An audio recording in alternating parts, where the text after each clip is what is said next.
This is a call to order the October 5th, 2022 regular meeting of the Ducktown Council. And at this time, I'd like to welcome Joe Hurd back to our council meeting, our Director of Community Development. Joe, it is great to see you. Absolutely.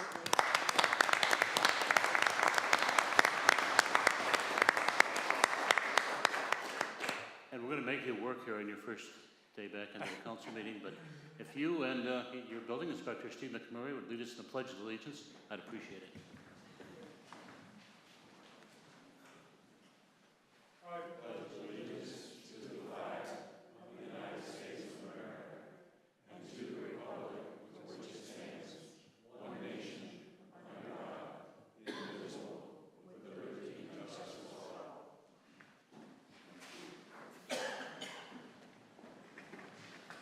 Please join me in a moment of silence.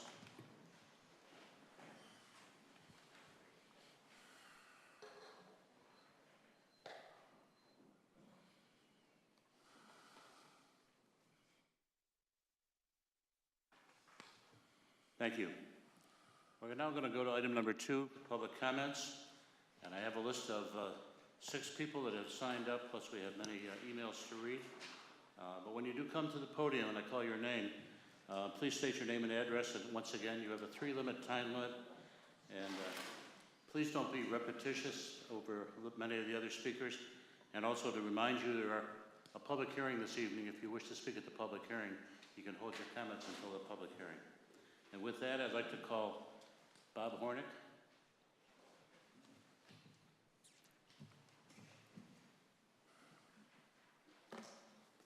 Thank you, Mr. Mayor and members of the council. I'm Bob Hornick.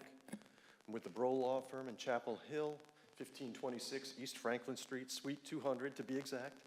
I'm here this evening really to address one of the items that you have on your agenda, which has to do with the Nourishment Project and the beach access issue that I represent the Ship's Watch Property Owners Association and the owners of the building called the Lawrence, which is at 143 Spinnaker Court South, which is the property that lies directly adjacent to the Barrier Island property.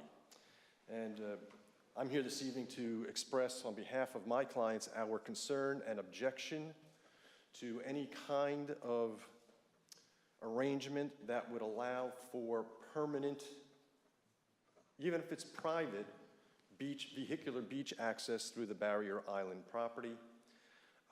We have several different concerns. First that I'll bring up is a kind of a procedural question and an issue regarding the notice that the property owners were given. I can tell you for certainty that the Lawrence property owners, my clients at 143 Spinnaker Court, they never received any kind of notice regarding either the major camera permit from October or the minor permit that is in the works right now. I know that notice was given to the Property Owners Association, but the Property Owners Association does not have any interest whatsoever in the property that is 143 Spinnaker Court South. And the regulations provide that notice must be given to all adjacent riparian landowners when an application for a minor camera permit has been issued or applied for, and that simply did not happen in this particular case for whatever reason. So there's a notice requirement to begin with, but on the substance of the application, on behalf of my clients, we first of all don't see any need for that permanent vehicular private access. We understand that the council may want, and the staff may want, to have some kind of other vehicular access for the beach nourishment project, but that access, first of all, I think there's already access to the beach. It's just not where we would, where the town would want it to be or the contractor would want it to be. That location we think is inappropriate and would certainly affect the owners of the Lawrence property, who thus far have had no say in the process. So those are a couple of my immediate notes. Interestingly also, the beach nourishment project, as I understand it, won't Bob, your time is up. nourish property near Ship's Watch.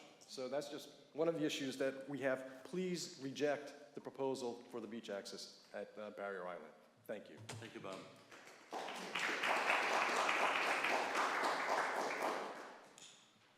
Robert Ross?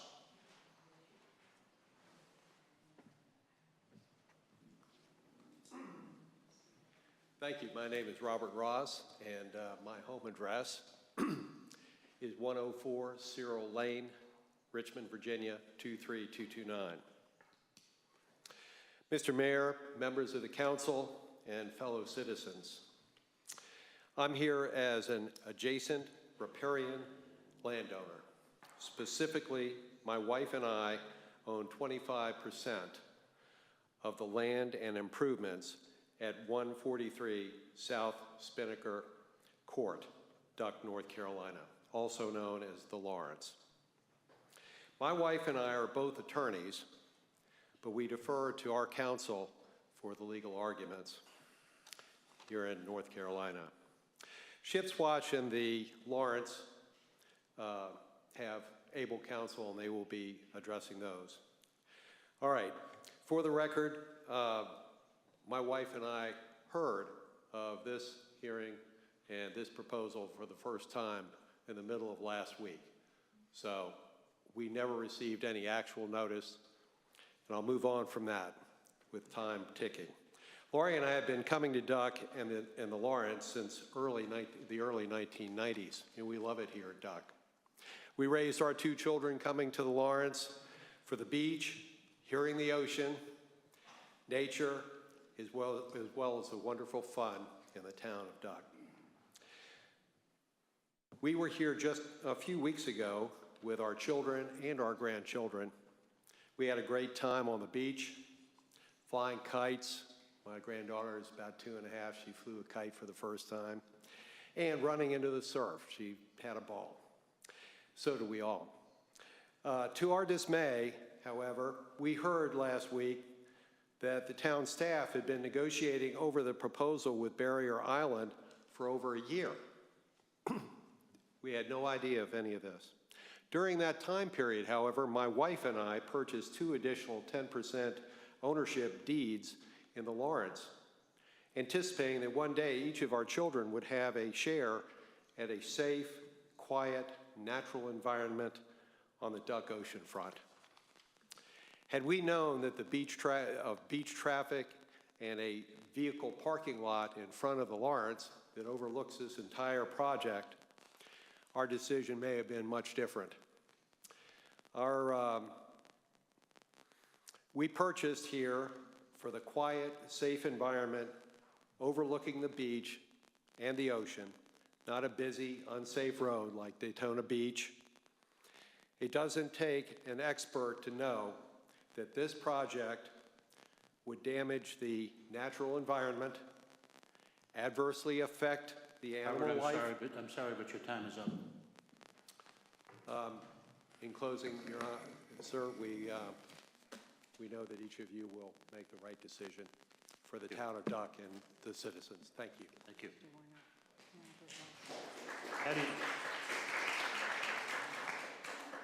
Patty Nelson.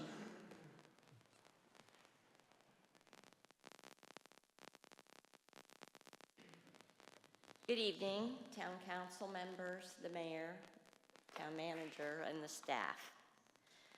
Thank you for allowing me time to speak. I'm Patty Nelson, property owner at 112 Old Duck Road, Duck, North Carolina. And I'm speaking on behalf of the Old Duck Beach Owners Association. I'm their president. Our neighborhood is adjacent to the southern border of Barrier Island Station, and I wanted to express our objection to the Fema application to install a permanent vehicle beach access over the dunes. The beach nourishment project is the primary reason for the town to obtain access to the beach, both vehicular and for the workers. We understand that need, but it is only a temporary need, and there are 3 points we'd like to address. If there is another subdivision in Duck or Southern Shores that will allow a temporary vehicle beach access for the beach nourishment project, we support this instead of the current proposal for a permanent beach vehicle access at Barry Island Station. If there's not another subdivision in Duck that will allow a temporary vehicle beach access, we are not opposed to a temporary beach access for vehicles for the beach nourishment project, but we would ask that the project, once it's completed, that the dunes be returned to their former height and vegetation be added back in. We do not support a permanent cut through the dune at Barry Island Station. Barry Island Station has 140 units on its property. So for 7 months a year during the off-season, up to 140 vehicles each week could be driving on the beach. The Duck area is no longer a Memorial Day through Labor Day visitor and tourist destination. The season has expanded and increased. COVID definitely changed the way people travel and take vacations. Thus, the use of a permanent access to the beach has the potential to be much greater than it would have been before the pandemic. I know this is a difficult decision, and I appreciate your thoughtful consideration on this matter.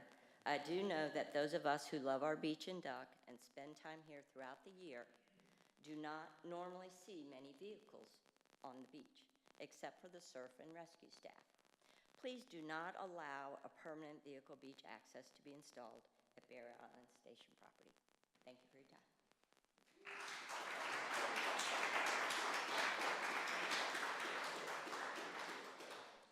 Thank you, Patty. Next one is Slayton Dabney. Hello, Mr. Mayor and council members. Thank you for having me. My name is Slayton Dabney, and I have a second home at 113 Topsail Court in Ship's Watch, which I consolidated into over the past year. I also own some other property at Ship's Watch on the southern border that borders Barrier Island. 111 Topsail Court, 127 Foresail Court, plus 18 fractional deeded interests in other homes. I've been coming to Ship's Watch since I was just a kid. It's probably 10 years old when I first started coming to, and it's a very special environment, and everyone at Ship's Watch truly values what we have. We really want to preserve the beach and keep it the way it's always been. Vehicle access present many problems. We're concerned that any sort of permanent access could lead to a slippery slope situation, even if it's permanent access only for emergency use vehicles. Eventually, that could morph into the public asking for access, since this was presumably funded by the town. And we're just very, very concerned about vehicles driving up and down the beach, eroding the beach, causing environmental concerns, overwash from the opening where the dunes would be bulldozed, potentially causing issues for the homes and the homeowners. But very much appreciate you taking the time to listen, and thanks again.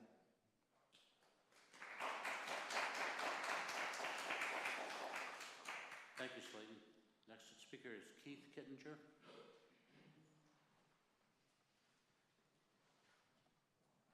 Good evening. Thank you for the opportunity to speak. We have a fractional ownership in Shipwatch at 123 Foresail Court. We live permanently in Richmond, Virginia. We've been coming to Shipwatch for about 10 years. We found a very family-friendly community here on the beachfront in the town of Duck, and we're very concerned that this permanent beach access could damage that environment for our children, our grandchildren. The dunes, to me, seem to be protected for a number of reasons. One is to protect the property owners, not only in Shipwatch, but also in Barrier Island. So if we have a storm surge that comes in, those properties potentially could be damaged. So we're very concerned about a disruption of the dunes protection property there. We're also concerned about the wildlife that makes their home and refuge in the dunes community as well. So on behalf of all the owners, Barrier Island, Shipwatch, and all the surrounding communities, I'd like to speak against this proposal. So thank you.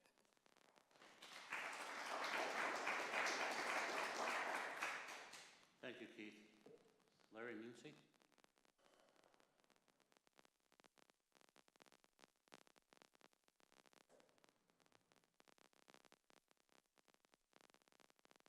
Thank you for the opportunity. I'm Larry Muncy. I live at 127 Old Duck Road in the Old Duck Beach community, just south of the pier. I don't want to repeat everything everyone else says here. I'd like to offer a couple alternatives for beach access. At the end of Sound Sea Avenue, 1.5 miles north of the pier, and within the area of your restoration project, is a walkway or a road going over to the beach. I saw it on your aerial photography from your website, and I went up there the other day to check it out, and it's there, and there's fresh tire tracks on it, so I know it's somebody's using it. I don't know if you can get them to consider it, because it's a private road, like I guess anything else, but the other option is, I understand that the Corps of Engineers has turned you down for using their facility, and I was wondering, have you contacted the bosses of these people? I think they're in Vicksburg, Mississippi. And, if you go up the line a ways, you might be able to get them to reconsider. Thank you. Thank you, Larry.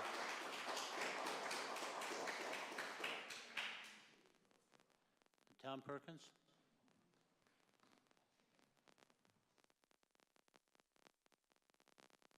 Good evening. My name is Tom Perkins. I live at 107 Shipswatch Drive. Duck.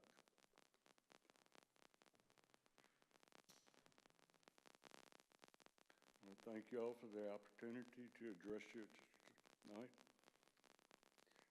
I've been an owner at Shipswatch since '86. When it came to time to retire, my wife and I decided to definitely be down here on Outer Banks, and eventually we decided we were going to be residents in Duck. We moved down here in 2015 and permanent residents in Shipswatch. I love Shipswatch, and Shipswatch believe we can work together with the county to find a way out of this harbor. I have a letter that I wanted to give to everybody. If I may, sir.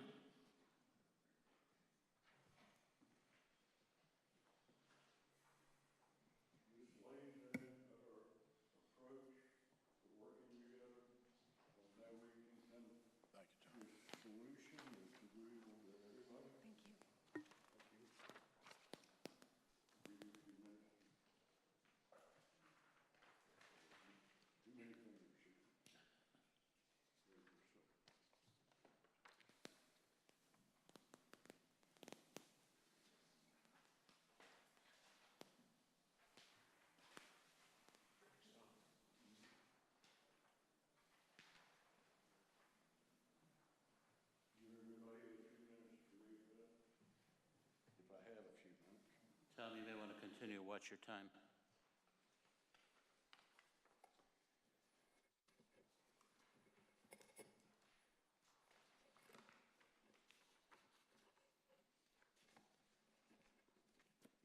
The essence of our suggestion here is that we can work with the county council and everybody else here that's been speaking and come to a solution that'll be acceptable to everybody.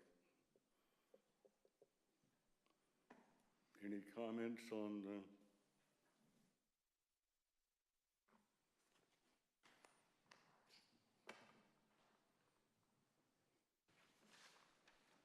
council doesn't respond to public comments, so.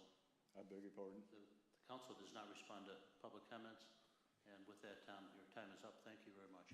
Thank you.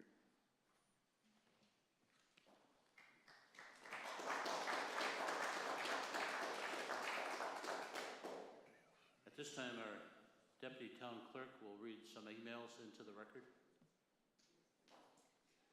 Kay Nickens.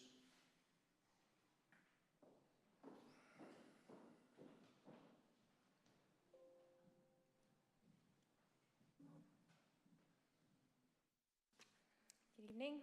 The first comment that was submitted is from Porter Jones. He says, Sandy, I have a few questions, comments, and concerns relating to the attached application. Why wasn't the property owner of 150 Old Duck Road notified? The applicant landowner, aka Barrier Island, is located at 1245 Duck Road and is one tax parcel 009782000. Thus, there are two adjacent riparian land, one parcel to the north, 143 South Spinnaker Court, and the other adjacent parcel to the south, 150 Old Duck Road. See attached tax map. How was it determined that 150 Old Duck Road did not need to be notified? Number two, why didn't you clarify in the attached application that both Barrier Island Station and the town of Duck will have permanent access to use this new proposed drive-over? In the application, it is described that the applicant wishes to retain ramp permanently following the nourishment project. It seems before any such permit is granted, CAMA should be aware of what parties will have access to this new drive-over access. Would CAMA approve if 100 different individuals or entities would have permanent access? Number three, has the town hired an engineer to study a potential storm surge event and its impact on the surrounding property owners with and without this proposed drive-over beach access? Number four, has the town hired a traffic engineer to study the projected vehicular usage of this permanent drive-over beach access could be? Why is CAMA indifferent as to what type of vehicles and the potential usage of this drive-over access could be? To me, if North Carolina Coastal Management Program really wants to protect the resources of our beautiful and productive coast, shouldn't they need to review a third-party study to determine the potential impact that this new drive-over beach access will have? Number five, why in the description on page 3 do you refer to this as a CAMA minor permit, but on page 2 it clearly states it is a CAMA minor permit?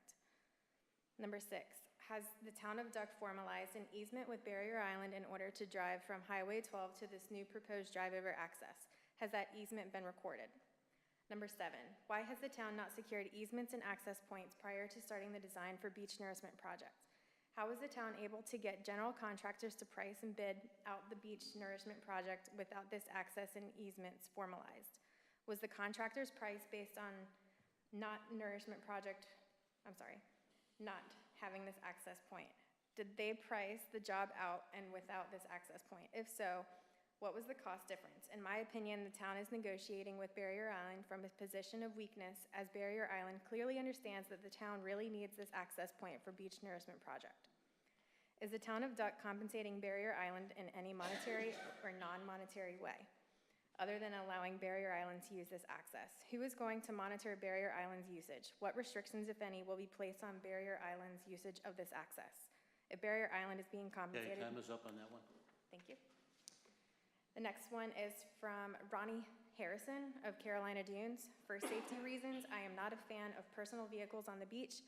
Just because Barrier Island is a gated property does not mean limited access. They have hundreds of owners and guests that have access to the property. Some activities that start out small turn into an annoyance. Golf carts come to mind. Signed, R. Harrison. This comment is from Dennis Wojcik to Town Council regarding Agenda Item 8A, New Business Center Turn Lane Addition at 1248 Duck Road. I'm a full-time resident of Duck and live on Dune Road. I believe the approval of the Promenade at Duck project clearly will negatively impact the traffic problems on Duck Road, NC-12, in the vicinity of the project.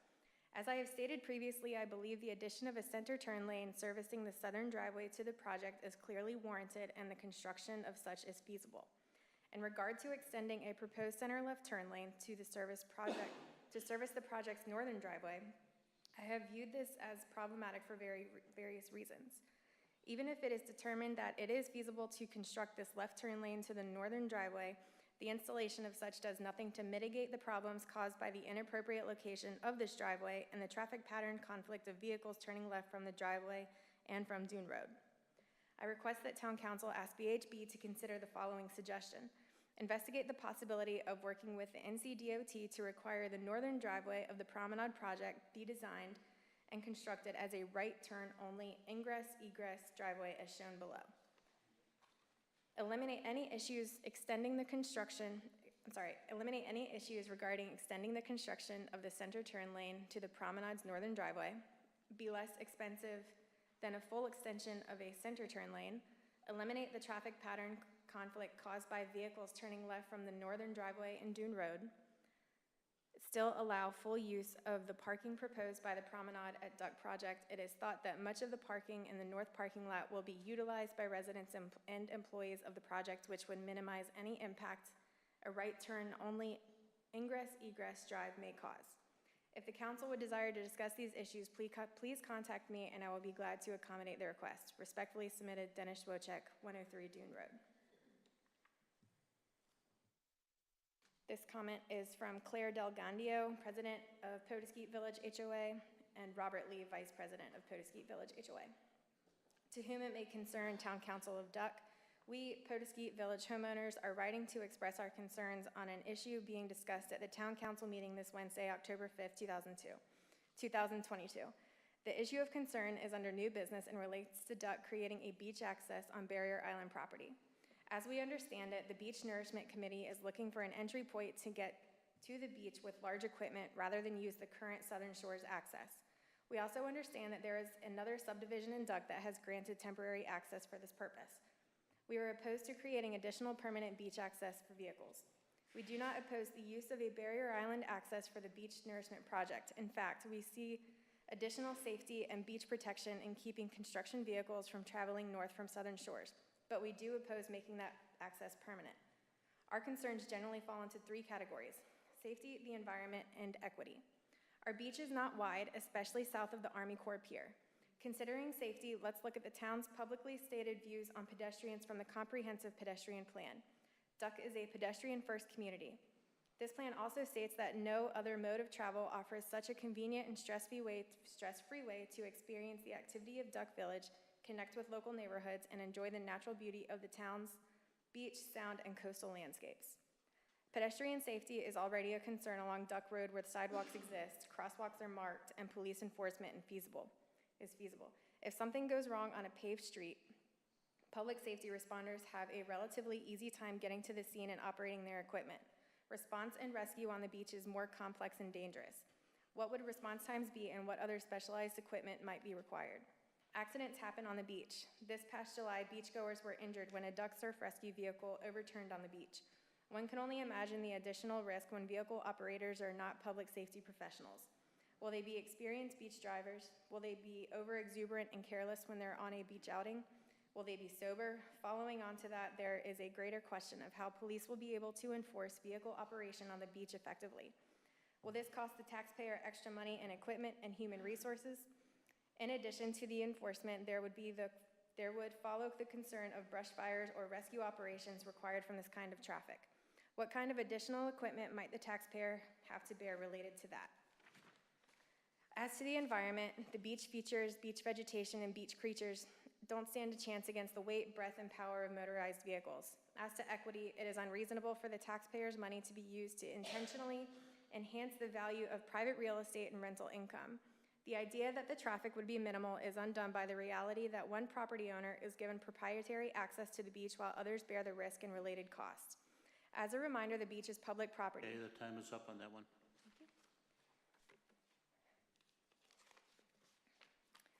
This comment is from Stanford Baird regarding comments and objections to the application for Cama Minor Development Permit 1245 Duck Road at the Atlantic Ocean dated September 21st, 2022. Dear Mr. Corbett, our firm represents Shipswats Association Incorporated regarding the above referenced matter in the reference Cama permit application submitted to the North Carolina Department of Environmental Quality, Division of Coastal Management by the Town of Duck for the proposed permittee, Barrier Island Station Common Areas Association. A copy of the application is enclosed for reference. Based on the application, Barrier Island Station HOA seeks to build a permanent vehicle access road to the public trust beach at the Barrier Island Station property, and in so doing, irreparably damage the productive dune, vegetation, and wildlife in the project area, and forever change the character of the beach at Shipswatch Barrier Island Station and the Town of Duck as a whole. Below are the comments and objections of the Shipswats Association to the application and the proposed project. We request that DCM review and consider these comments and objections and those of other adjacent riparian landowners and deny the application. Background comments and objections. Shipswatch Association is a homeowners association that owns the common area property and manages the privately owned properties at Shipswatch Resort at 1251 Duck Road in the town of Duck. The Shipswatch Resort property runs from the Atlantic Ocean to the Currituck Sound. There are 53 homes in Shipswatch, of which 13 are wholly owned by individuals and 40 are fractionally owned. There are currently 413 private ownership interests represented by the Shipswatch Association. The lots and homes at Shipswatch are owned either by individual owners or fractional owners, each of whom have deeds on file with the Dare County Register of Deeds. While Shipswatch owns a common area property adjacent to Barrier Island Station on information and belief, none of those owners of lots and homes in Shipswatch adjacent to Barrier Island Station have been given notice to the application by the town, Barrier Island Station HOA or DCM, of the proposed vehicle access to the beach or offered an opportunity to file objections. Shipswatch Resort is occupied throughout the year, and there is no off-season when vehicles on the beach would not pose a hazard to Shipswatch occupants on the beach, including the homeowners, their children and grandchildren, and their guests. The application by Barrier Island Station HOA provides no information showing why this unprecedented vehicle beach access road through the protective dune and established vegetation should be approved and/or is necessary.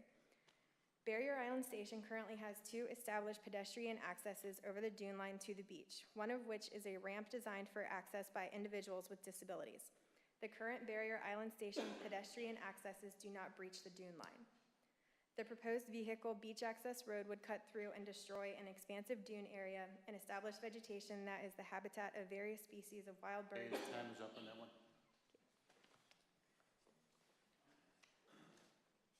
I believe that is all that I have, sir. Thank you. Thank you, Kay. If anyone didn't get an opportunity to sign up coming in here, would you like to address the council? You're welcome to step forward at this time. There being no one, I'll close public comments.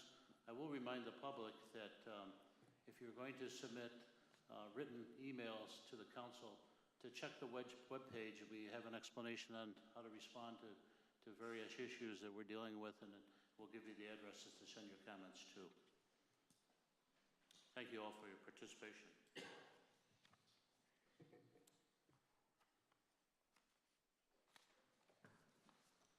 Going on to item number 3, the consent agenda.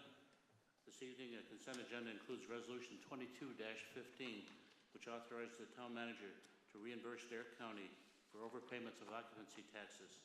Council is asked to approve the resolution. With that, I'll entertain a motion. I make a motion that we approve the consent agenda, which includes Resolution 2215, authorizing the town manager to reimburse Dare County for overpayments of occupancy taxes. Any third discussion on the motion on the floor? There being none, all in favor, please say aye. Aye. Aye. Opposed? The motion passes 5-0. We're going to move on to item number 4. At this time, I would like to ask Town Manager Drew Havens, Director of Community Development Joe Hurd, and Building Inspector Steve Mcmurray to join me at the podium.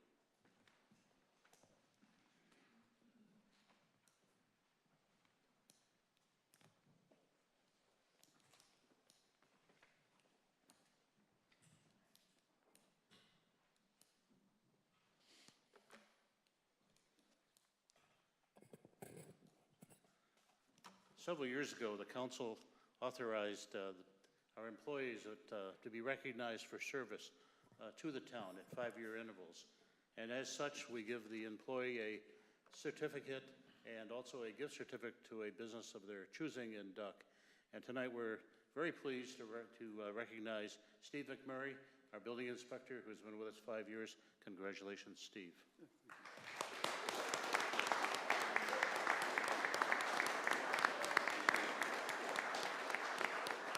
Steve, would you like to say anything? You want to say anything?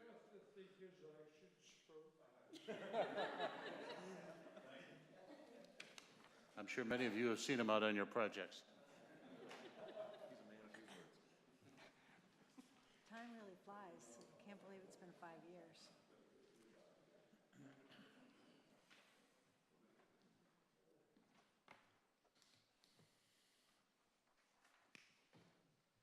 And at this time, what I'd like to do is introduce two individuals, Tim Cafferty, President of the Dare County Tourism Board, and Lee Nettles, Executive Director, who are going to give us a presentation. Thank you, Tim, and Lee, and welcome to Duck. Thank you, Mr. Mayor, Madam Pro Tem, and Vice Chair of the Tourism Board. Happy to see so many friendly faces, and didn't realize there was so much interest in Tourism Board activities. So thank you for coming tonight. I hope we can enlighten you on what we are calling a stewardship tour. It's been several years since we've been here. I think I may have been the chairman when I was last here. I'm now the 31st chairman of the Tourism Board, and I actually wear a pin from one of the most monumental things that's happened in the history of the Dare County Tourism Board, and that was 20 years ago, this coming January. We had a float in the Tournament of Roses parade, which was brought us a lot of publicity and business over the years. And we're here to talk to you about something tonight that I think may have just as much impact, if not more, over the life of its expectancy. This is a picture of the event site in Nag's Head. It's a bird's eye view if you were about 1,000 feet up and on the northwest part of the property, and that's what you would see. In the mid-2000s, this kind of started this seed of purchasing property and saving it for use of the public, and we've acquired more property over time, and we now have an event center in mind. And we come here tonight to tell you about it as well as the public, share with you some potential uses, as Lee will tell you here in a moment. But I'm the numbers guy, so I get to do the heavy lifting here as we move along with the presentation. First of all, just a quick update that's come out in the last 6 weeks or so. The state of North Carolina totals revenue from visiting folks who spend money, and Dare County comes out number 4 in the calendar year of 2021. $1.8 billion of visitor spending took place. Tourism economy accounts for nearly 12,300 jobs and $147 million in local and state tax revenue is generated by the folks who come and visit our beautiful shoreline. The thing I think that some people lose sight of is the amount of tax we collect, and is certainly divvied out and used wisely by every town in the county, also falls to the Tourism Board to use wisely as we can with access areas and parking areas and so on. And that savings over the years of all the things that we have presented and provided as a community to our local residents saves every resident, man, woman, child, $3,930 if we were to do that without the help of our tourism economy. We want to share with you this event site vision. As I said, it is a concept. It is not a final building. You will see from the sketches it is clearly not a final building.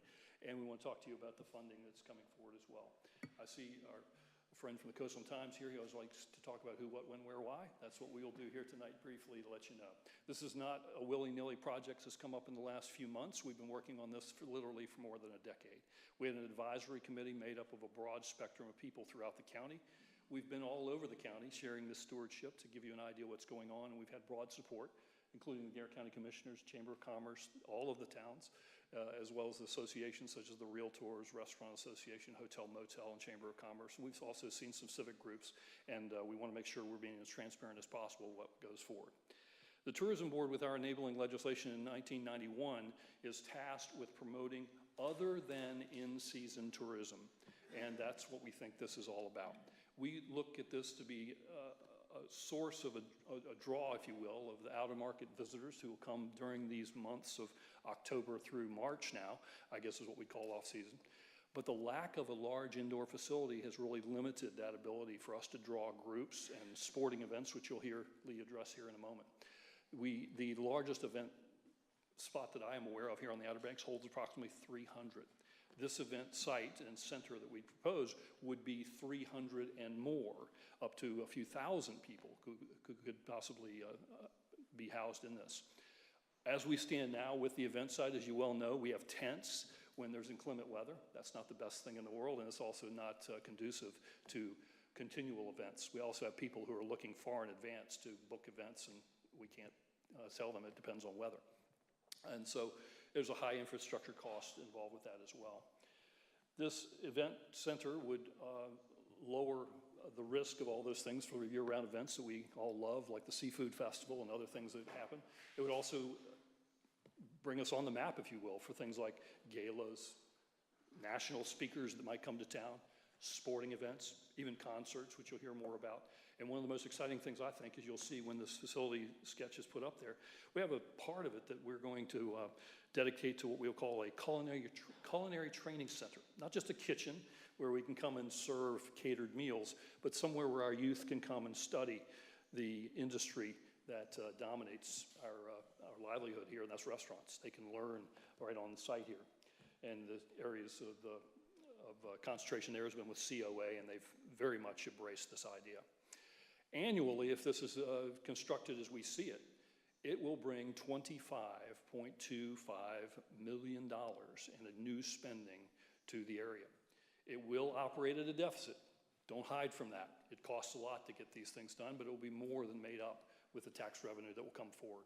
We'll see more than 14,000 new room nights and $1.175 in new tax revenue. The other thing that's been somewhat controversial, and to hit it head on, we have talked about the fact that this center might be as much as 191 new jobs and 9 full-time equivalents at the event center. This is a model that's projected by one of our consulting firms, so no, it's not real numbers, but when you consider additional fire, police, and the seasonality of our businesses that operate in our area, we're talking about full-time year-round folks. And some of these will be converted from these seasonal positions to what might be more of a year-round type of position. Wanted to also point out what's going on now. If you go down there in the next few months, you might see some activity. No, we're not building a building under your eyes. It is actually a boardwalk. And we took an inspiration from a local town we feel very close to, the boardwalk, that we are going to try to copy you. To be frank, it would be about 10 feet wide. It would have areas that people can stop in. It'll be handicap friendly. We have a large gazebo there on the sound front. You see there's kind of a two-tone, if you can get in that, on the left or the right side of the picture, you see kind of a dark brown. That's existing boardwalk. And then the lighter tone is what we propose to have a boardwalk in place here in the next year or so. We're waiting some grants to come through as well as some permitting, but we expect it to be there and expect it to be more of a vibrant site for people to use even before we start building a building. So with that said, I'll turn it over to Lee, who will talk to you specifically about the facility and what it might be. Thank you, Tim. Mr. Mayor, Council, thank you for this opportunity. So as Tim mentioned, he had the why. I'm going to talk a little bit about what it is and where we intend to place it, where we think makes best sense on the site. So overall, as you can see, the building is proposed to be about 48,275 square feet. Just for sake of reference, that's approximately the size of the Publix grocery store in KDH. It's less than half of the Target / former Kmart, so less than half of that. The main portion, as you can see, is that large orange rectangle. It is 26,000 square feet. The dotted lines within that are collapsible walls. They can be collapsed or retracted depending on the needs of the event. The gray bar on the bottom is a retractable wall that, as you'll see when we have the building positioned, is intended to be able to open up and connect to the main event lawn. The lobby area is significant. That can be used for pre-function space for meetings. Again, just giving more flexibility for event planners. Flexibility was a key planning consideration both for the advisory committee and the tourism board. We've seen already just the variety of events that happen at the outdoor space. We fully expect that the indoor space will need to have that flexibility as well to maximize the use. Tim mentioned the culinary training facility. That's indicated by the K there for the kitchen area. So flexibility is the key to that. We intend to host gatherings of 300 to 2,500 people. Tim mentioned the main use types earlier, supporting year-round events, sports, concerts, gala, smaller trade shows. The size of the building is specific to the needs of those different groups. We felt like being practical with the size of the building helps us to manage the risk going in and the costs associated with construction and operation. So we talked about some of those sports uses. Here are some of the sample layouts. Basketball. You can see that in that second diagram on the far left that it is capable of holding up to 3 basketball courts. Really, we think, though, that so it could work in conjunction with some of the other courts that we have in the county, kind of serve as a championship format with retractable bleachers in that upper view. The bottom three are pickleball layouts. Pickleball, of course, is, as you probably know by now, the fastest growing sport in America. And we're sorely lacking in pickleball space, particularly indoor in Dare County. We think that the smaller footprint, like pickleball, like wrestling, the little bullseye there, would find the center particularly appealing.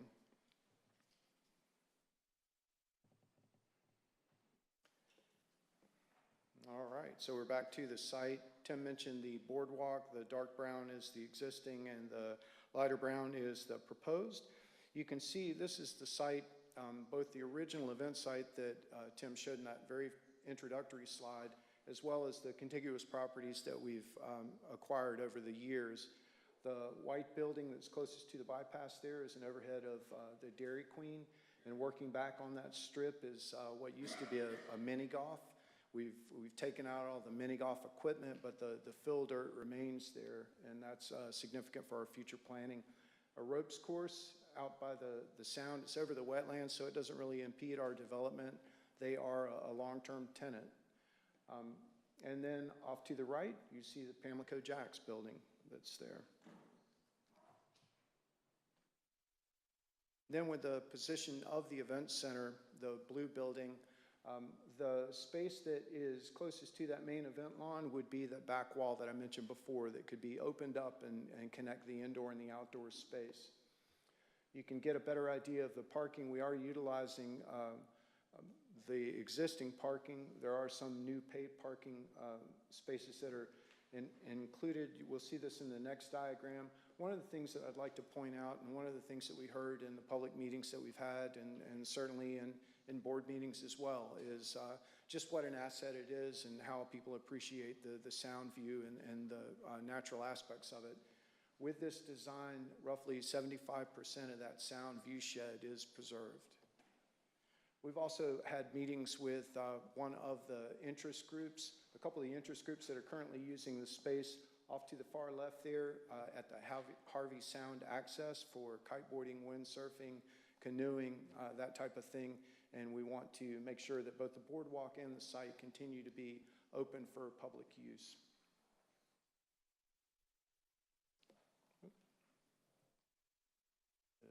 There we go.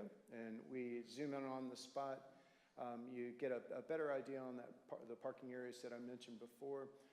We also are proposing grass overflow parking, both where Pamlico Jacks is currently, as well as on the far left there, the southern portion of the property.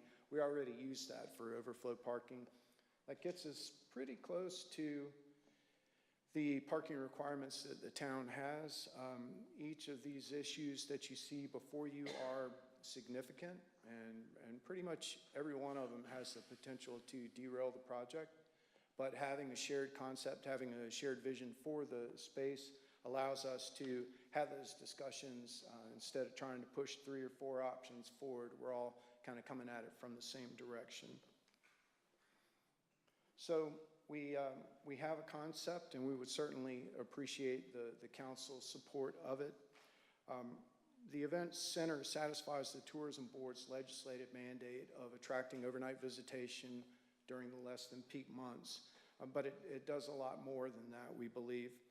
This is the single largest step that the tourism board can take to help us to grow beyond relying for 70% of our income to come from 3 months, to flatten out that bell curve and make us more of a more stable year-round tourism economy. We believe that the event center will help our communities generate much needed tax revenue for things such as beach nourishment, so that that burden does not fall on the property owners. The center has the potential to be a crown jewel for the Outer Banks, and we believe it should be. It should celebrate this place that we love and bring people together. Thank you for your time. We're happy to answer any questions. Lee, what's the maximum capacity of that building? Maybe you said that, maybe I missed it. The maximum capacity?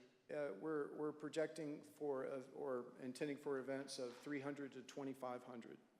So that would be capable of hosting the championship formats on sports, but also national touring acts for concerts and things like that. The planning, aside from flexibility of the space being such a priority, another priority is that the planning of it, both with the kitchen, with the boardwalk, with the uses of it, sports, concerts, things like that, that we're doing everything that we can to maximize the value for the people that live here, as well as continuing to satisfy our legislative mandate.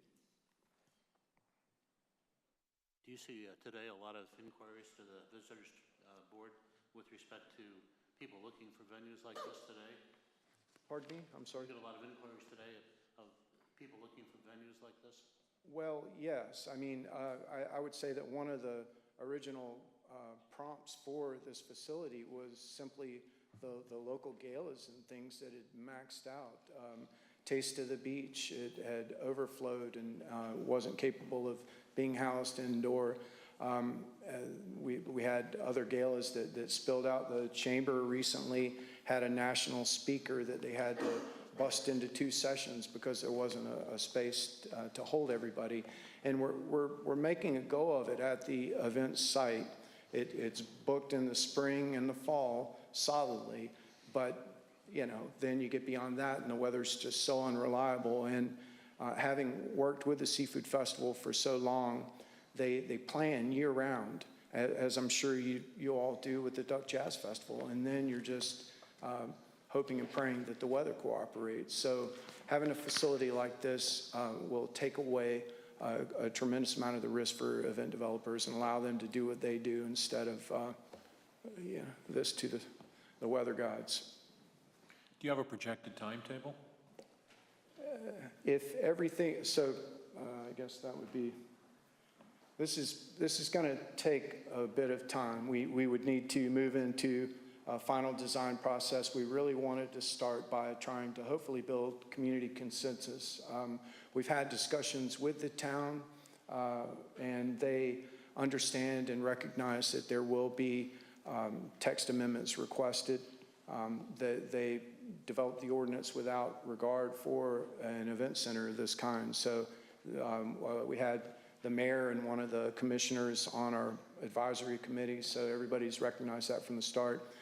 The tourism board is not allowed to take out a loan. We do not have the authority legislated to us to do that. So we'll need a partner. We do have a dedicated funding stream for the center though. The county is the most likely partner for that. We've had some preliminary discussions with them. I don't think that we're too far away on those other items. We're able to manage the site pretty well. So to answer your question, I would say if everything went great, probably 3 years coming up out of the ground. That's probably ambitious, but I like to think optimistically. Does Nags Head still own part of the property? Nags Head is around a 25% owner in the original event site, what you think of as the event site. So the Dairy Queen Strip and Pamlico Jacks, and across the street, the board owns the old South Beach Grill. Those are 100% owned by the tourism board. And I've been on the tourism board before, you know, myself, and this in 2009, this was studied also with. So it's been a long time coming with the study, and I think one of the things that I found interesting was that the convention center was even looked at. People kept thinking, and we've even heard it in our own public comments at the board, why not do a convention center? But I think it's worth pointing out that that would be typically associated with a hotel, and in this design, it's all private hotels that are being utilized. It's not a subsidized lodging place that, plus it would take up so much room and require more septic and just sort of be maybe overwhelming to the site, not protecting those view sheds. So I think folks sometimes wonder why a convention center isn't in the cards, and there's a few reasons why that isn't the case. Thank you for mentioning that. The other, one of the other things about it is that the convention center, like the Virginia Beach Convention Center, for instance, is more than 10 times the size of what we're proposing here. So even if we could physically fit it on the site, I don't think it makes best sense for our destination. I think we're much better suited by a smaller facility that can handle and accommodate a lot of different types of use. And one point, along with the decision to not pursue a hotel on the tourism board property, those sports travelers, they don't have an expectation of an adjoining hotel, and they also travel year-round. Concerts, the same kind of thing. When you get into meetings and conventions, there's much more of an expectation to have an adjoining hotel. For what it's worth, the consultants have both stated that an adjoining hotel is the best return on investment, but not in the tourism board's view. What's best ROI isn't best for our destination. Yeah. Thank you. Any other questions? Well, thank you very much, Tim. Thank you, Lee. Thank you. Thanks for your service to the county. Thank you. Thank you. Moving on to item number 5, we're going to have a quasi-judicial public hearing. Public hearing discussion consideration of SUP 22-003, an application by Barnette Integrated Land Development on behalf of property owner Andrew Meredith for a special use permit to establish a duplex in the neighborhood commercial district at 1448 Duck Road. And with that, I'm going to turn over to Robert Hobbs. Thank you, Mayor. At this time, we will open the quasi-judicial hearing. When considering an application for a special use permit, the Town Council sits as a quasi-judicial body. A quasi-judicial hearing is a process for the council to adjudicate how the general law applies to a particular situation based on an evidentiary record presented during this hearing. Your two key responsibilities are, first, to determine contested facts, and secondly, to apply the legal standards to the facts. You may apply only the standards already contained in the ordinance. You are not permitted to change or modify those standards during this hearing or as part of your decision in this case. In conducting the hearing, certain safeguards must be instituted in order to give the applicant a fair hearing. The applicant has the right to cross-examine witnesses and offer rebuttal evidence. The procedure of the ordinance must be followed. The council members may ask questions of any witness at any time during the hearing. Otherwise, questions from the floor will not be permitted. A member must not vote on the application if the outcome of the matter is considered reasonably likely to have a direct and substantial financial impact on the member. If such a direct and substantial financial conflict exists, the member should disclose it and ask to be excused from consideration of the matter.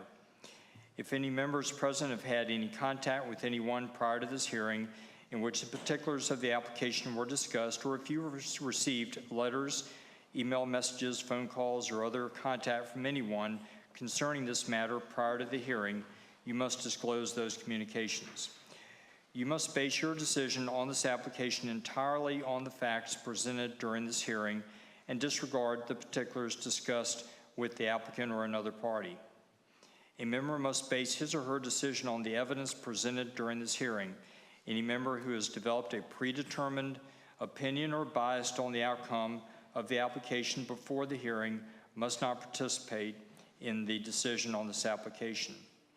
Your decision must be based on competent, substantial, and material evidence properly entered into the record of this hearing. Crucial facts used to determine the outcome of this hearing must be based on sworn statements made by witnesses during this hearing. While you may be presented before or during this hearing with copies of unsworn statements contained in letters, emails, and the like, such unsworn evidence can only be used to corroborate or supplement other sworn evidence or testimony presented during this hearing. Unsworn evidence, such as letters or emails, can never be used as the sole basis for your decision. At this time, if any member needs to recuse themselves from the hearing for one of the reasons I've explained, please request a motion be made to recuse you from participating in the hearing or voting on this matter, you may do so at this time. I would just like to say that as the liaison to the planning board, I did sit through this planning board approval. It will have no direct effect on my vote tonight. Thank you. And otherwise, at this time, if any members, if they need to disclose communications about the subject matter of this hearing that you've had with the applicant or another person prior to this hearing, you may now use this opportunity to disclose those communications. Okay. Then otherwise, we'll go ahead, and this time the town clerk will swear in the applicant and all witnesses who plan to provide testimony or evidence in this case. And if you plan to speak or you think you might want to speak, please stand and be sworn at this time.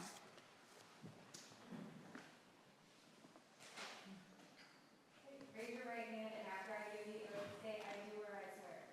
I swear that the statements I am about to make are the truth, the whole truth, and nothing but the truth, so help me God. Thank you. At this time, Joe Hurd will make a presentation on behalf of the town staff.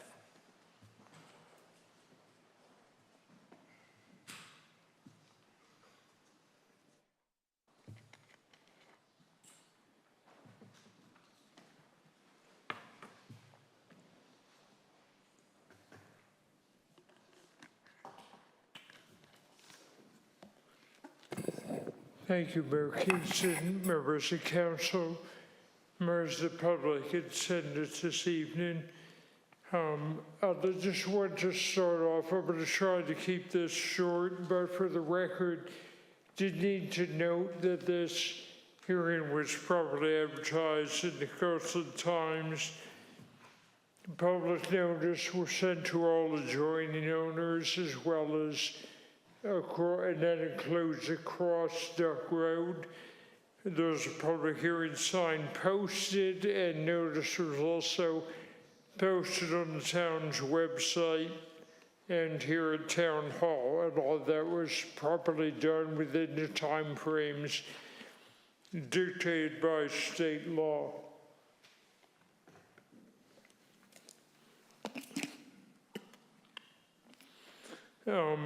Tonight we're here to review a special use permit to establish a duplex on a property. The council's familiar with this because you recently adopted a text amendment to allow that type of use in this zoning district.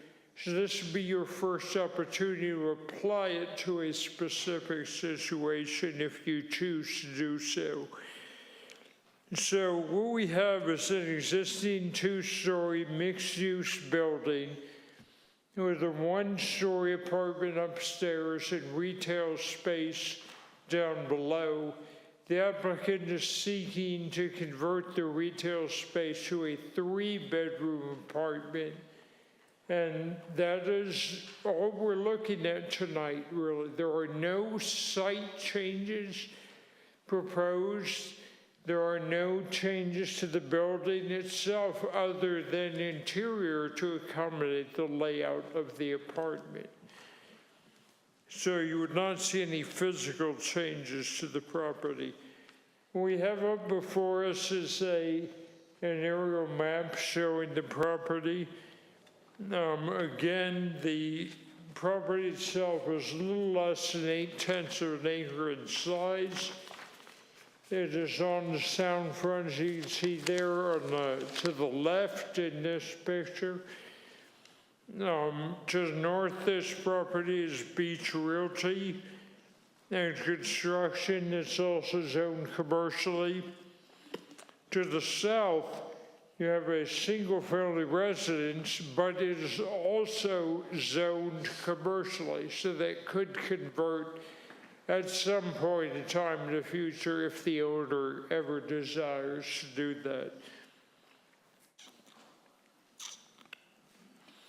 Across Duck Road to the east is the Soundsea Village neighborhood that's zoned single-family residential. So the key to this application isn't necessarily what you're being presented to you tonight for approval. It's what happened in 2014. So originally the site was developed back in 1992 under the auspices of Dare County, and there was a conditional use permit issued at that time for the water sport business that continues to operate on the site under the same ownership. Mr. Meredith is the applicant. In 2014, he came before the council for a conditional use permit to redevelop the northern half of the property. And you can see on an aerial photo, but I'm also going to go in and pull up one of the site plan.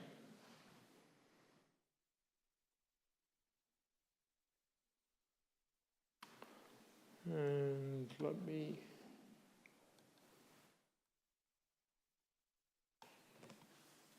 so what you see there is the northern half of this property was redeveloped at that point. They removed several older buildings. Some of you who were around then may recall this. I believe this was one of the last permits under my predecessor, Andy Garman, who shepherded this through the process. So anyway, they consolidated, they removed those other buildings, consolidated that into this new two-story structure under that proposal. And at that time, they brought that entire northern half of the site into full compliance with town standards for lighting, stormwater management, parking, setbacks, all of that. So everything on the site was done in 2014 in full compliance with the standards then, which also comply with the standards that we have now. So that's the key to this application, because as I mentioned, this does not necessitate any changes to the physical improvements of the property.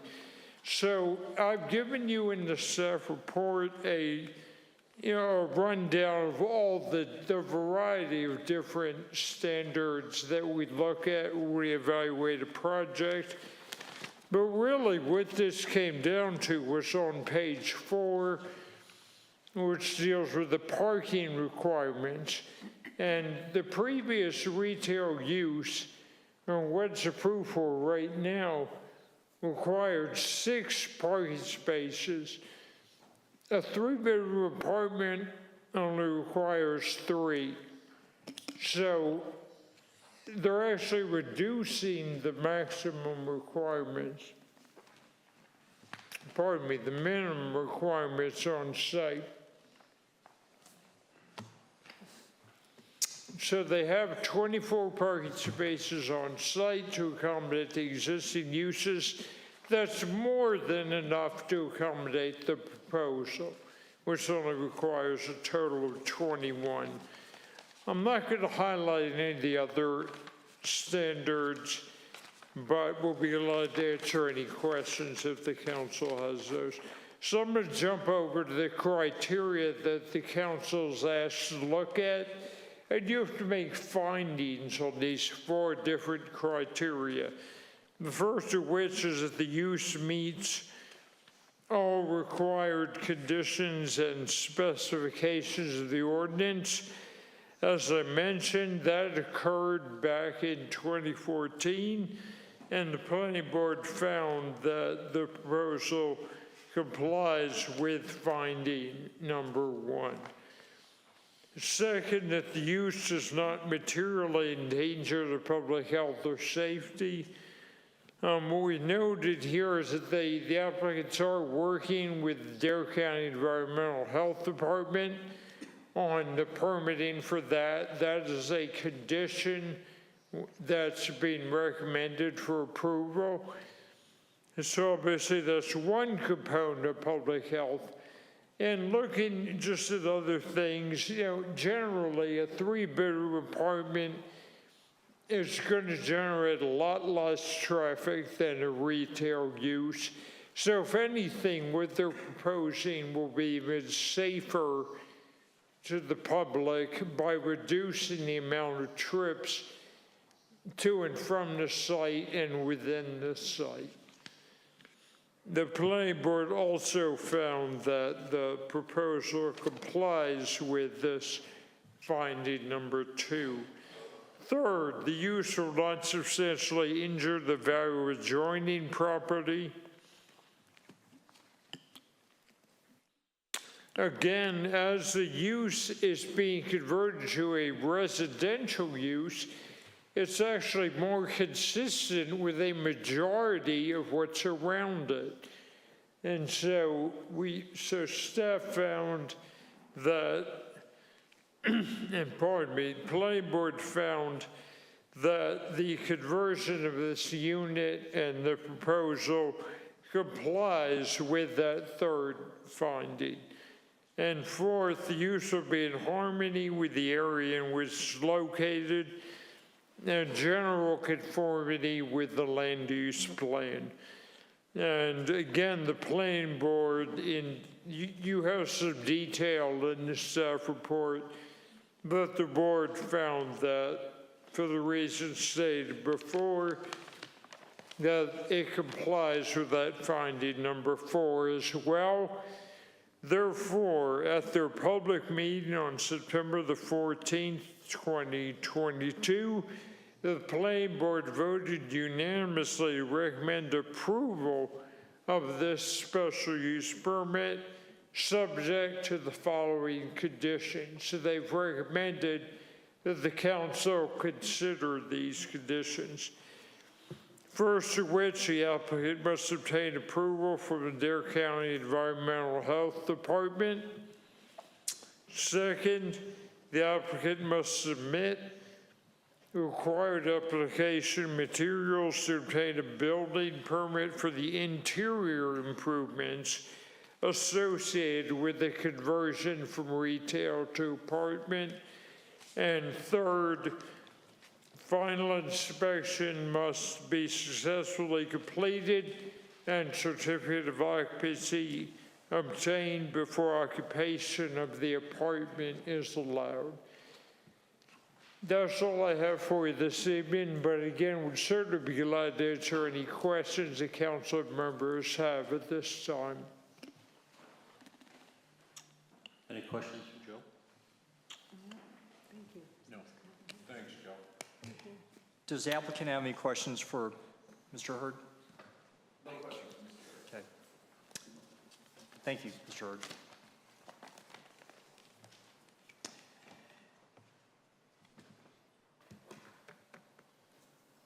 At this time, if the applicant would like to come forward and make a presentation, please do so.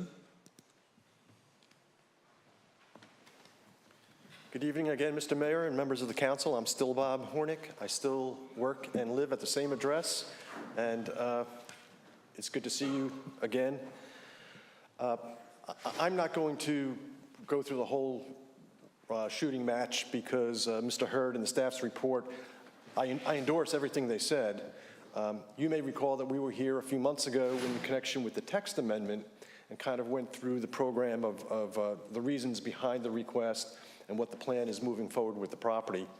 So I would simply say to the board that if you have any questions of us, we have Mr. Meredith is here and Marty Barnette, who's the design professional on the job. We're happy to try to answer the questions. We are familiar with the conditions that have been proposed. And even if those weren't express conditions, I think they would be implicit conditions anyway to get the proper permits and get the inspections before the C of O. So you have plenty on your agenda tonight, things to talk about. I will keep this very, very brief and ask the board simply to make the findings as suggested by the staff. I think the findings are accurate based on all the information in the record. I would ask you to approve the special use permit for the property with the conditions that have been suggested. Thank you. Questions for Mr. Warnick? I just have one question. Is this intended for workforce housing? Good evening. Andrew Meredith, 100 Ocean Bay Boulevard, Duck. No, I was going to vacation rentals as opposed to the retail use.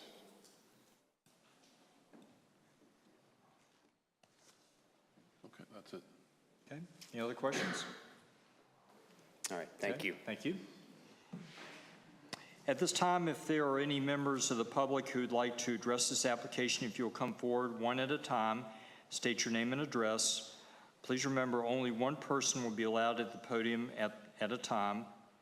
You must be at the podium to speak during this hearing. If you plan to speak, please make sure your comments are relevant and not repetitive of what others have said already. And please limit your presentation to 3 minutes if at all possible.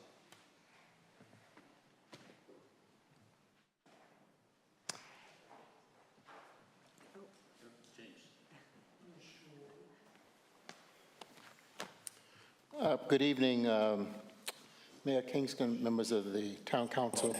I'm James Cofield. I'm the chairman of the Duck Planning Board. And recognizing your long agenda, I'll be very brief. The Planning Board, as Mr. Hurd has indicated, did meet and approve, it met on September the 14th and approved this application, and the vote was 4-0 unanimous approval of those present for the special use permit to establish a duplex on the property in the neighborhood commercial C1 zoning district. It was fairly straightforward proposal. It followed the text amendment which had been approved previously by the Planning Board and the Town Council. Again, it was straightforward. I'm happy to answer any questions about the deliberations of the Planning Board. Hearing none, thank you. Questions? Okay. Thank you. Are there any other members of the public who'd like to address? One more.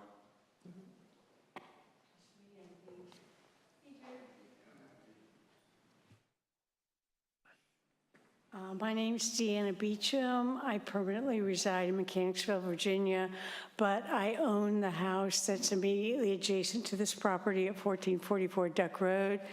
My family bought it from Walter Perry many years before his grandson sold the rest of the property to Drew. So because my dad and Walter Perry grew up together in Kitty Hawk. So I date a ways with Duck and with this property myself. We've been there for a long time. I'm really happy that Drew is going to turn this into a rental property, and I'm actually very much in support. I'll do anything I can to help. I won't promise that I won't try to convince him to make it into housing for people who work here, because I think the Outer Banks really needs more of that. But, you know, it's his property. He can do what he wants, and he's been a good neighbor, and I know we will intend to remain good neighbors if this happens. So thank you. Thank you. Does the council or applicant have any questions? Okay. Thank you.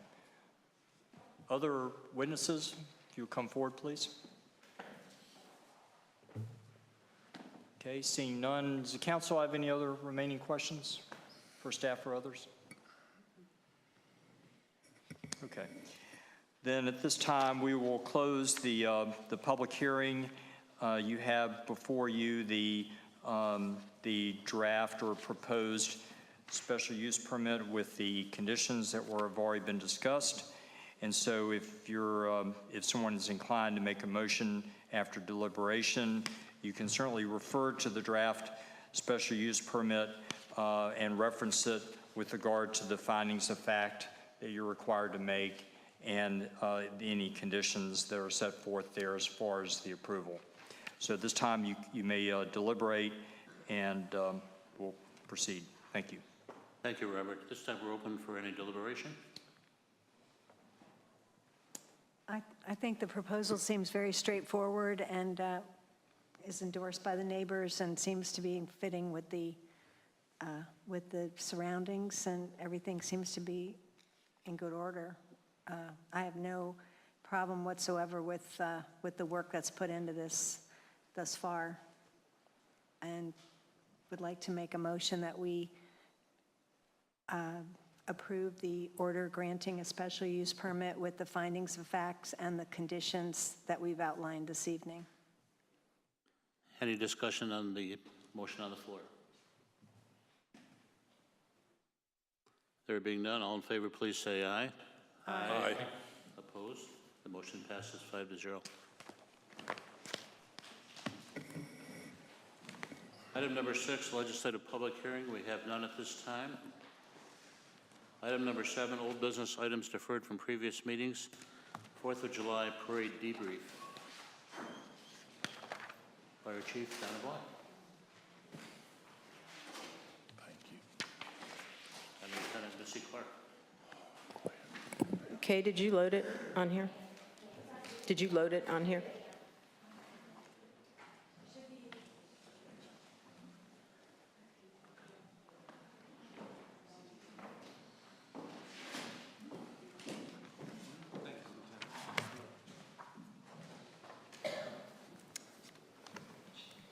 We'll just give Kay a second here to make sure that we're loaded. I have a backup in my pocket. Nope.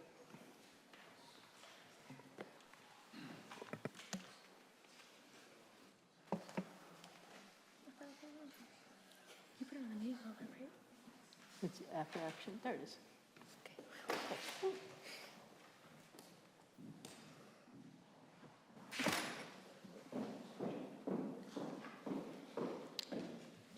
Okay, good evening. Sorry we are in October doing this, but August was a little quick to review July 4th for staff, and then September we had a pretty lengthy meeting, and we were aware of that. So we're coming to you with the after-action report around July 4th. As you know, we came to you early in the season, police, fire, and events, just to make sure we address some concerns we had going forth with the July 4th parade. And we've taken the approach that we should take with any event, or if we had a weather event, how we look at an after-action report if we debrief anything, even if it's a fire. We kind of took the same approach here so that we can learn from it, tell you what was good, tell you what we can learn, and also to just make sure we're all had the same expectation when we go forward with anything, and I think you'll see that with this. So I tried to incorporate some of Chief Ackerman's pictures from original, but again, I've added a fair amount of stuff. I did give you the handout in the interest of time with folks here wanting to do other types of business, but I will run through this, and we can again talk about it at retreat or at another meeting as needed, but I will run through it and give it its due time here for a minute. Oh, we're gonna have a All right, we're going to do the old-fashioned way. Let me move over here. And again, that's why I handed this out. So this is actually the FEMA definition for special event and mass gathering. And the reason I put it in this presentation, we probably should have put it in the first one, is it's not necessarily about a size of an event, just the impact that it can have on a community. It could be a jazz fest, it could be a fire event even that will have that event in itself can cause other issues around the community. And so when we look at the definition here, it's not just about the size of an event. So I put it in there, and again, you can read it in the interest of time later. What we brought to you is the original slide, concerns and challenges that we had around the parade, crowd control being probably the biggest one, also concern about resources. Again, you can read through them. I'm going to touch on all these, but that was originally what we came to you with some of our concerns. We also came back to you with how we wanted to fix those.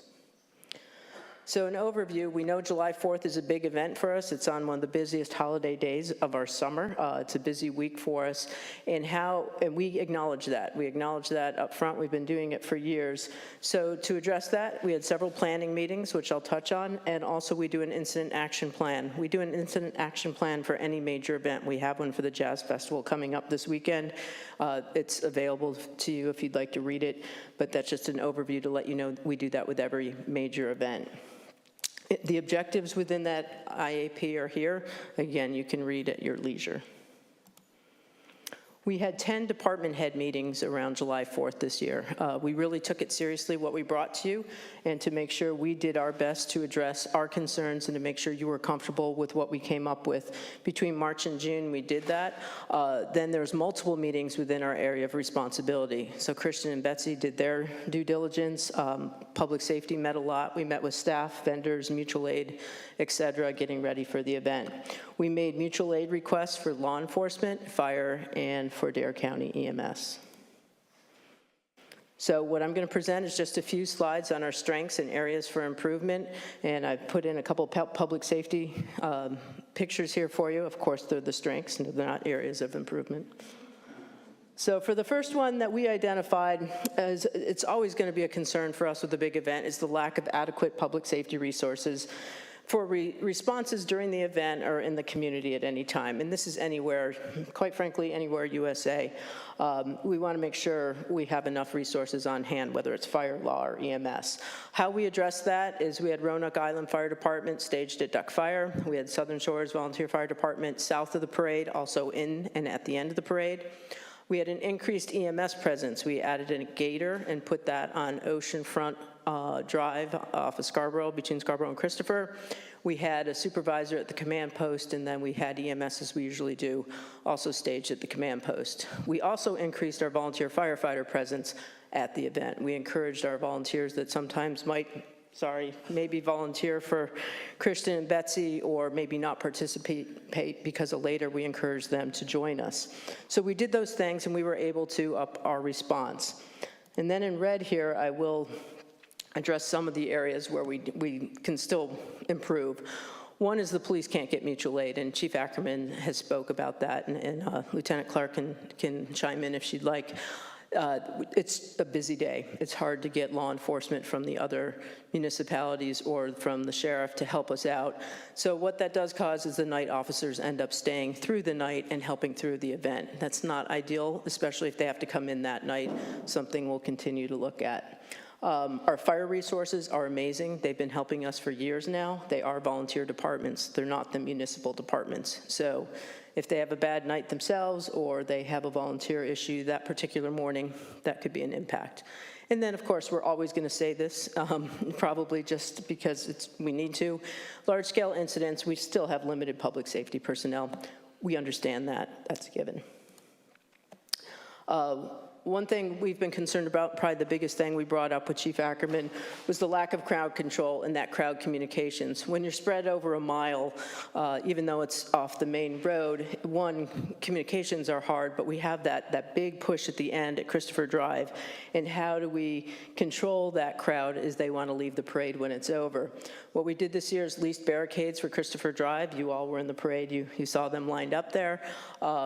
We utilized staff that was at the beginning of the parade and shifted them to the end of the parade. We used as many public safety individuals as we could to also go to the end of the parade to help with that crowd control. And staff was equipped with radios. The town now has VHF radios for themselves, so they were on one event channel, and of course we're using 800. We'll actually expand that even at the Jazz Fest, putting some 800 radios in staff hands as well. So where we still lack in this area is, oops, sorry, I gotta hit the little button. Is the biggest thing we have with the barricades. It was great, and that was a big bonus, and you'll hear that again. It's only public safety setting up and tearing down. Now, you could say we're around, and that's great. Unfortunately, it takes law enforcement away from paying attention to the event itself, pre and post, especially from a target hazard and just situational awareness point. And we'll look at that, and I'll address that at the end. And then mass communication capabilities are limited. So even though we have people everywhere, if we had something quickly to get out, it's going to take a lot of voices, and we don't have a way to really mass communicate. We can do it with PAs and stuff, but that will always be a challenge along the mile course. This is, I think, one of my favorites, and I'm sure it is for Christian in the back, the lack of formalized severe weather decision-making process. You have a lot of mariners, we have captains and boat captains in the fire department. We all love the weather. We're watching it daily anyway because we're just those kind of people. But we did lack a formalized severe weather decision-making process. We totally implemented that, and we're using that for everything now. We created a weather watch list. We have a go, no-go decision procedure. We're utilizing Dare County Emergency Management more. He did it for all the events in Dare County by having NOAA doing weather updates a couple days ahead. He's doing it for our event this weekend. So that's there forever. It's probably the best thing that came out of it, that this is a given and how we do events now. We identified locations for shelter and just more formalized those. And again, really the only negative we saw here was really that mass communication. Our weather is unpredictable. If we have something quickly, people might have to figure it out for themselves before we could mass communicate it. And then improving situational awareness, we did hire Benny Baldwin this year to do real-time drone footage for us. We got great start and finished photography, which I'll show you quickly at the end, so we could document the event a little bit. We did get great analysis video, but we didn't really get real time. We were hoping to put them at the command post and have real time the entire time, and we could watch you make the turn and do all kinds of things. That's something we'll improve upon. If we're going to continue to do drone operations, we need to develop an operating plan and work with those that are going to have those capabilities. So something we'll work on. But it was great to have them. When you see the pictures, you'll see why. At the actual event, we reduced waste and cleanup with the water stations and doing snow cones. Didn't use as many watermelons this year. People functioned in their boxes, and I'll put an org chart up for the Jazz Fest in my presentation later, but we are so good here about using incident command and an organizational chart. Everyone's doing their work in their box, and it makes for a smooth day. So it did. The event, quite frankly, probably from a staff perspective, even with all those meetings we had with you out of concern, was probably one of the most smooth events we've had. And the only things we had to say really was just some tweaking of staging, the height of the signage, and where we do parade check-in. So from the event itself, it was really minutia to just make it a little smoother, but overall the event was great. So the barricades, we talk about the barricades because they really changed the end of the parade. It really made it much easier for us to control the crowds coming down. Public safety pre-staged them. On July 1st, they were delivered. We couldn't get people to deliver them, so we did have to pre-stage them, but we couldn't put them together until that morning. So that morning, there is that push to get them. We put them where they needed to be, but to put them together and not block driveways still required us to assemble that morning, and then we disassembled immediately after the parade. Other equipment we used, and these are just sample pictures. We did utilize one tractor. We had 2 UTVs. We promise we'll upgrade the UTV next year, Drew. It was a little rough. And 2 solar message boards to help with communication. Some event statistics. We had a total of 45 entries, 33 community or business entries. We had 12 council public safety entries for a total participation of 325 people in the parade. So that was actually parade participants. We estimate viewers, again, looking at the drone footage, talking with Christian, around 2,500. We could probably blow it up and almost count people, but a quick estimate in looking at the drone footage is around 2,500. Event staffed, I just calculated hours so you could get an idea. We had total admin staff of 10. We had 40 volunteers. We had 8 police officers, 5 Dare County EMS employees, and a total of 26 fire for the event and in town. 13 were from Duck, 8 from Southern Shores, and 5 from Roanoke Island. This estimated, looking at, we did 214s for the event for most folks. Looking at the hours between 5:30 and 12, roughly 319 person hours to pull off that morning. Incidents during the event, we did have a few this year. We had one minor injury at Town Hall, a cut finger with the watermelon, and then we had 3 calls around the time of the event. They were all non-event related. They were actually calls in town, and I just listed them here.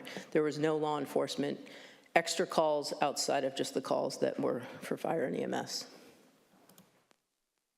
Event budget from Christian, her event budget was $4,200. Public safety budget for the barricades and message boards and vehicles was $11,385. So when we reported out to you before, things we wanted to try to do, they're listed here, and you can read them. In the interest of time, I'll go through them all. But when we look at all the things we wanted to try to accomplish for the events, we were able to meet all the boxes except for the motorcycle boxes. So the things we wanted to either tweak or improve upon, we were able to do. The last one was confirming trash and recycling was picked up. In the future, we will make sure that's up a little bit. We did run into that just near the end or beginning of the parade. Here's some drone footage for you, quick 4 pictures. This is looking down Scarborough Lane, so you can kind of get an idea there. This is another farther down Scarborough Lane near one of the cul-de-sacs, just to give you a different view. This is on Ocean Way, so once you make the turn on Scarborough Lane to Ocean Way, you can see there's not a lot of folks on Ocean Way there. And then this is near the parade end, and probably the most significant picture. So towards the bottom is where I believe the ladder truck is, so everyone's starting to leave. So that's always our biggest concern, is this mass exodus at the end. So I threw that picture in just so you can get an idea. And again, you have them in front of you. So quickly in summary, it was a successful event. They always are.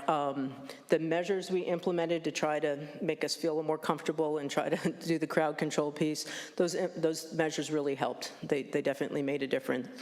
And we've been lucky, we're fortunate we haven't had severity of emergency calls during the event. And even with those calls, one paged out kind of bad, but they weren't significant. We were able to do it easily with the response we had. Probably the biggest takeaway is the events need people to be successful. And on July 4th, the entire town of Duck staff is there. Everyone. And then there's the second one, and the reason I bring it up, I was looking at the volunteer stuff, and we talked on Monday to review everything, and then I looked at the volunteer list for the Jazz Fest. And is there enough volunteer help in town? We're even at the fire department, but even for town events, it isn't, no disrespect to anyone in the room, including myself. We are an aging volunteer pool, and just something to keep in mind. So you fast forward 5 years, 3 years, what does that look like? And something just to keep in the back of our minds, because we do need the people to be successful. Public safety personnel become public works and public safety. We're fine doing that.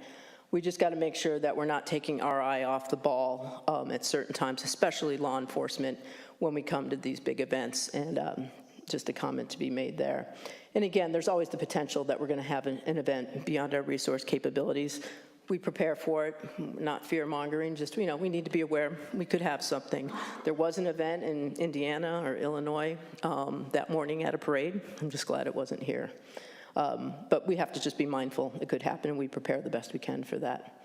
So what do we do going forward? How do we increase the margin of safety? I think with all of our events, we continually evaluate. We evaluate the particular day, the particular event. I think we should start a larger conversation for town and identifying new helpers. Do we get Rotary Club in? Do we get the Boy Scouts?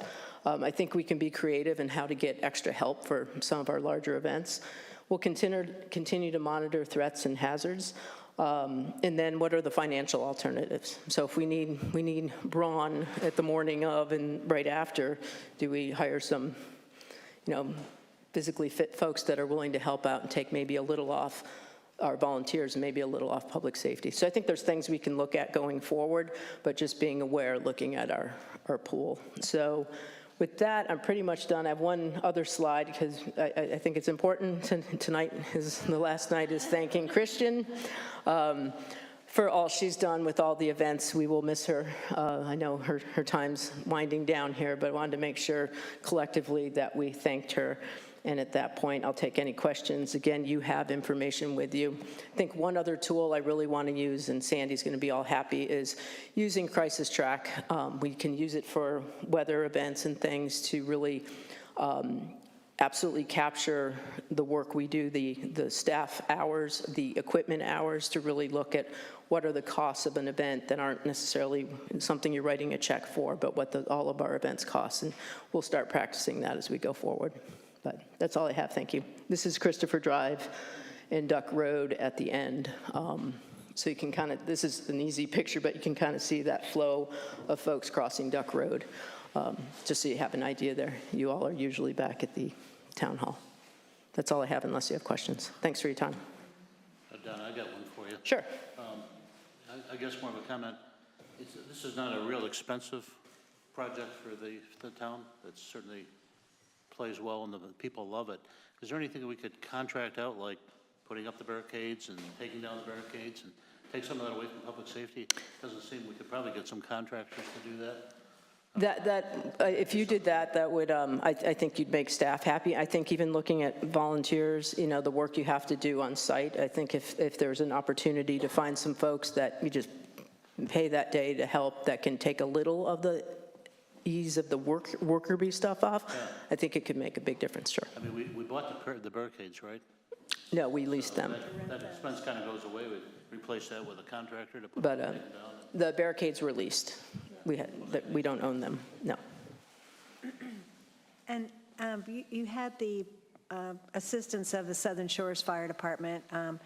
That seemed great. They were in the parade as well. And I mean, was that a fairly easy ask of them? Yes, they actually, I'll tell you, Chief 12 will tell you he loves our parade. And he loves our parade because he can be in it and it's not in Southern Shores. But yes, they're great partners with us all the time. They love being in the parade. They're very helpful. That's an operational move, why we have our fire at the end. No problem there.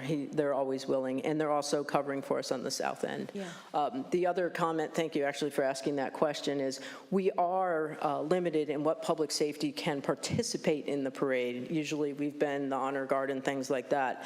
That's difficult right now with how we're structured with what we have to get done for the parade. We were able to put our truck in with 2 volunteers, but in general, public safety can't really participate as we used to, but Southern Shores loves it. We're good. Great. Thank you. Well, I'd just like to thank you for the report. It was very informative, and I think it was a great event. I mean, everybody who went had a ball, and I don't think everybody always understands the amount of work that goes in the background, and I think that's good to show us, and I think the more volunteers we can get, the better. But I think, you know, hiring possibly some labor to help us would be a good thing, because I think, you know, the goodwill and the enjoyment that people get out of this is really phenomenal. I think it's good that we did it. People were happy to come back after 2 years of COVID to be out again, you know, and mingling. So it was really good. But thank you for all the hard work, and, you know, yeah, anything we can do to help support and make the job a little easier. We appreciate it. Thanks. Thank you. Thank you. Thank you, Donna. Thank you, Christian. Yep, thank you, Lieutenant. Christian. That's for sure. Everyone else? Thank you. I'm going to go on to item number 8, new business. First item is going to be discussion with VHB relative to adding a center turn lane to the BRIC grant-funded North Carolina elevation project. And Chris DeWitt from VHB. Chris, good to see you. Good to see you. Welcome. See if I can in person. figure this out. Good evening. It's good to see everybody in person. It's been too long, but thank you for having me here. Just to reintroduce myself. Oh, there is the presentation. Awesome. I'm Chris DeWitt with VHB. We've been working with the town, as you all know, for a number of years on the sidewalk and complete streets project along Duck Road, including the upcoming phase to add sidewalk to the west side of the road between Resort Realty and Sunset Grill. That project started as just a sidewalk improvement, but as you know, with the availability of some additional funding, really became a resiliency project, and a project that will elevate the roadway to help minimize flooding from the sound, keep the sidewalks as part of the project, and also install some living shoreline improvements to really do a comprehensive resiliency project there. So I wanted to update you on that project. Let me see if I can figure out, will this remote work? No. I don't think it worked for Donna. Oh. Do you have to? There we go. Wanted to provide a quick update on that project, talk to you about where we are with the schedule and what we see as a likely construction schedule at this point. Obviously, we had hoped, as you all know, to be going to construction this fall. We are not there. So I wanted to talk about what we see as a schedule moving forward and what a likely construction schedule is at this point. See what questions you might have about that. And then talk about the potential for the center turn lane, extending that with the redevelopment of the Resort Realty project, and whether that could be incorporated into the NC-12 resiliency project. So, just a quick recap. I know everybody's familiar with the BRIC project, and BRIC, for those who don't know, stands for Building Resilient Infrastructure and Communities. That's one of the grant funding sources that the town has secured to do this resiliency project. And again, you can see the project area here. It runs from Resort Realty in the south to Sunset Grill in the north, focused on the sidewalk project, but also the living shoreline and the elevation of the roadway. Some stormwater management improvements included in that as well, some subsurface chambers, similar to the ones that we installed at the Tuckahoe subdivision some years ago to solve the drainage problem there. The project really consists of three integrated elements that make this a roadway and coastal resiliency project. The first is the elevation of the roadway. As you know, that section of the road is very low. It's within the 100-year floodplain, and a couple times a year when the wind blows in the right direction, the sound tops the roadway and can cause some significant damage. So we would look to elevate the roadway to the extent possible. We're limited by the road elevation on either side of the project, so we can't elevate the road as much as we might hope, but the project would get the road out of the 100-year floodplain. I mentioned the sidewalks, that stays as an integral part of the project, sidewalks on both sides of the road, as well as the infiltration strip separating the bike lane from the sidewalks. Bike lanes are included as well. And then the living shoreline aspects, replacing the haphazard revetment that's there along the shoreline now with a properly constructed revetment at a slightly higher elevation, installing some breakwater sills off the shore there, and doing some minimal fill and marsh planting to help restore and protect the marsh that's there. The construction of the sills would do a great deal to protect that marsh and allow it to reestablish itself, but we would be looking in a couple of areas to do some sand fill and some marsh planting to help that process along. As I mentioned, and as you know, the town has secured several sources of funding to help make this project a reality. The big one of those is the BRIC funds. That's resiliency funding through the Federal Emergency Management Agency, but also Fish and Wildlife Foundation, the Tourism Board has contributed, Soil and Water Conservation District, Department of Emergency Management. So the town has done a great job securing various sources of funding and matching those various sources of funding to help make this project a reality. The bottom line, though, is that some of those sources of funding come with some review and approval process that we've been going through. There's also a permitting process that we are in the middle of. And we've now gotten to the point, as you know, when we go to do this, it's a roadway project, we're going to need to do it in the off-season. We had hoped to get that to the point where we would essentially have the bids in now and be ready to start construction shortly after the Jazz Festival. But with the process that we're in, we're just not quite there yet. So we really think this is what the schedule looks like at this point. This is a series of 3 slides to kind of describe the process, talk about where we are and what we see as a schedule moving forward, getting into construction in 2023 instead of 2022. We have, again, I mentioned the permitting process. We've submitted the permit application. We've been through a couple of rounds of revisions on the permit and most recently resubmitted the permit application. So we're advancing that track.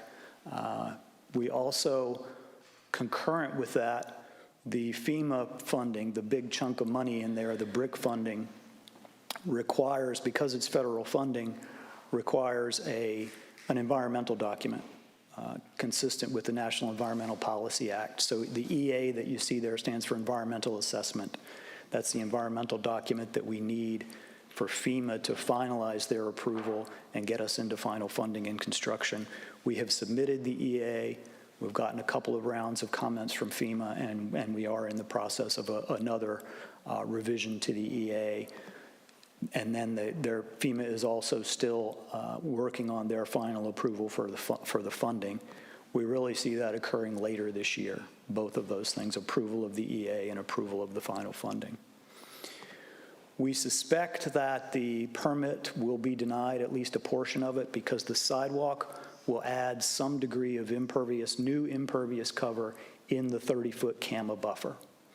And that's just a threshold that CAMA is going to have to say, we have to either deny the permit or deny that aspect of the project. That will require us to move forward with a variance request to the Coastal Resource Commission. Now, we've spoken to CAMA, to the regulators.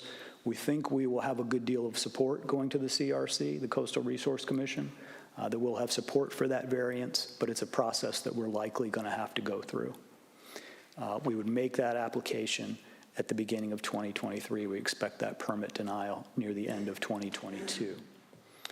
I have the utility meeting in there. Obviously, there's a spaghetti of utilities in the corridor, and on all the sidewalk projects and the drainage projects we've worked on, we've tried to coordinate with the utility owners and operators, and we would try to do that as early as possible. So I have that here early in the schedule. Coming back to you at your retreat in February with an update on all of that. Hopefully we can check all of those boxes at that time. The CRC meeting, where the variance would be considered, would occur in February. Anticipating an approval at that point, we would be ready to bid the project. So the plans are done, we've got the bid documents done. I mean, we're ready to go, but we've got to get through this process. So if we get the final funding approval in the EA late this year, go to CRC early 23, we'd like to go ahead and bid the project early in 2023, get those bids out. This schedule anticipates the likely potential that we might get fewer than 3 bids, which would necessitate a rebid. That has happened on other phases of the sidewalk project, so we've built that into this schedule. And then coming to you with a recommendation for a contract award in May of 23. That would allow us to get under contract with the successful contractor and potentially starting some of the work in the summer, not the roadway work, not the stuff that's going to disrupt traffic, but the installation of the breakwater sills in the water. That's a completely separate trade, a completely separate mobilization for the contractor. And we hope and anticipate that they could do that during the summer, get that done, keep the project moving, and then hold off on the mobilization and the roadway work again until after the Jazz Festival later in 2023, with an anticipated construction completion in early 2020, in spring of 2024. I'm going to pause there because I went through that quickly and it's a lot of steps. Are there questions about that schedule? Thank you, Chris. I appreciate the update and the reminder to the community about what we're up to and been in the process of for a long time. Yeah. It's an exciting project. My question is, given the delays we've experienced with FEMA so far and a few more kind of hurdles that you've identified, how likely are we to get, how likely is the schedule in the beginning part, that part with FEMA giving us funding?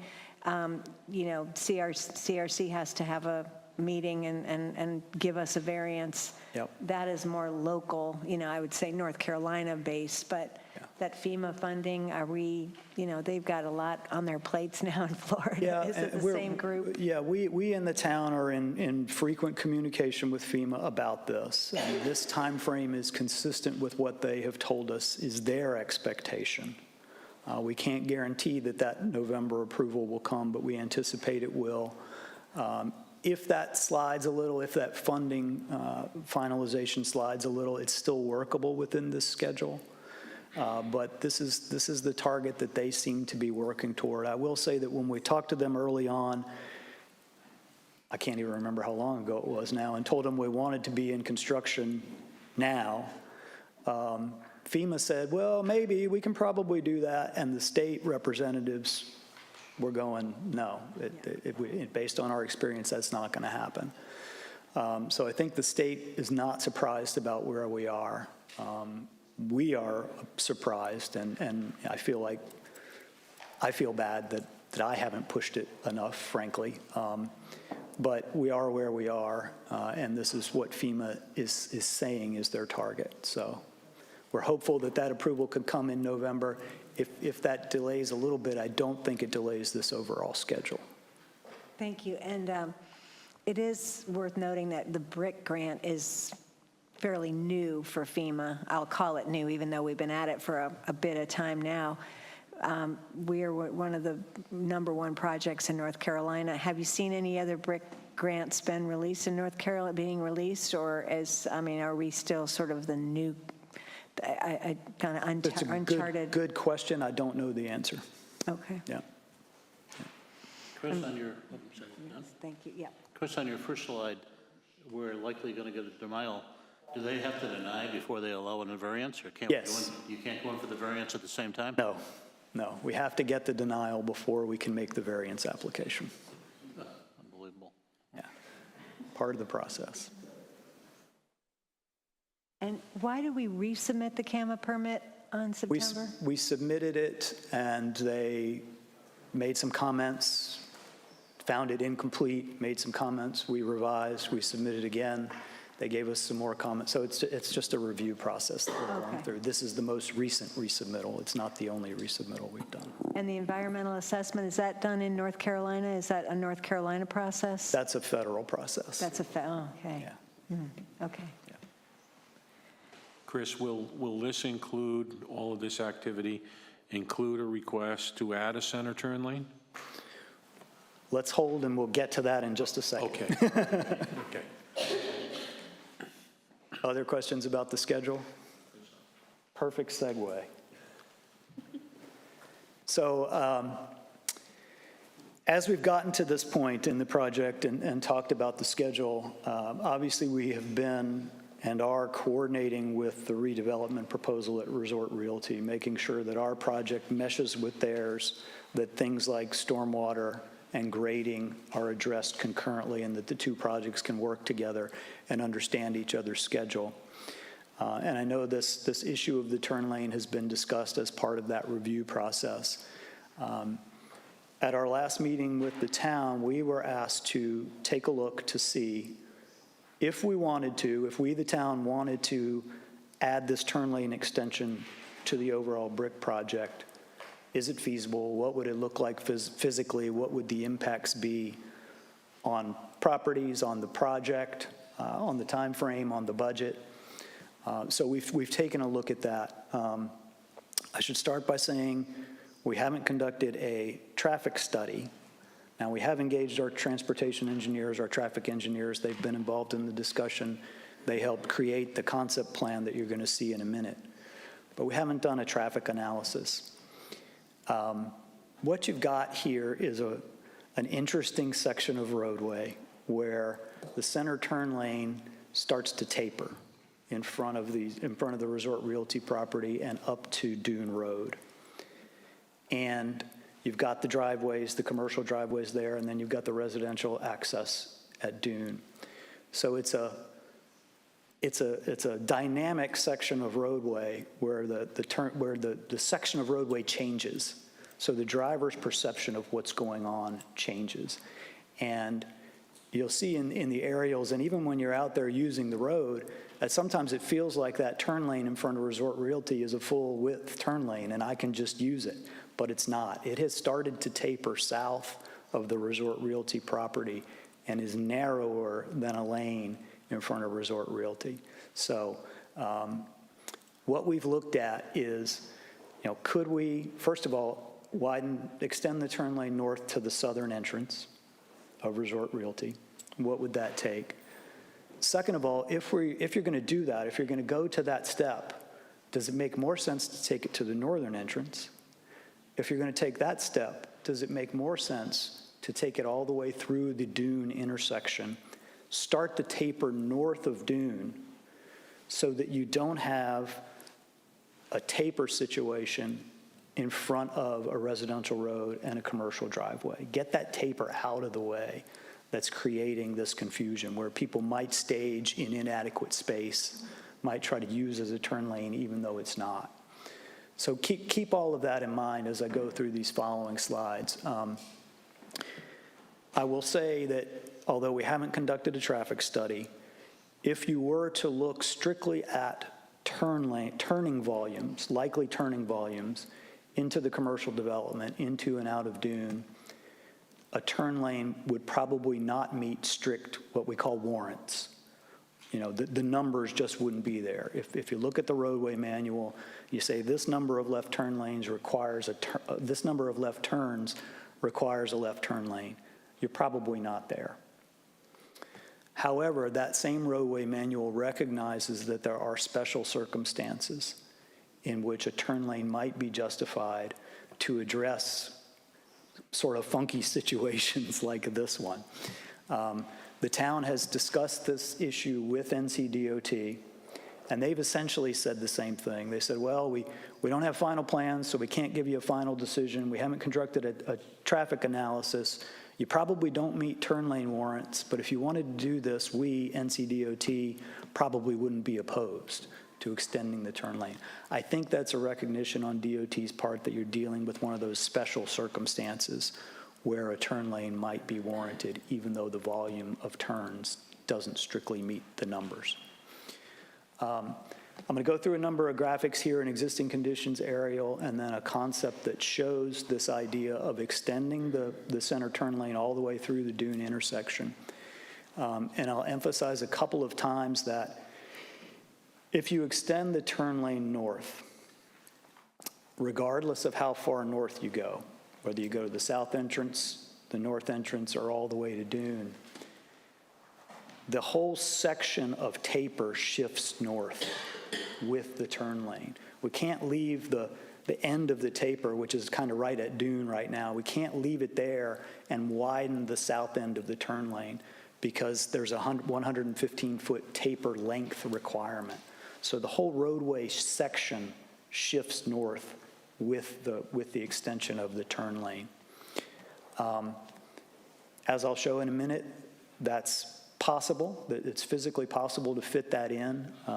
It does come with some impacts that I'll show in a minute, some impacts to retaining walls, grading.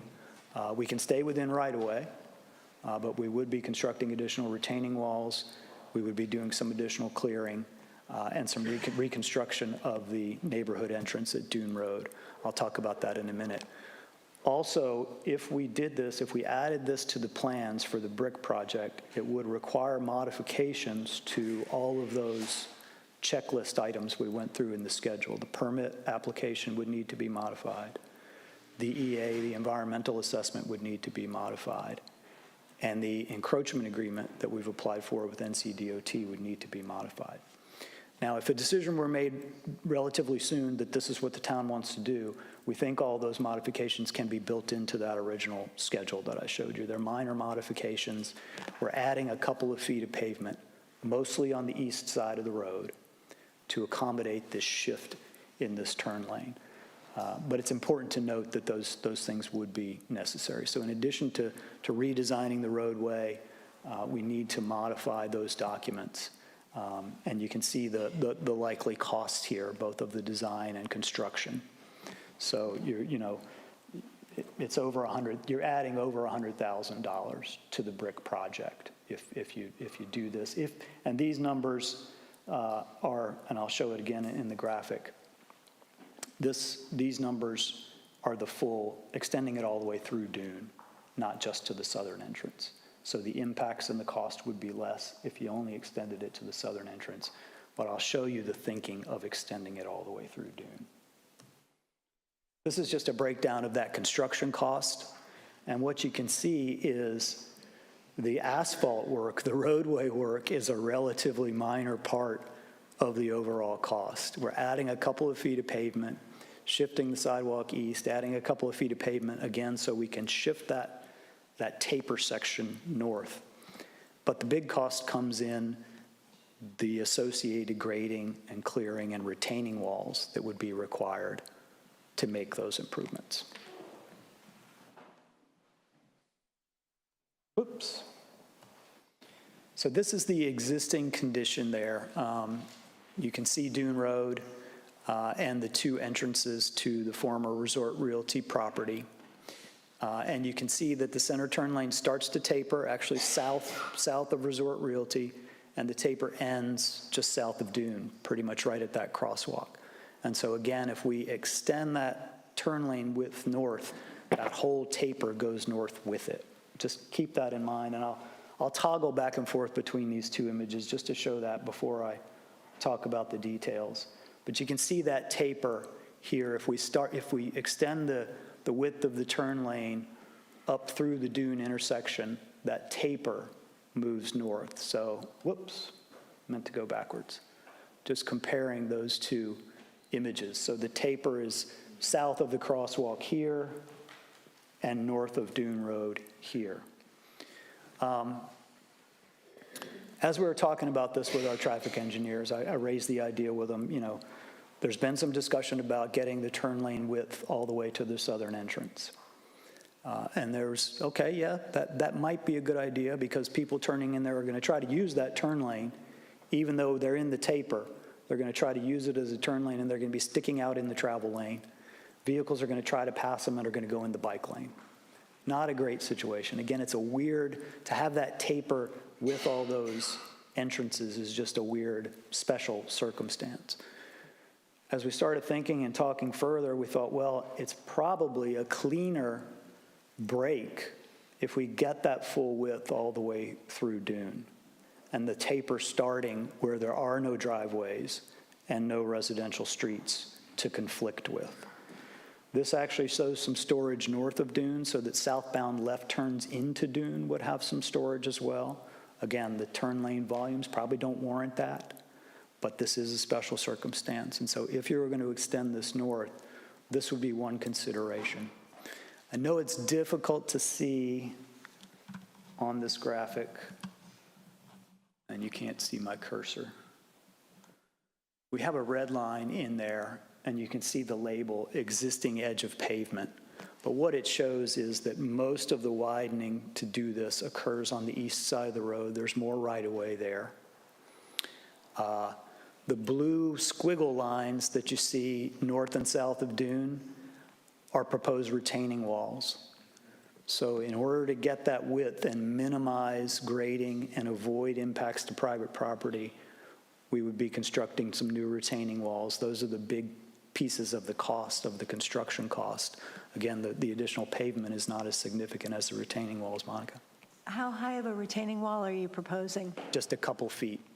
Relatively small retaining wall, but just to avoid to avoid private property impacts and avoid more clearing. But we would need to construct some retaining walls. We would impact the entrance features at Dune Road, and we've built in some cost to replace those. I'll show those in a photograph here in a minute. So there are some impacts there that add to the cost, add to the impacts. And would require modifications to the permit, to the EA, as well as to the plans. But it fits. You could do it. If you wanted to, you could make this fit. One other benefit here is with the crosswalk just south of Dune, currently coming around that turn, there's a bit of a sightline issue. And because this would allow us to kind of straighten that curve out a little bit, it does help with that sightline for that crosswalk a little bit. So some benefits, some costs, some impacts, a lot to consider here as you think about the turn lane.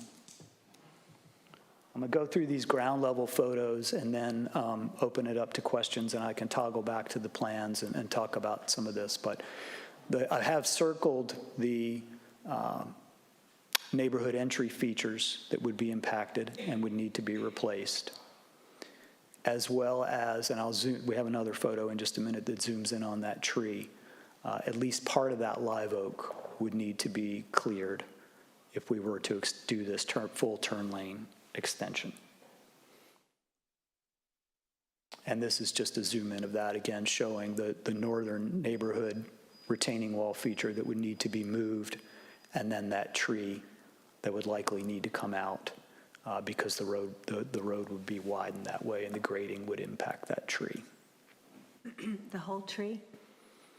The tree goes? Yes. Okay.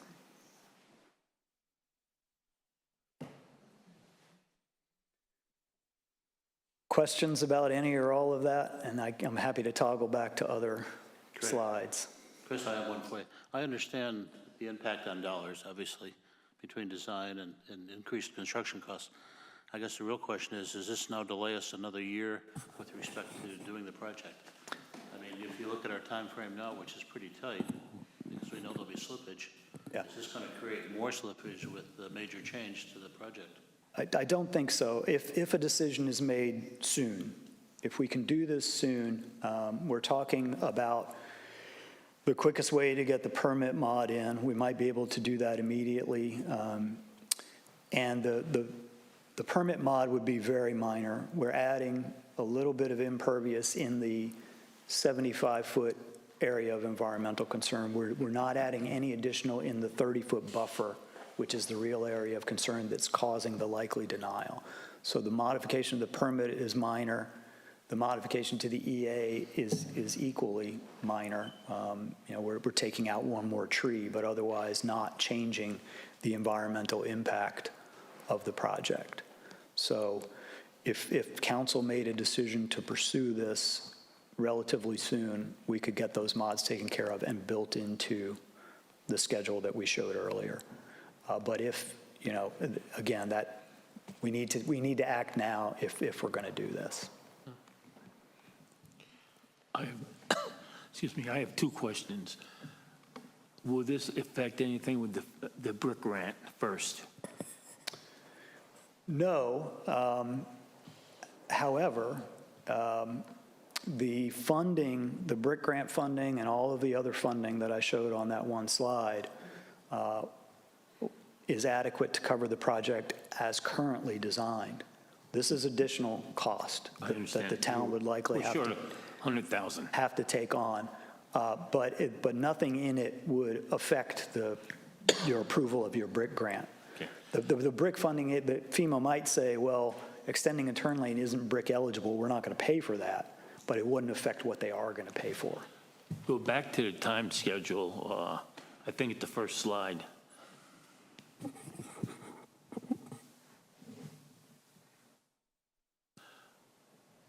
On that schedule there, when would we have to give you notice that we wanted to proceed with this? I know tonight would be fine with you. Honestly, within a couple weeks. If we're going to do this and not risk the schedule again, we really need to get going on it. I think we should proceed with this right now. Yeah, Listen, at the end of the day, this is exactly the discussion that we had last month regarding safety. And this eliminates, or at least mitigates a lot of that stuff really well, I think. And we shouldn't drag our feet about it because, for the reasons that you've just described. Yeah, I agree with that. I think that this is this project, when you look at it on the design there, I mean, first of all, it completes the whole turn lane thing all the way through town. I mean, so I think that comes off the table. We've got a turn lane everywhere we need to. Anywhere you need to turn in, we've got a turn lane. So it completes it. It addresses the concerns, as Rob mentioned, that everybody had either about the project that was going in or the difficulty turning into Dune Road, so it covers, I think, both of those things. And then when you look at it and you layer that in with the whole, I'll call it the brick project, we will have done just about everything the land allows us to do to make Duck better as far as traffic and pedestrians. Beyond that, there's almost nothing more we can do. This will kind of complete everything. And so I think while, you know, going over 128,000, I'll bet it's probably going to be 150 or 175, but it's still not bad to get all of this done because we're doing it in concert with everything else that's going on. So, yeah, I think it's a great project. I don't think we should delay. Chris, back in the $28,000 figure, which is your company's fee, how much of that, if we can't get it approved, it would, of that 28,000, what could we see in return if we're not approved to do that? Would all the wildlife foundations and everybody we had to go back to if we go so far? Like, Not sure I follow. you're charging us $28,000. Right. If it comes back and says we can't do it, what, you have fees that are going on with the construction side, or are everything covered in that in the base grant, your base bill? Still not sure I'm following you. Let me see if I can assist in that. So if you design this. Yeah. And CAMA says no because of this a little extra. Right. Or FEMA says because of this one tree that gets cut down, they say we're not going to approve the EA, you need to go back to your original plan. Right.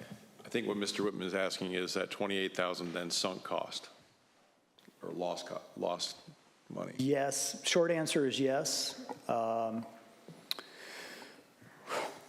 Yes, let me leave it at that. That's sunk cost.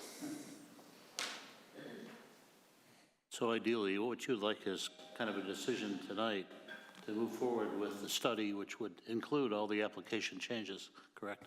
That 28,000 is kind of to take us to the point. That's to Resubmission and. Correct. That's correct. That's to completely revise the plans, to revise the permit, to revise the EA, and incorporate this into the project. The question we start to think about it, I mean, the cost of this project, 28 is pretty much a minimal number. So less than 1% probably.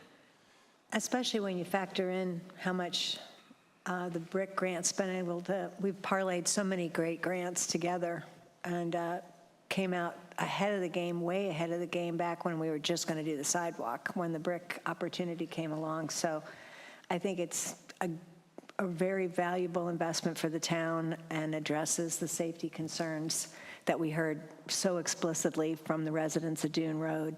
I think it only helps us all the way around with our desire to be as safe as possible. And if we can get this pulled off and meet all the timelines, it'll be really fortunate that we had all that happen at the same time. And I will say, if you do decide to move forward on it, the first thing we would do is let the agencies know, let the permit agency know, let FEMA know that the town is interested in this and pursuing these modifications to the permit and to the EA, just to see if there's any initial red flags from them. I don't anticipate that, but we would have that communication as a first item of business. Chris, in your personal opinion, would you take that third lane all the way to Sunset Grill, or would you stop at Dune Road? I would not take it all the way to Sunset Grill. And Drew, I assume staff supports moving forward with the 28,000? We certainly can fund it. We saw this, the delay that we've had in the approval of the EA and permitting, and after hearing from council at the last public hearing, we saw this opportunity to come back and say, do you want to do a little bit of redesign?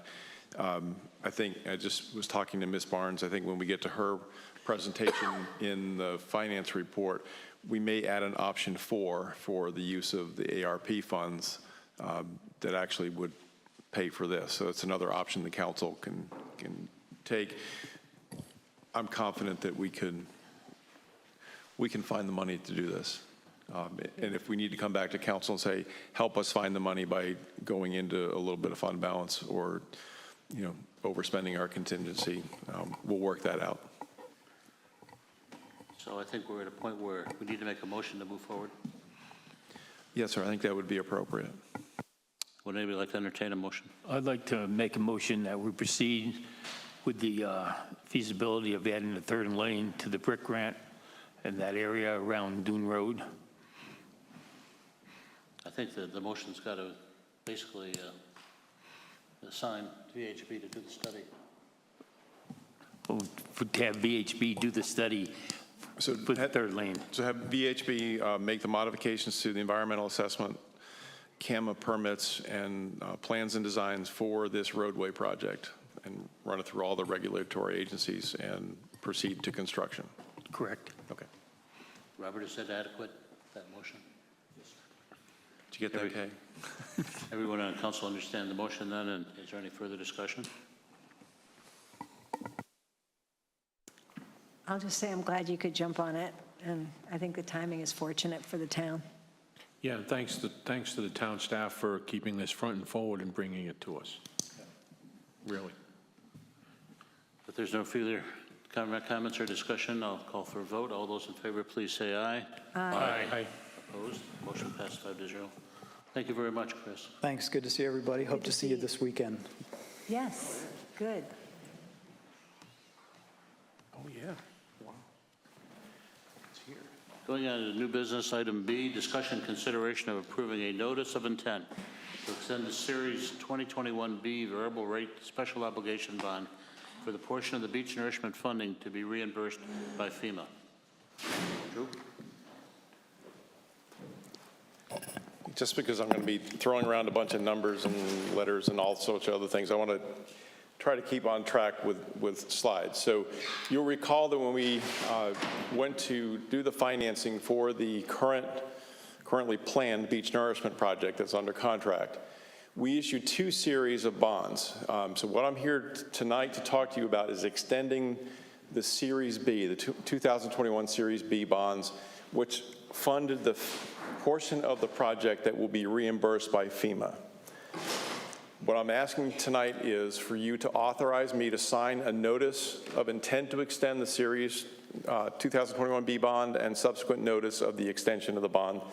There are 2 separate steps that we need to take that are laid out in the bond documents. So first I want to just remind you of, so we have the 2 series. Series A is what we referred to in the discussions about these bonds as the town's portion of the beach nourishment project. We issued a special obligation bond in the amount of $2.4 million and some change. That's a 5-year bond at 1.84%. So that was issued in December 14th of 2021, runs 5 years, and we're currently paying principal once a year and interest twice a year on that bond. So that's just a reminder. You don't need to take any action on that tonight. The Series B bonds were also issued same day, December 14th. It's a 1-year renewable bond, also at around $2.4 million and some change, at an interest rate of 1.64%. The way this is structured is that we don't have to pay any of the principal on this bond until we receive reimbursement from FEMA. So right now we're making a quarterly interest payment only on this bond. So the way that the bond was structured is that we need to make notification to the bondholder, who's PNC, 60 days before the bond renews, saying we want to renew, or before the bond term ends rather, that we want to renew this bond. Then PNC then has 30 days in which to respond with a new rate. Don't know what the rate's going to be. If I were a betting man, I'd say it's going to be a lot more than 1.64%. We really got these bonds at a really good time in the market. Once we receive that rate, then we have to send a second notice, and all this is laid out in the bond documents that we need to take these steps. We need to send the notice of extension. So what I'm asking for tonight from the council is to authorize me to say to PNC, we intend to extend the bonds, give us the interest rate, and then once we receive that interest rate, I'll report that back to you. I think, the options we'd have would be to try to take money out of savings to retire that bond. I don't know how much sense that's going to make. I don't believe it does. I think we just renew it for one more term. So allow me to send them the notice, receive the interest rate. I'll report that back to you, but also we need in this action, if we can tonight, to authorize me to sign that, the notice to extend. So that's what I'm looking for tonight. And I'll answer any questions if you have them on this. Andrew, go ahead. Oh, thanks, sorry. A question, we probably all have a few. The renewal that we're doing annually for this B bond, if I'm calling it the right thing, that's we're anticipating we'll do that again next year because, I mean, we know how long it takes for FEMA to reimburse anything. So are we going to be renewing this annually until we get the money back from FEMA, which we know could take several years? Well, it can take several years. We're hoping that it doesn't. This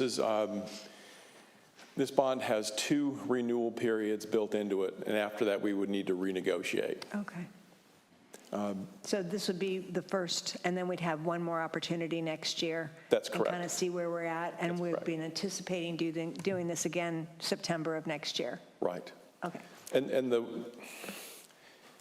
the way everything is structured with this, so when we receive money from FEMA, it gets deposited into what's called a sinking fund.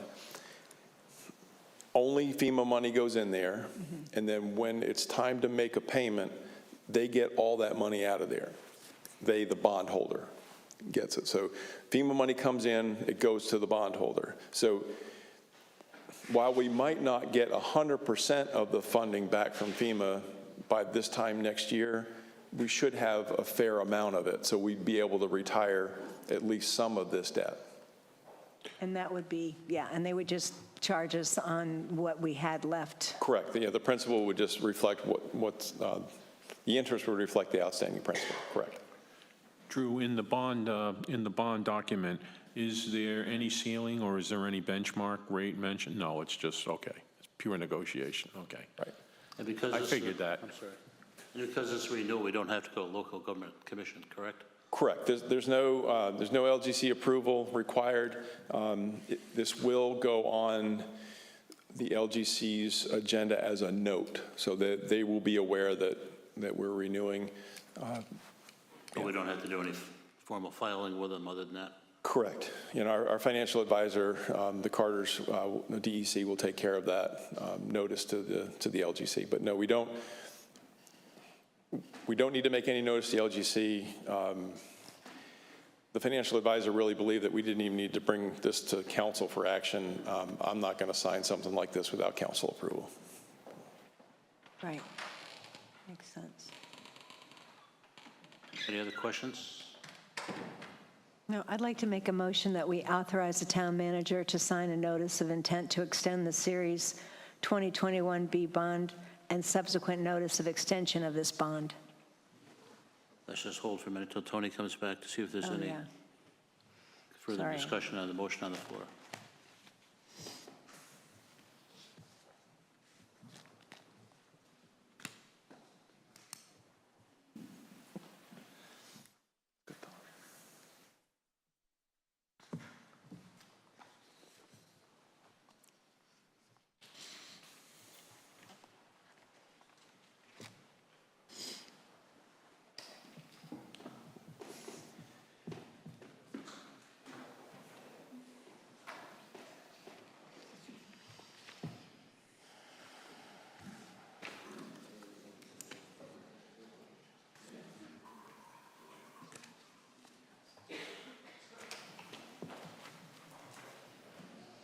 Drew, may I ask another question while we're waiting? The other bond, the A bond, when do we look at do we have to do anything on that one at any time? No, that's 5 years at that fixed rate of 1.84%. Okay, thank you. I mean, so we're... Other than make the payment. So. Well, right, but even though we don't have the project underway yet, and we're kind of have that bond under, when we get to the end of the 5-year period, it'll all just work out. We won't have to extend another year, for example. Correct. Okay. Correct. Yeah, we'll draw that down pretty quickly here in a couple months once they start getting the Payments, okay. done. Yeah. Thank you. Tony, Monica put a motion on the floor to authorize the town manager to sign the notice of intent with PNC. So I've opened it up for any additional comments. There being none, I'll call for a vote. All in favor, please say aye. Aye. Aye. Opposed? Motion passes 5-0. Thank you, Drew. Going on item number C, discussion, consideration of approving the fiscal year 2023-24 budget adoption schedule. Drew? Thank you once again. So just, you have it in your agenda package, the proposed schedule for budget and CIP preparation and adoption. Just so that what I'm looking for this evening is your approval of the budget calendar so we can finalize that with staff, and we're already obviously starting to work on some of this. So you have it in front of you. I've highlighted in blue and underlined the items where you are going to be directly involved. So these are council meetings. We'll start in January, on January 18th at your regularly scheduled mid-month meeting. We'll do a strategic planning session very similar to we did this January. Myself and our staff here found it very helpful to hear from you what your priorities are for the coming year, and we were able to build those into the budget as we brought that forward to you. And then, of course, in February on 15th and 16th is your town council retreat, at which time we'll review the capital improvement plan draft with you. And then all the way down into April, at a mid-month meeting, we'll present to you,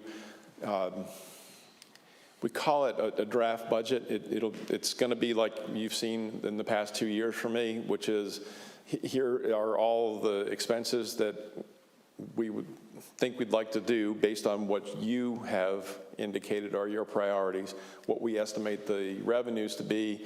There's always a delta, and then we ask for your guidance on how to close that gap. And then the first public hearing of this will be, or the only public hearing will be on May 3rd, and that is at your regularly scheduled meeting. We build in your mid-month meeting in May, if required, to do a budget work session to fine-tune it, and then we bring it back to adoption at your meeting in June. So it follows last year's schedule. Haven't really added anything to it. Happy to answer any questions or take any input if you'd like to make any changes in this schedule. I may have one conflict with that first very important strategic meeting. I'm maybe out of town, and so I don't want to miss that, but I don't know really how to, other than just to say I may have to make my comments separately than the strategic meeting. But it was a great meeting, and I hope I don't have to miss it. Just a personal conflict.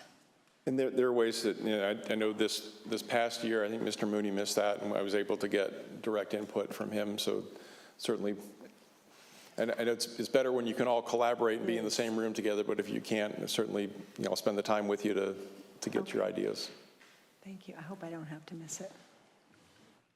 Just a question on, in 2 weeks, we're going to be doing our Vision 2032. There's going to be output from that. So will those short-term goals, not thank you so much for the vision, but the short-term goals will be available to your staff, shortly thereafter, I assume, so that in fact they can start to do their early planning? And it'll Yes. integrate that in then, because obviously it'll have an impact on perhaps next year's budget. Right, so yeah, we'll have the output of that, the session you're going to do to update your vision. It's going to be Vision 2032. So what I would expect is that when we get into that strategic planning session in January, a lot of it you're just going to say, well, do that, and point to the goals that came out of that session. But in addition to do that is we also look for relative priority, because As you know, we can do just about anything, we just can't do everything. It's just, resources are finite. Of course, your direct staff is going to be in our visioning. Yes, sir. Yeah, you and I have discussed, yeah. So it'll be the senior leadership will be there, yes. Any other discussion on this or questions? Other than that, I'll call for a motion. I make a motion, we approve the fiscal 2022-2023 budget calendar as presented. Any further discussion on the motion? I'm sorry. Thank you. How about 23, 24? I had 22, 23 on my brain. Okay. Yeah. That's right. Yeah, let's do the right one. 23, 24. Thank you. 24. Thank you, Ms. Barnes. Getting behind here. Any further discussion on the motion on the floor? There being none, all in favor, please say aye. Aye. Opposed? The motion passes 5-0. Thank you, Drew. Going on to item number D, discussion direction regarding permanent beach access through Barrier Island Station for beach nourishment, beach monitoring, beach maintenance, and emergency services. Our senior planner, Sandy Cross.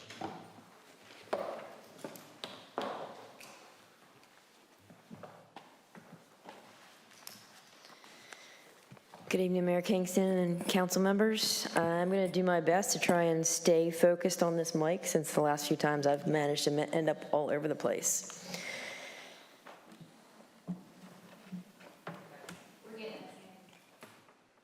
All right, waiting on my presentation. So who would have thought? We've had a lot of feedback in the past week and a half about Barrier Island Station drive-over beach access. So what I plan to do tonight is give you a basic background history as to why we started working on that. I'm going to talk about our CAMA minor permit request. I'm going to talk about those notice requirements associated with that request. I'm also going to talk about permit objections and responses. Permit revisions that may be necessary, intermediate and long-term goals, and our request for guidance from council. Can I move this? I would, because I can't see. I would like to point out that the discussion about Barrier Island's access has been discussed at previous council meetings. It was briefly mentioned last month, and it was mentioned the month prior, and I didn't go any further back. I just haven't had time to do that. So just want to bring that up.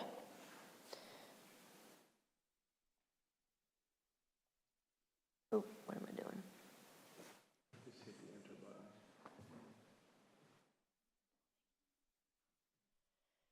All right, background history. 2017, we had beach nourishment. We all know that. 2017, we were able to secure access through the Army Corps of Engineers Field Research Facility for all of our mobilization, demobilization, workers, so on and so forth. That was the only access we used. About 2 years ago, we reached out to the Field Research Facility again, and were promptly notified by the director at the time, Jeff Waters, that he was not going to allow us any access. As luck would have it, they were having a groundbreaking not long after that Drew and I were able to attend, and we met Dr. Pittman, David Pittman, and Dr. Ty Walmsley. Dr. Ty Walmsley is the ERDIC, and please don't ask me to explain what that acronym means, but it's basically above the director of the Field Research Facility. And Dr. Pittman sits above him as well. We had a great conversation, explained our needs and how it would be a collaborative effort, and we made suggestions on how we could utilize the Corps property without impacting their mission and potentially creating an access that would be available for us for future nourishments. We were promptly told no. So I want to just touch on that because there was a comment made, did we talk to the higher ups? We have done that. So once we received those denials from Dr. Waters and Dr. Walmsley, we then started strategizing on where we might be able to gain access. We solicited 5 communities, 2 in the nourishment area, 3 in the nourishment area, 1 south and 1 north of the nourishment. Of those 5, we have 2 that we're still talking with. And I'm going to come back to them as well. Right now, we are trying to secure the access at the south end, which is Barrier Island. And part of that negotiation involves them being able to retain the drive-over access. We have another community north of the pier in Port Trinity, which is in the nourishment area. They have agreed to allow us to drive over there. I'm still waiting on a signed easement, and they do not want to retain that access.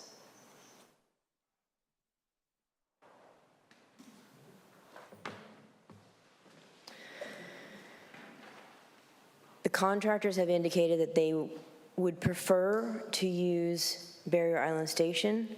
They will, if granted, use both Barrier Island Station and Port Trinity.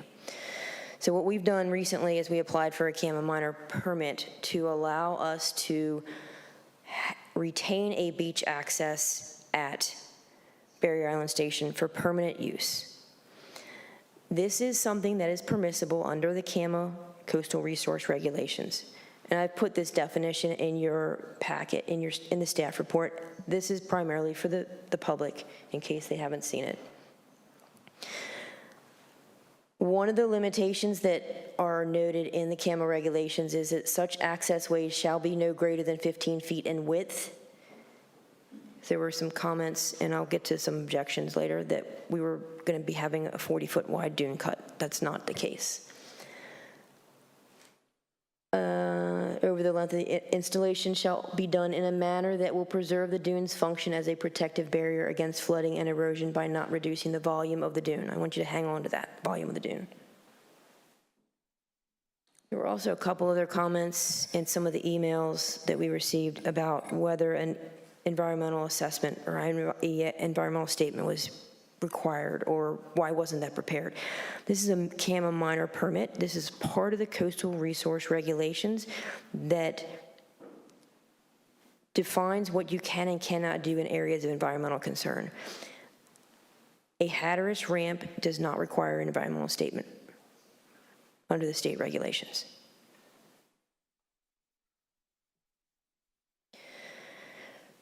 What a CAMA minor permit does need are a few things. A CAMA minor permit may be issued if it meets proper notification to adjacent riparian owners. The coastal development standards required by the Coastal Resource Commission and our CAMA local land use plan. So I wanted to define adjacent riparian owners because there was a lot of angst about not being notified.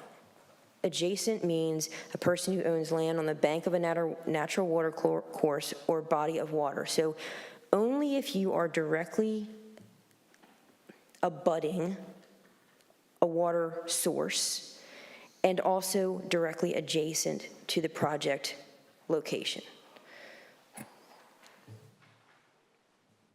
And I have to thank Mr. Porter Jones, whose comments were read into public comments earlier, for this little picture, which shows that the middle with the black arrow is the subject site, Barrier Island.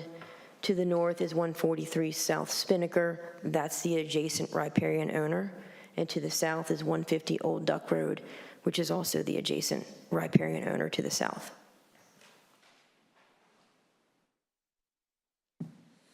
That's just reiterating those two properties. And the adjacent riparian owners, as listed in Dare County tax offices, also note 150 Old Duck Road and 143 South Spinnaker. That's important to note as well. This is directly from Dare County's tax records. You'll see the Culver Cottage LLC address up at the top.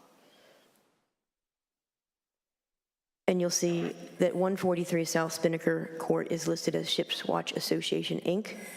at 1251 Duck Road. With all of the comments about improper notice, I reached out to the county to see whether they send separate tax bills for the fractional owners, whether they have any records for those fractional owners. And they provided me with information from General Statute 105-302-213, which notes the following: that real property owned under time-sharing arrangement but managed by a homeowners association or other managing entity shall be listed in the name of the managing entity. So even if I wanted to notify the fractional owners, I have no way of knowing who they are.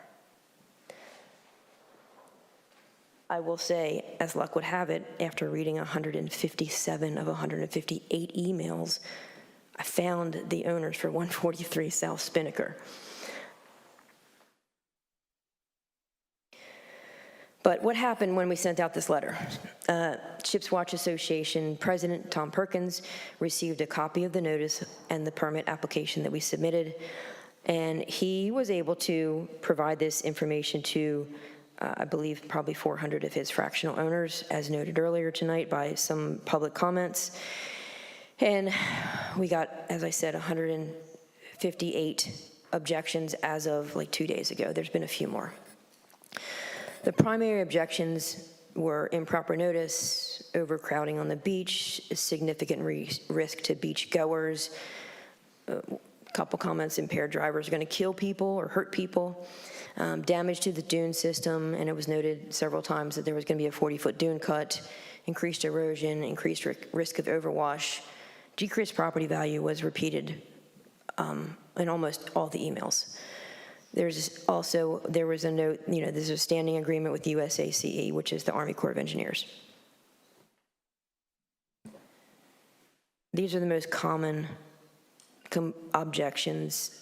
I'm going to reference some more, but these are the ones I'm going to come back to. So just kind of keep them in your mind. Other objections that this was short-sighted, public hearings were bypassed. This is not a quasi-judicial, it's not a legislative change. This is a state CAMA minor permit application. Comments were nowhere else allows vehicles.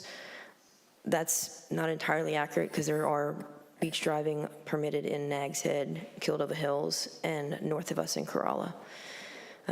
There was no explanation of need in our application. That's, when somebody submits an application, a building permit application to us, we don't ask, why are you doing this? Duck has never had a beach access. You'll see later in the presentation that we have Soundsea Village that has a community beach access. Comments made that that the town goal is to make this a public beach access. That is not. I'm sure all the council members would like cringe at that thought. That's not a goal. If public beach access is made, there's going to be restrooms needed. This is going to result in an increased need for police presence. And do we have that manpower? There'll be more congestion during peak season. You can't drive on the beach and duck in peak season. You can only drive off season, and we'll get to that as well. There were comments made that this is going to increase traffic congestion on NC-12. Access will change the composition of the beach. Parked vehicles will take up a narrow strip of beach. Light and noise pollution. So I just wanted to, there were more, but this is kind of consolidated the ones I kept repeatedly seeing.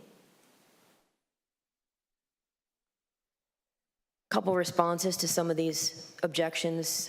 Improper notice. As I noted, staff accomplished proper notice with hand delivery to President of Ships Watch on 9/21/22. That was in your staff report. Based on the tax records and the general statutes, that seemed appropriate.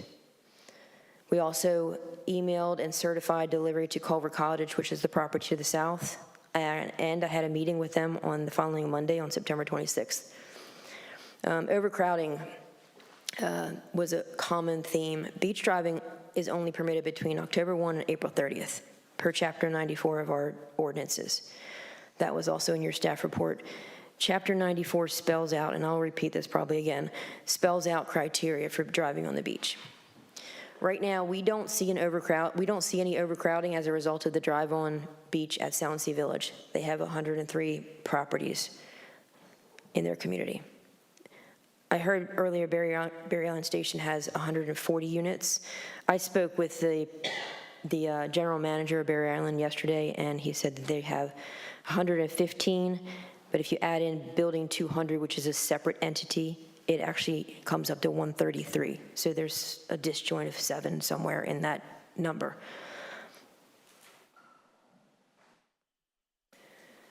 I was hoping to have the general manager from Barrier Island here. Doesn't appear that he has arrived. He ended up having a conflict tonight.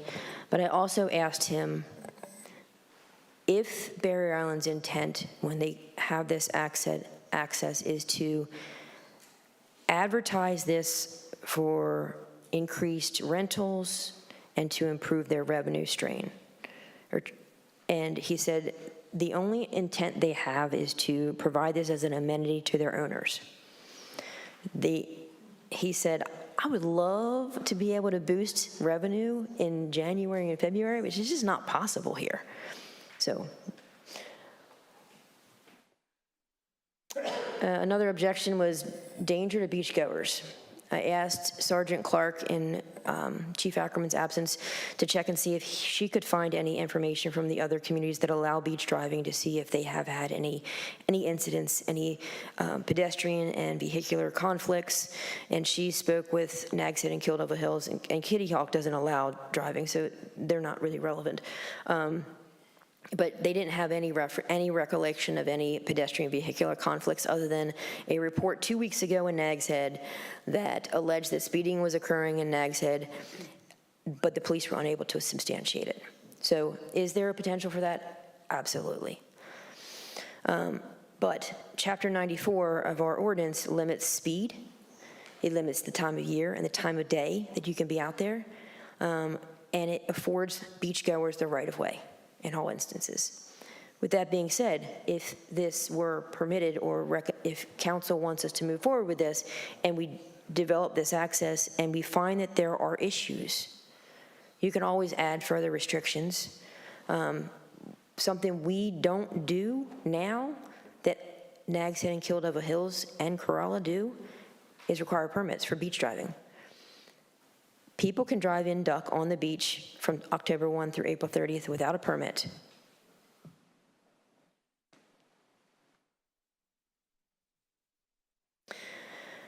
There was also several mentions to damage to the dune system, erosion, increased overwash. The drive over relative to the beach nourishment project would bring the existing 22-foot dune crest elevation to 18 feet. That elevation, the 22-foot dune elevation would be restored following the nourishment. And the nourishment people need a lower elevation for the slope on and off for some of the equipment, like fueling their trucks, changing the porta potties and stuff like that. We don't need that for emergency services. We can work with a higher grade. So the plan is to bring it back to a 22-foot dune elevation, following the nourishment, maintain that elevation for permanent vehicular access.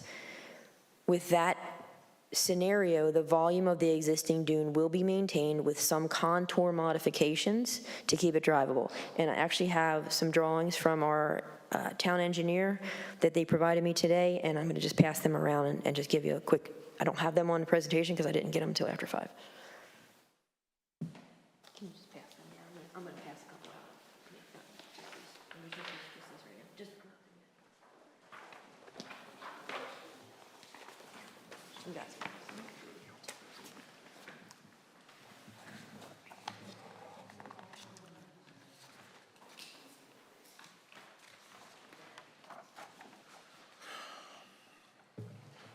So when you look at this, the green line is the pre-construction dune condition as it stands right now. The purple line is the one that Weeks Construction would like to have when they are accessing the beach for beach nourishment. Once that's complete, the town, as well as the Division of Coastal Management, would like to have it restored to the pre-construction elevation of 22 feet. However, instead of having this bulb on the front, on the east side, and this swale in the middle, and then it bumping back up to a small frontal dune, it would be more of a rounded, simple mound. Something I would point out is the proposed construction of the beach access for the nourishment is at 18 feet. For CAMA purposes, a primary frontal dune is defined as the base flood elevation plus 6, which puts this a foot above a primary frontal dune at 18 feet. And at 22 feet, we will be well above that primary frontal dune elevation. Additionally, the design elevation that's been prepared by our engineers for the nourishment has the dune at 18 feet. So there's a little bit of consistency there. Some of the other things that were mentioned were the potential for erosion as a result of this dune access. Fortunately, the county has this wonderful software that allows me to look at aerials, and I can do measurements, and I can compare them side by side with other years of aerials. So I ran some aerials. I'm going to have Jessica pass them around. I did not print multiple copies for everybody because I don't want to spend a ton of time on this. But in most instances, and what I obviously we don't have beach drive, we don't have but one beach drive over access that's used by a community. Kildova Hills and Nags Head have multiple. Typically, like every quarter to a mile, they'll have one. What I found was in most cases, the aerial that I found from 2006 in comparison to 2019, which was the aerials ran immediately after Hurricane Dorian, reflected either a consistent dune vegetation line or an accretion. I also ran an aerial for Ship's Watch because Ship's Watch has been the most vocal about this, and I'm sorry, Old Duck, I should have done it for you as well. Ship's Watch has also seen accretion from 2006 to 2019. Now, we understand the beach, I think I said this probably 15 times at the planning board meeting last month. The beach is dynamic, so it's going to change. We are not going to be able to stop Mother Nature if she wants to overwash.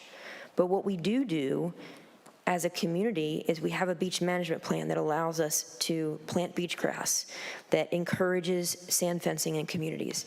And those things are what we do to try and mitigate erosion and overwash. It just so happens we have an area that even doing that requires more, and that's part of why we need this access.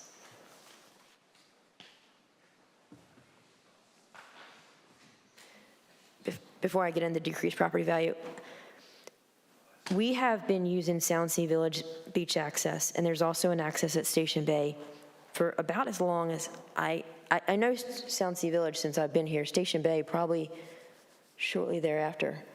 I'm looking at Merrick because he would know.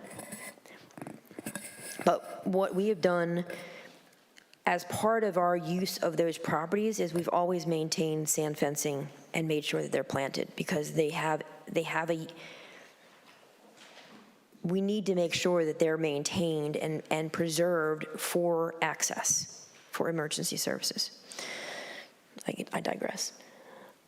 One of the other, how long have we been using Station Bay? How long have we been using it?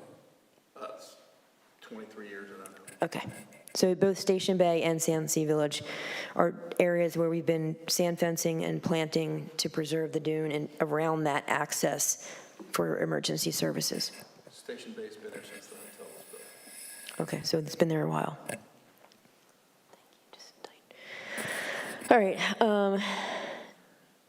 Decreased property values was a big one. This was obviously something that I didn't have a clue about. Will this impact your property value? So I contacted the county tax office and 3 reputable realtors. In our position at community development, we deal with realtors a lot. When they're purchasing properties, when they're selling properties, they're looking for information, so you develop relationships with them. I first talked to David White, who is the assistant county tax assessor, and I talked to 3 other realtors. All of them agreed that this would not affect being next to or near a vehicular drive-over access would not affect the property value unless those properties were also adjacent to a large parking lot. So if your property was next to Barnette Street in Nags Head, there's a drive on there, and there's also probably a 100-vehicle parking lot. That's going to likely have an impact on your property. One of the realtors, Sarah Spencer, God love her, it was a rainy Monday. She said, this sounds like a great project for me and my assistant. She offered to run some comps and was only able to find 1 property that sold directly adjacent to a vehicle beach access in the last year. That was in Nags Head. She said that property actually sold for more per square foot than the other ones that she ran. And I know this is really hard to read, folks in the audience. I'm going to try and just read briefly. The property that was directly adjacent to a beach access sold for $555 per square foot, compared to others at $475, $404, $526, $523. She also noted that she was careful to use homes that were similar in sold date, size, bedroom count, age, and amenities. She said she didn't see where this affected the value at all. It almost suggests an added value. Maybe that's the value of the safety perspective.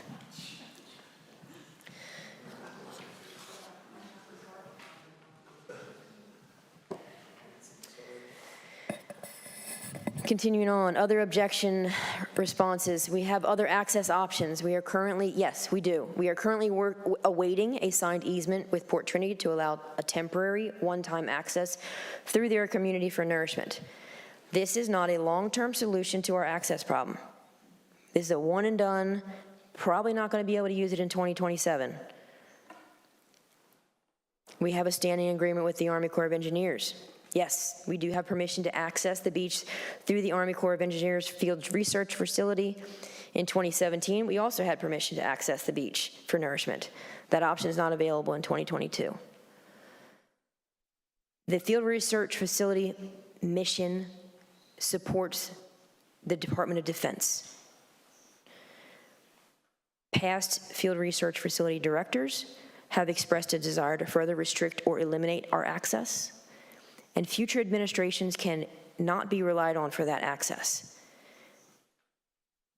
If the Department of Defense decides that they do not want people in here, and one of the reasons why they do not want even workers coming through for nourishment is because of internationals. That could go away at any time.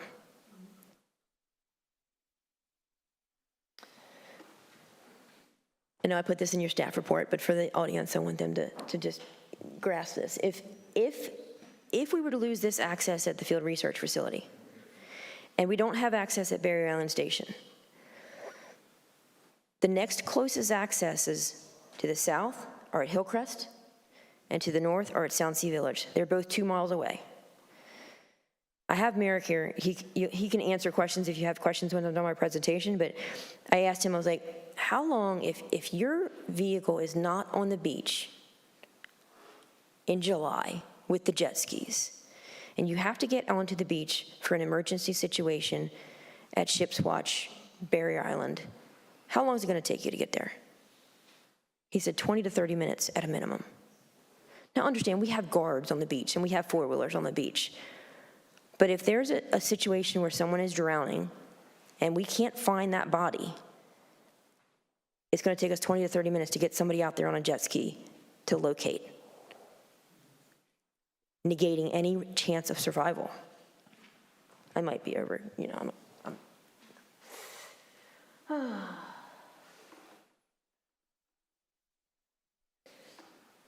If we are only looking at today, then we're failing our community by not looking forward.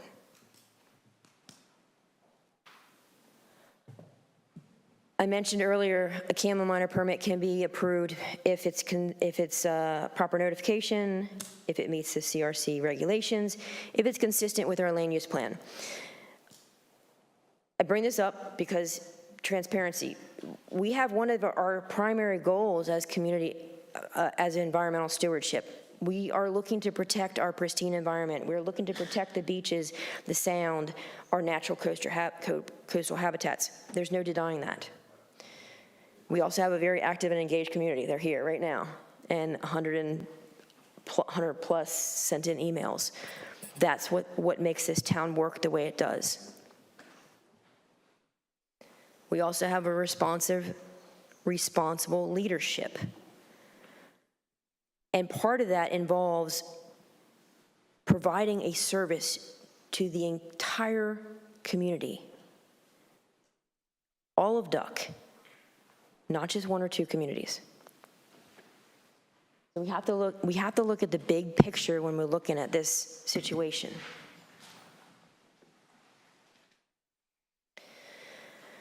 You also find in the comprehensive land use plan tools for managing development.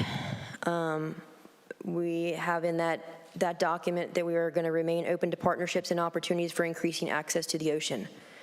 We're going to renourish and maintain the beach. 2022 is not going to be the last time we'll see nourishment. I can most likely assure you of that. We're going to preserve the natural value and ecosystem services of the beach and dune. We're going to conserve and maintain barrier dunes, beaches, and other coastal features. Yes, that's why we're looking at this contour changing for beach nourishment, being restored, and then mimicking more along the existing elevation that exists now. We also say in that document we're going to provide opportunities to educate the public about the variety and importance of natural ecosystems. You know, we can always educate. If we determine that there's an issue with people driving on the beach, we can change regulations, we can educate. We have a great social media presence, we have a great PIO now, and I have every expectation that our new PIO is going to be as good, if not better. Sorry, Christian. She's just learning from you. We also have in that document enhance and support police, fire, and public safety initiatives. Ensure the safety of residents and visitors. Plan for facilities and expansions necessary to protect health and safety.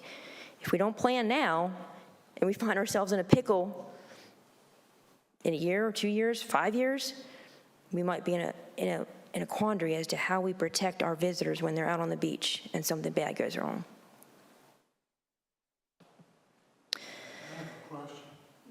If you could let me finish and then I'll.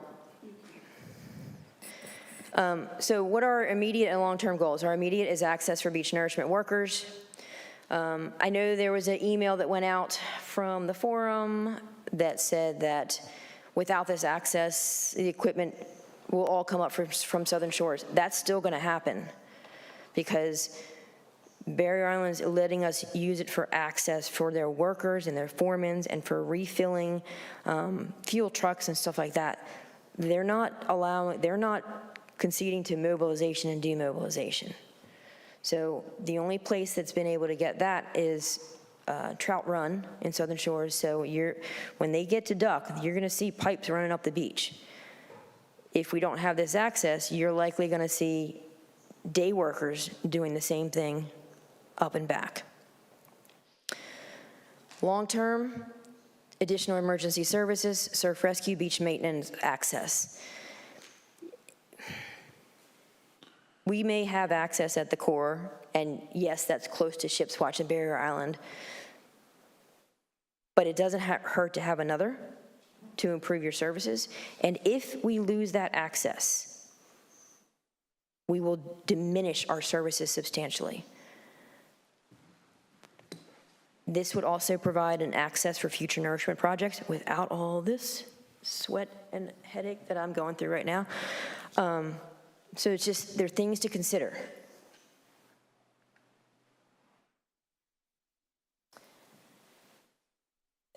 I think at this point, I might just bring up the ship's watch letter, because I had a board member reach out to us a couple days ago,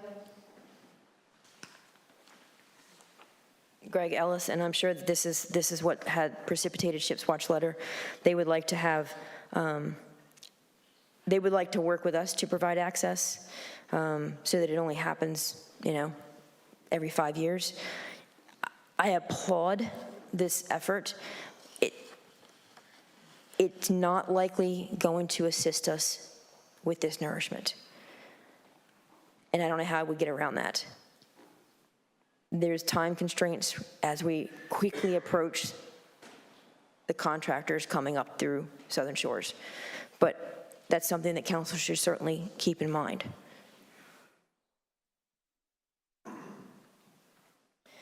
With all that being said, we submitted our permit. We have run into a few issues.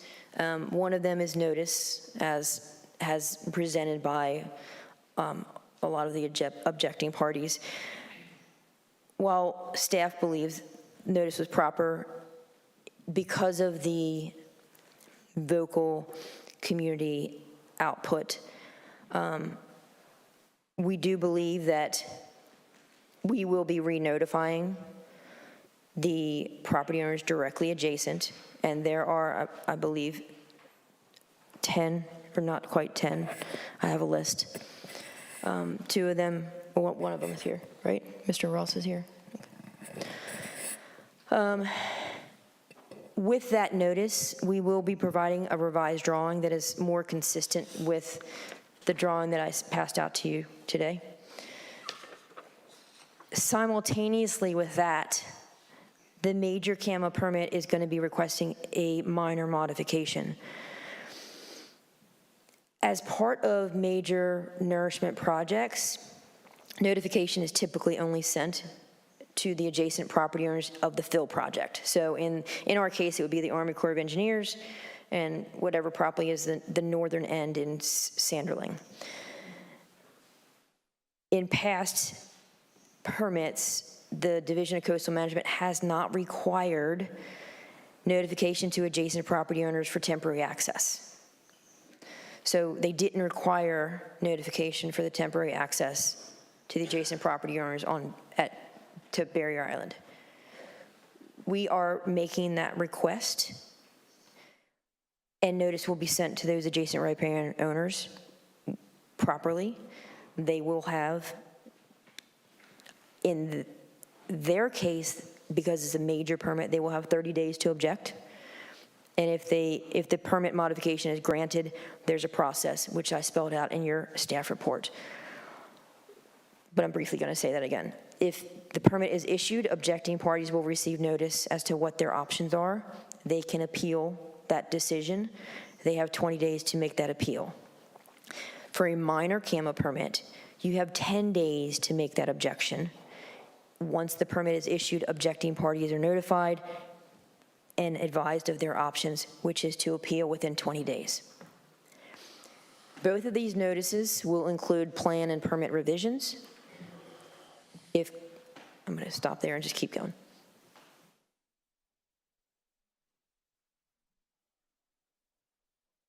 The permit revisions and the notice are not insurmountable by any means, but before we go through this, we want to make sure council wants us to do this. So my guidance questions are to you: do you want to move forward with permit revisions and notifications so that we can utilize Barrier Island for both temporary access for the nourishment as well as permanent access in the future for emergency services, surf rescue, and beach maintenance? Or do you want to step back and put this out for more public input? I will note that the window of opportunity here is very limited, more limited than we had with Chris DeWitt. Future board of directors at Barrier Island may have a different perspective. The board at Barrier Island now is willing to grant this with the understanding that they're going to have that amenity for their owners for permanent access. That's the end of my presentation. I want to repeat that I have Merrick here if you have any questions about folks driving on the beach.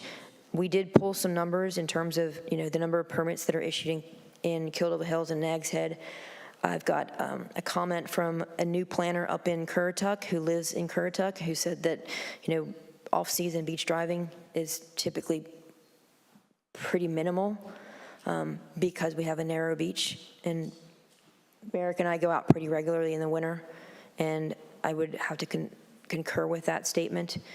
This person actually also said that most times when you see vehicles on the beach, they're driving along the dune, and the beachgoers or pedestrians are usually walking along the shore.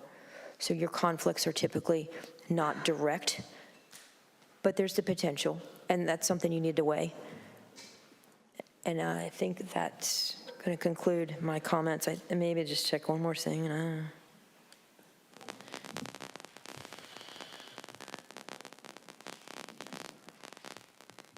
I think that's all I have.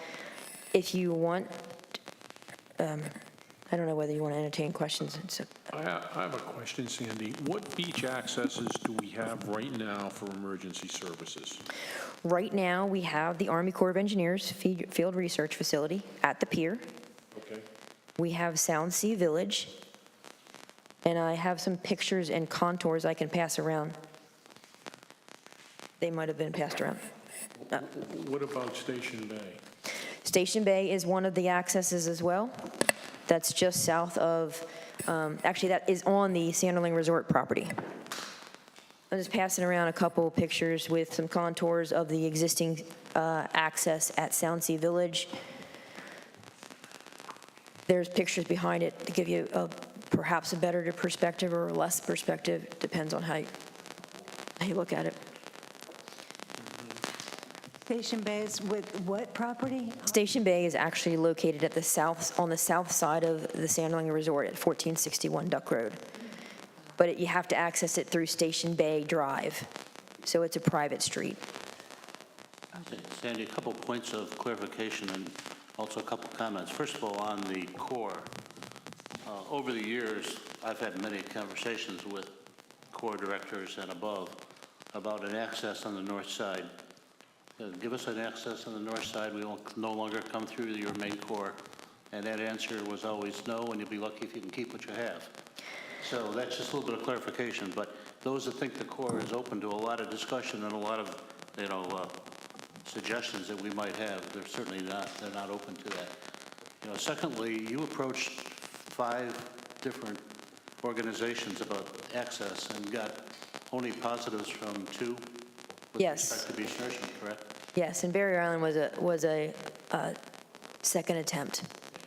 And beyond that, anybody that wants to get on the beach in Kitty Hawk, Kildare Hills, I don't know about Southern Shores, they can get on the beach and come up the dock anytime they want, correct? October 1 through April 30th. The beach is open to anybody who can get on the beach. They would only be able to come down from Corolla. Kitty Hawk and Southern Shores don't allow beach driving. Yeah, that was something new that I did not realize. But I mean, anybody can drive on our beach, correct? Well, they're not permitted in Kitty Hawk or Southern Shores.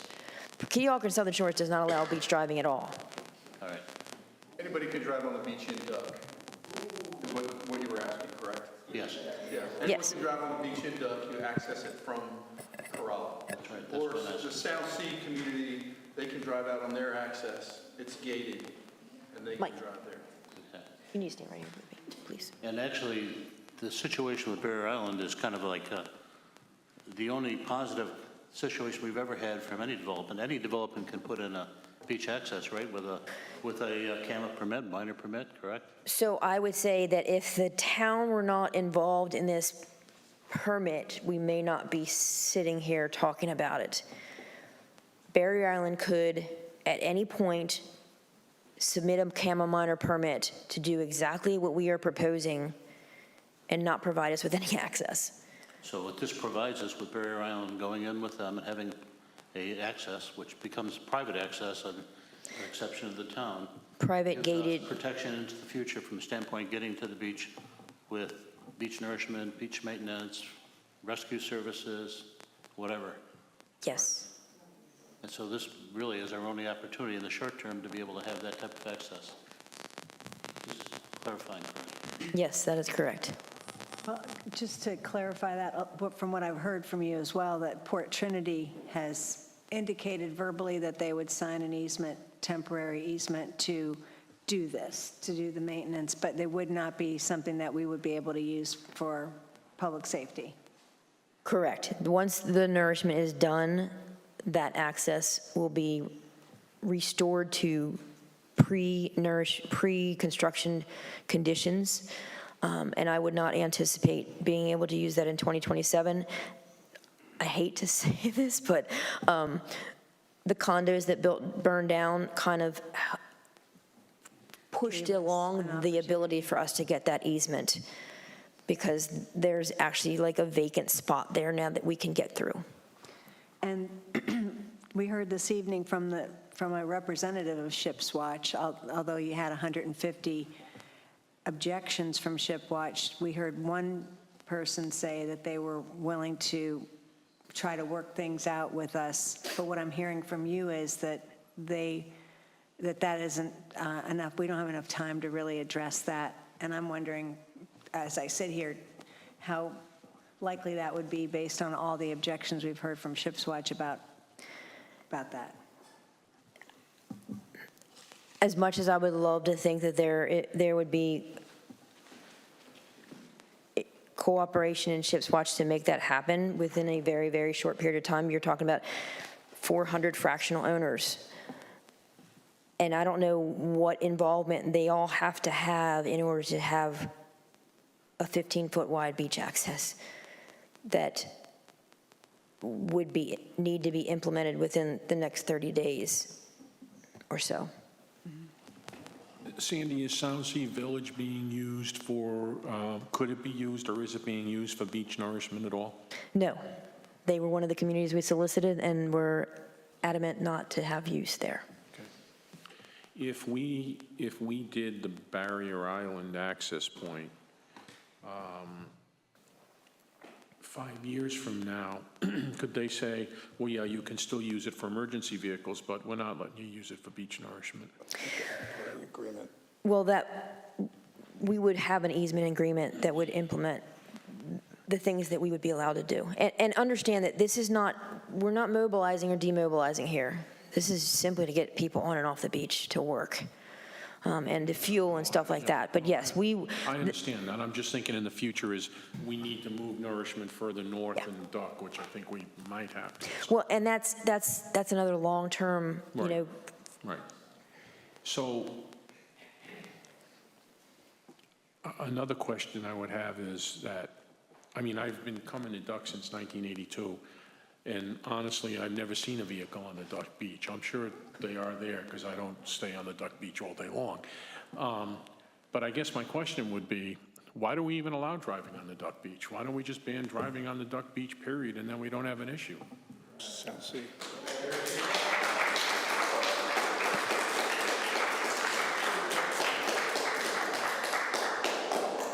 I would suggest that Soundsea Village that was established in the late 1960s will fill this room with objections because they have been driving on the beach since the 1960s. You may not see them, but they do. Several years ago, we often had issues with some of them doing that in season when they weren't supposed to, even though they were just dropping people off. But they pride themselves on their beach. They pride themselves on the ability that they have a drive-over access. And I would imagine this room would be full. This question may be more for Merrick, but if you look at the futures and the Corps says, we're becoming top secret, we're going to eliminate all your access, and you're no longer doing business with Southern Shores, how do you get your team to the beach? Or do you have to go all the way north? Access? How do I perceive access? Yeah, how do you get, I would hate to think that Southern Shores wouldn't allow us to use their northernmost. Say you lost your contract, so you're no longer a contractor for them, all right? Well, hopefully we would have a mutual aid agreement, but take that away and you're looking at the closest access. If you take away the Army Corps, then the only access north would be Sound Sea, which is almost all the way to the north end of town. It's about 1.5 miles, mile and a quarter from the north end of town, right? From the north end? And then you have, I don't know. I don't know that. yeah, it's about 1.5 miles. And then the other access at Station Bay, which is on the Sanderling property, is almost to the northern town line. Initially, when Four Seasons was planned, they had a beach access, a drive-over incorporated into the plan, and that was quickly taken out when they went to development. And then there was an access at the end of Plover, and then that, of course, was taken out as well. So it limits the access to probably the densest beach, where more of the issues occur between the Army Corps and also the South Town line. It's an incredibly dense beach. Yeah. And also, how much traffic do you see on the beach in the off-season? Very little. I mean, there isn't very much, but there are people that come down, and you do see tracks. I mean, one of the things I said is I'm not on the beach for very long, and that's true. I mean, they're allowed out there, 12 hours, and what is there a cutoff at night, like the Park Service? Yeah, it's a half hour before and after Sunrise and sunset. Yeah. So nobody's out there for that 12-hour period or 11-hour period during the winter, watching all the traffic. Are there a few cars? Yeah, I would say there's very few. Very little traffic. But you can see the tire tracks, and most of the tire tracks after November are not mine. So it's any tracks that you would see out there would be from someone driving down from Corolla or Corova to access the beach in Duck. Not restricting fully beach access or beach driving in Duck, can we make regulations about how wide the beach has to be when you're, there are, just like no swimming flags or, red flags when the surf is rough, and knowing how nor'easters can affect the width of the beach so easily and have a lot of, water coming up even to the base of the dune, is that something that the town could do, is say, no driving on this X day or something? Is that, You might have heard Nags Head put something out on the radio just last week that they were delaying permits for beach driving because of Hurricane Ian. Just like red flags, we can certainly say, the beach is compromised, no driving. Most people that are driving a four-wheel drive vehicle have got probably $20,000 to $40,000, if not more, dollars invested in that vehicle. They're not going to want to take it out in a situation when they could lose it. Would you agree? I agree with that. We don't go out when it's bad. It's like, we're not going to be able to drive the beach for these many days. Yeah, we pretty much stayed off the beach during this whole last event, and the event prior to that, too. We were putting flags up on the roadside because we couldn't even get access. So if I can't get access, nobody else is going to be out there driving. And all of our really bad weather, most of it occurs during the winter. So there is a lot of times, and if I'm here for a week, I might have one good day where the beach is okay to drive on. But we were looking at high tide, either side of high tide, there was 2 hours where there was no access to the beach. And when high tide was first thing in the morning, we couldn't put flags up on the beach, so we were doing it on the roadside. Okay. I guess another fact, too, is beach renourishment's not going away. We're obligated to continue to renourish over time. And, of course, over time, we may be nourishing more of the beach than just the 2 miles that we do today. So that access in the future would be very important, especially since we've been turned down by others. And, if we turn down by the Corps now, we're never going to get back to the Corps. So. Yeah, I tried the Corps on the north end of the property. I had a plan. I submitted it, and no go. It was very eloquent, but it was a clear no. So I don't expect that they're going to let it. Honestly, we're approaching nourishment, and at a point we were like, we need to talk to them because the equipment is going across the beach in front of their property, and they are going to flip out if we don't have that conversation with them. And so, the contractors are putting stuff in place to protect their data lines and so on and so forth. They just don't want heavy equipment on their property. It's just, they've got a lot going on with their mission. Well, there's a short-term benefit, obviously, for beach nourishment, and a long-term for public safety. Yes. How does Emerald Forest get on the beach now when they do the fencing and the COs? We can usually get them out at Sound Sea Village on the north end, and then once they get closer to the middle of town, I have to ask the Corps of Engineers for permission. Thank you. Can we just ask, could I just ask a question about the mobilization of the heavy equipment that we're expecting for beach nourishment, since we're on the topic of driving on the beach?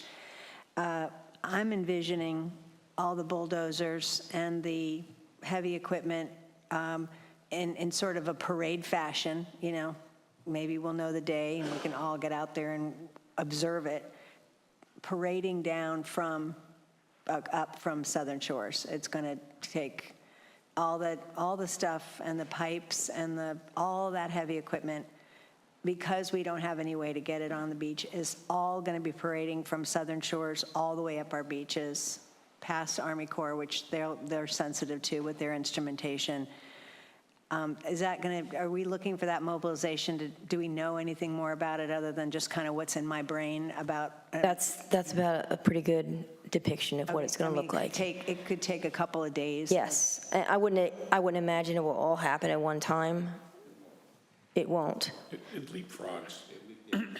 It took several days for them to get the equipment at Trout Run, because that's one of the major accesses that we use. And so in order to access the beach, we're driving over there, and I would drive over and see, one piece, and then 2 days later, 3 more pieces. And so the mobilization occurs like that. And plus, they don't have enough equipment operators to load every single piece, because if I'm pushing a dozer, I can also drive a loader, and they don't always have, that kind of thing. And they have multiple pieces of equipment, because when one breaks, what do you have? You have to have another piece to replace it. I don't have just enough four-wheelers to get down the beach. I have at least 1 or 2 replacements, because they go down.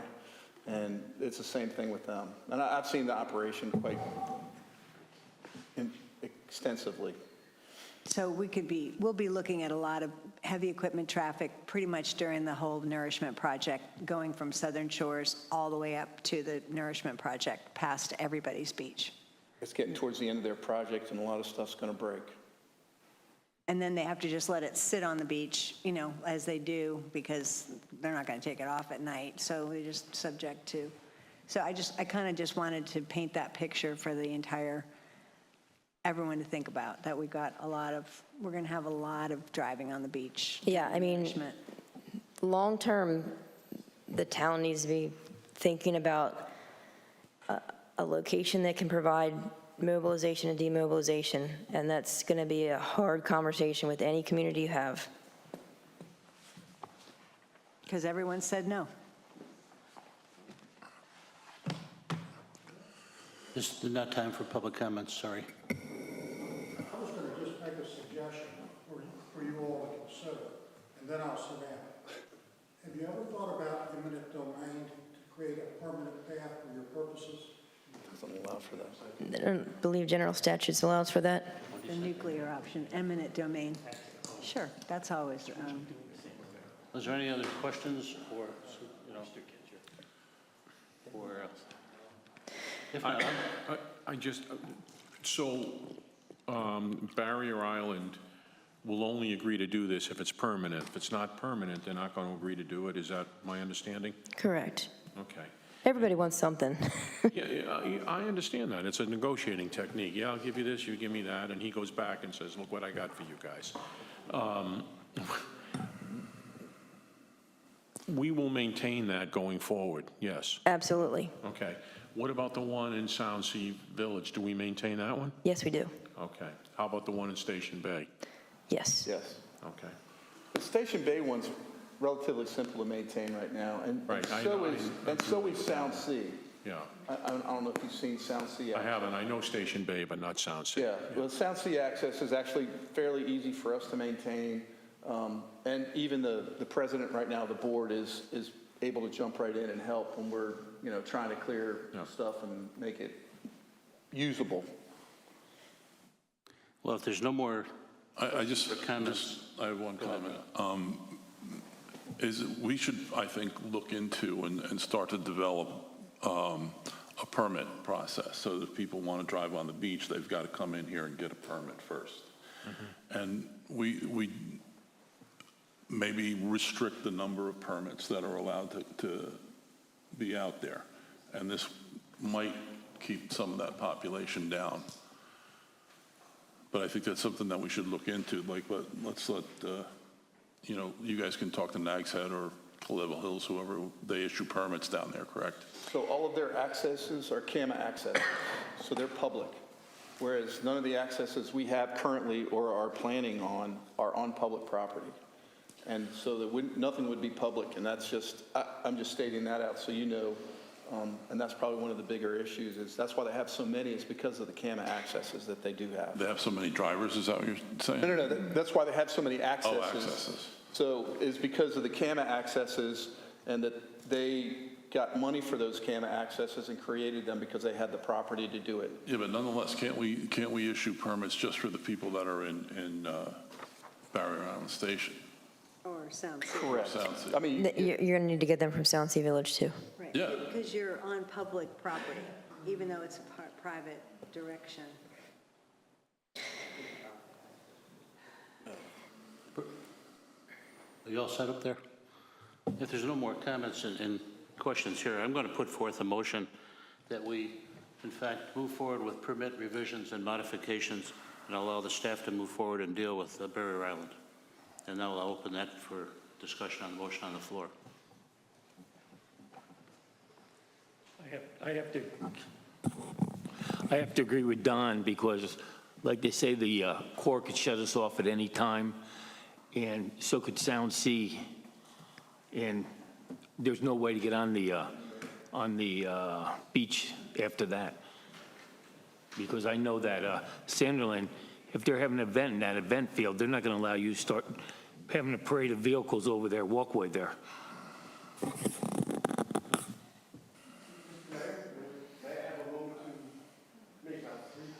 this is really not a public hearing. This is basically direction and discussion between staff and council. I understand. And there'll be a public comment at the end. You can make a public comment at the end. You were already acted by that, and that's my concern. What did he just say? What did Barrier Island get out of this? All right, we have a motion on the floor. Any other comments or discussion? Well, I think we've heard a lot of objections, but I think a lot of it is kind of rooted in skepticism about what this town has gone through for the last 2 years to try to solve this issue. And I'm in favor of limiting, with permits and such, beach driving if that's the big concern, which I'm hearing it is. And I think we can work through those details. I think that people are fearful, and I'm sorry that people have not felt that they were informed about what has been talked about. We do get updates. We have heard for almost 2 years that we haven't been able to find a way to get on the beach because no one's permitting it. Then we heard a couple of months ago that we had some movement with one community, and frankly, I'm thrilled about Port Trinity. I'm not thrilled about the fire they had, but being able to use that would be the quick and easy route, but it's not going to get us anything permanent for public safety, because once that house is rebuilt, we won't have it. And this is a dense part of the beach. I think it sounds like with these major permits that have to go through, that there's going to be more iterations of this, and this isn't fully settled. But by giving you authorization to proceed, we can see where things go with the major permit. I don't know how long that takes. Well, you said 30 days of comments. And we're butting up against the Nourishment Project, which is supposed to start middle of November. So the whole thing is down to the wire. Those are my comments. Any other comments or discussion? I think that as you all know, my big sticking point is always public safety. And without that access there in Barrier Island, public safety is going to suffer in the long run. And the people that are closest to that access are going to be the most immediate beneficiary of public safety access if needed for them. And so it's unfortunate. It's got to be someplace, but I don't understand. I don't think we've got many options here. I don't think we have any other options here. Thank you, Rob. Any other comments or discussion before I call for a vote? I have a lot of concerns. I think, first of all, I understand the dilemma that we have, for sure. And I understand how hard it's been for staff to try to coordinate the beach nourishment project. And I think that the presentation tonight that Sandy gave was outstanding. It dealt with everything, really. I mean, it was completed staff work, okay? There was no question you could ask that was left unanswered. It was a great job. My concern is increasing driving access on the beach. As I said before, I'd even be in favor of no driving on the beach. I mean, so Nags Head and Kill Devil Hills allow fires on the beach. So we allow fires on the beach? We don't allow fires on the beach. I mean, I don't know why we need to do it. That would solve our problem. Let's get some public access somehow and not allow driving on the beach except for emergency vehicles. And yet I understand the dilemma that we have, and it's a real dilemma. We could lose the Corps of Engineers. We haven't yet. We could. We got to keep beach nourishment going, and we don't have a lot of people willing to do it. Maybe when the time comes that the beach nourishment is in their area, they'll be more willing to give access. I don't know, but I'm just concerned about the driving on the beach issue. That's my concern. Any other comments? There being none, I'm going to call for a vote on the motion. All in favor, please say aye. Aye. Aye. Aye. Opposed? Nay. Motion passes 5-0. I think 4-1. Nay. I'm sorry, 4-1. I did not hear that. Sorry, Tony. No, it's okay. I think coming out of this, and Sandy and Drew, probably a lot of questions with respect to overall rules and regulations on driving on the beach, and whether or not that can be limited. So I think, coming out of this, we probably need to address some of those issues over time. And I think that's, we can. So I've made a note, Mr. Mayor. I think we'll have that as one of the items that you'll discuss at your retreat. Give you a chance to interact with it and give us a chance to do the research. And bring some Anybody wants overcrowding on the beach, but at the same time, we do want public safety on the beach. Right. So the motion that we approved tonight was to move forward with the CAMA major permit. The minor permit for a beach access, right. Yes. And we don't, and I understand that this council doesn't control CAMA, so we need to make application. They're the regulatory authority. My understanding from Sandy's presentation was that they had to, how does the major permit factor into this then with a 30-day notice? So Coastal Protection Engineering is ready to submit a minor modification to the major CAMA permit tomorrow.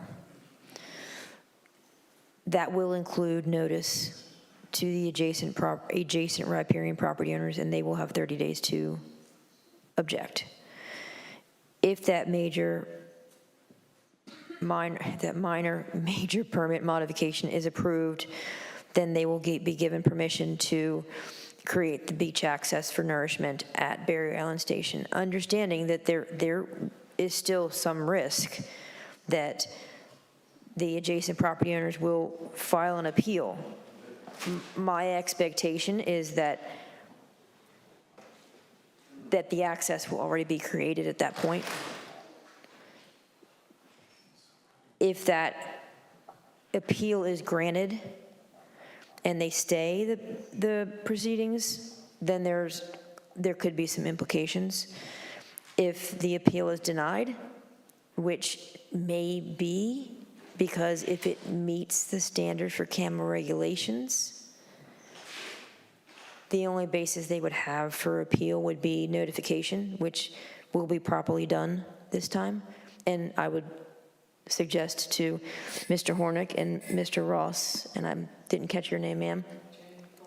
Jane Thorne, to be expecting an email saying this is coming, and 2, expecting a certified letter. The way the regulations read,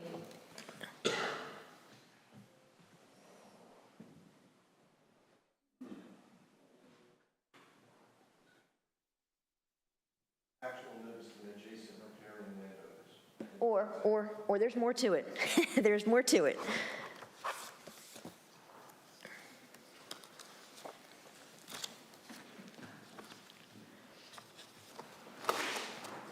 For CAMA minor permit development permits, the applicant must give actual notice of his intention to develop his property and apply for a CAMA minor development permit to all adjacent riparian landowners. Actual notice can be given by sending a certified letter informing the adjoining property owner in person, or by telephone, or by using any other method which satisfies the local permit officers that a good faith effort has been made to provide that required notice. So, for instance, if I send a certified letter and it's not picked up, but notice has been provided that there's a certified letter there, that's going to be considered notice. Just to clarify, our decision tonight was to partner up with Barrier Island, but Barrier Island still has to get the permit. This is not a town permit. Correct? This permit would be issued to Barrier Island. Yes. We are acting as their agent to facilitate that permit. Right. And we will, basically, if they get the permit, we will actually have access and take over the maintenance. Correct. Once the nourishment's over. Correct. So, but we're not the one approving the access. That's going to come from CAMA. No, because we are involved in the permit process as the agent for CAMA for Barrier Island Station, we sent this out to the Division of Coastal Management to process the permit. If we were not involved and Barrier Island came and they wanted to put in a beach access, I would be processing that permit.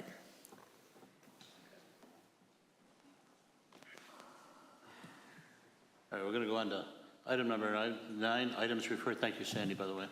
Items referred to in presentation of the town attorney. No report. Thank you, Robert. I think before we go on to department updates, let's take a 10-minute recess. Okay. Be back at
Going on to item number 10, items referred to in presentations from the town manager.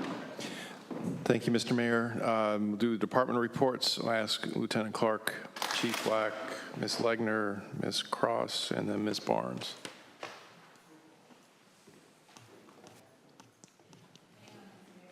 Yes, ma'am.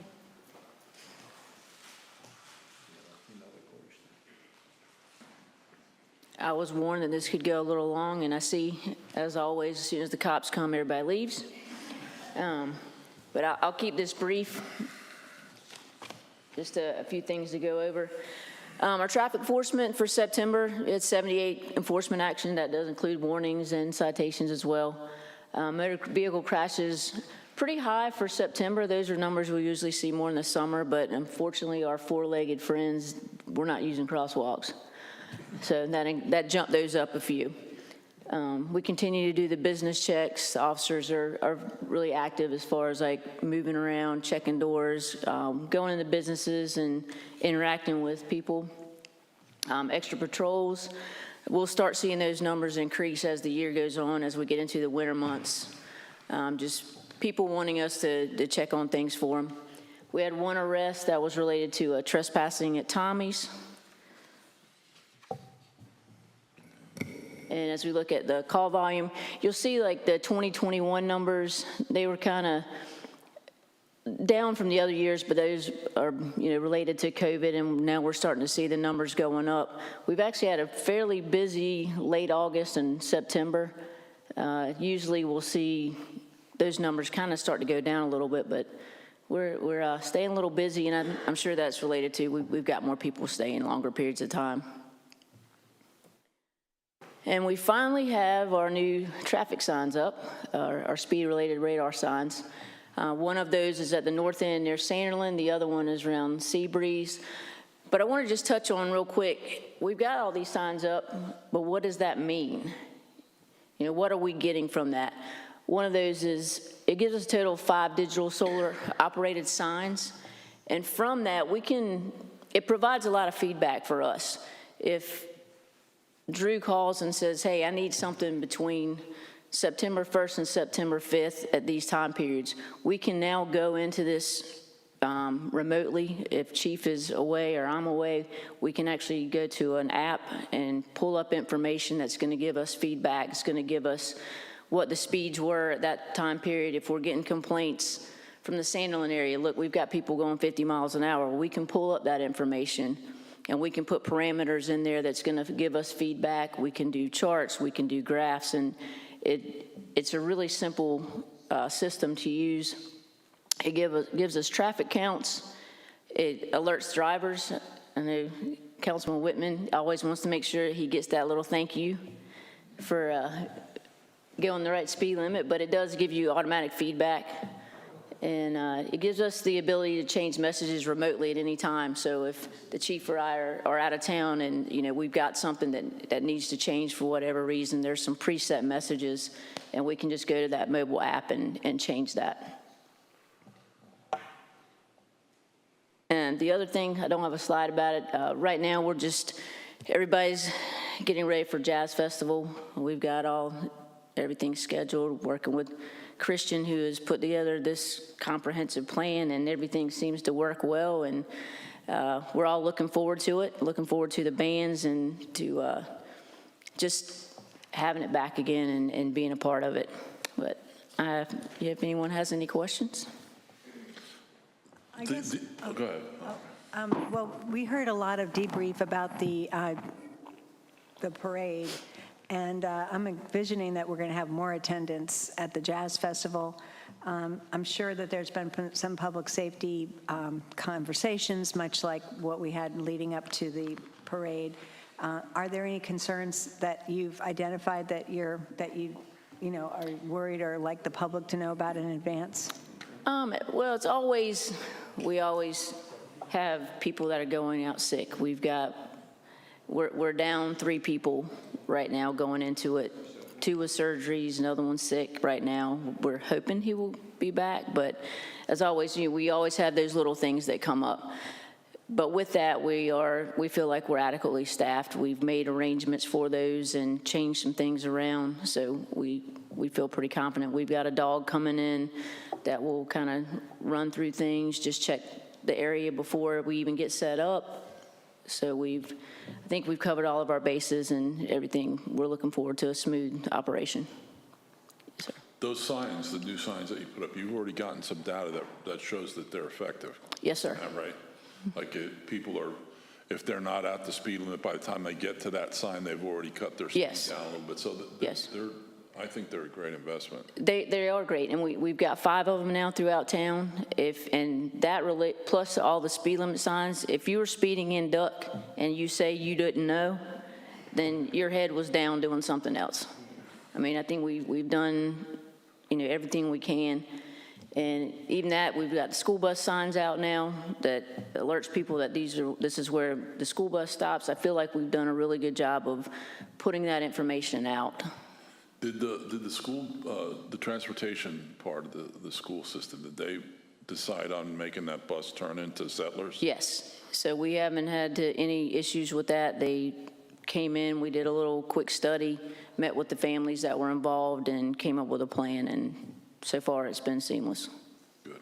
Missy, has the 35-mile-an-hour speed limit in Southern Shore slowed down traffic coming into the dock? I think it definitely has coming in. We haven't seen, the information that we've collected is showing that there's a lot more compliance.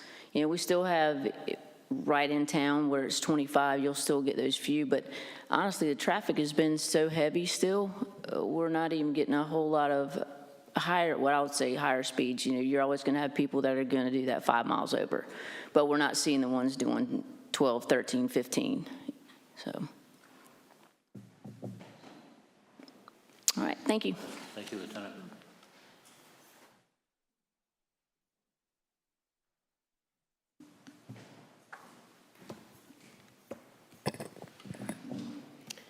Good evening again. The duck fire report, again, I'll try to keep it brief as well. These are our numbers for September. I'll start with calls for service with this picture. So this morning is like 60 degrees out or so, and I pull in, and this is what B shift is doing. Jake's around there someplace. But when I put up calls for service, the folks are doing a lot of other things. So this morning they were paying particular attention to engine 111. So no, they're staying busy up there. When you look at calls for the month, we had 58 calls for the month. It stays pretty much on track. Again, the spring was when we saw that big increase, if you will, big increase being relative for duck. We're kind of leveled out over the last couple months with what's kind of normal for us, if you will. Total calls for the year, 471, so we're still seeing some of that residual effect from the spring, but compared to the other years, we're in our normal area, if you will. When you break them down from last year to this year, the types of calls, 58, again, a lot of alarm activations, and rescue 11 calls. This time of year, we tend to get an older population, so we tend to get more of a medical-based call volume, and that stays pretty regular from year to year. And then I love the pie chart because it gives you an idea of the different kind of stuff that we do.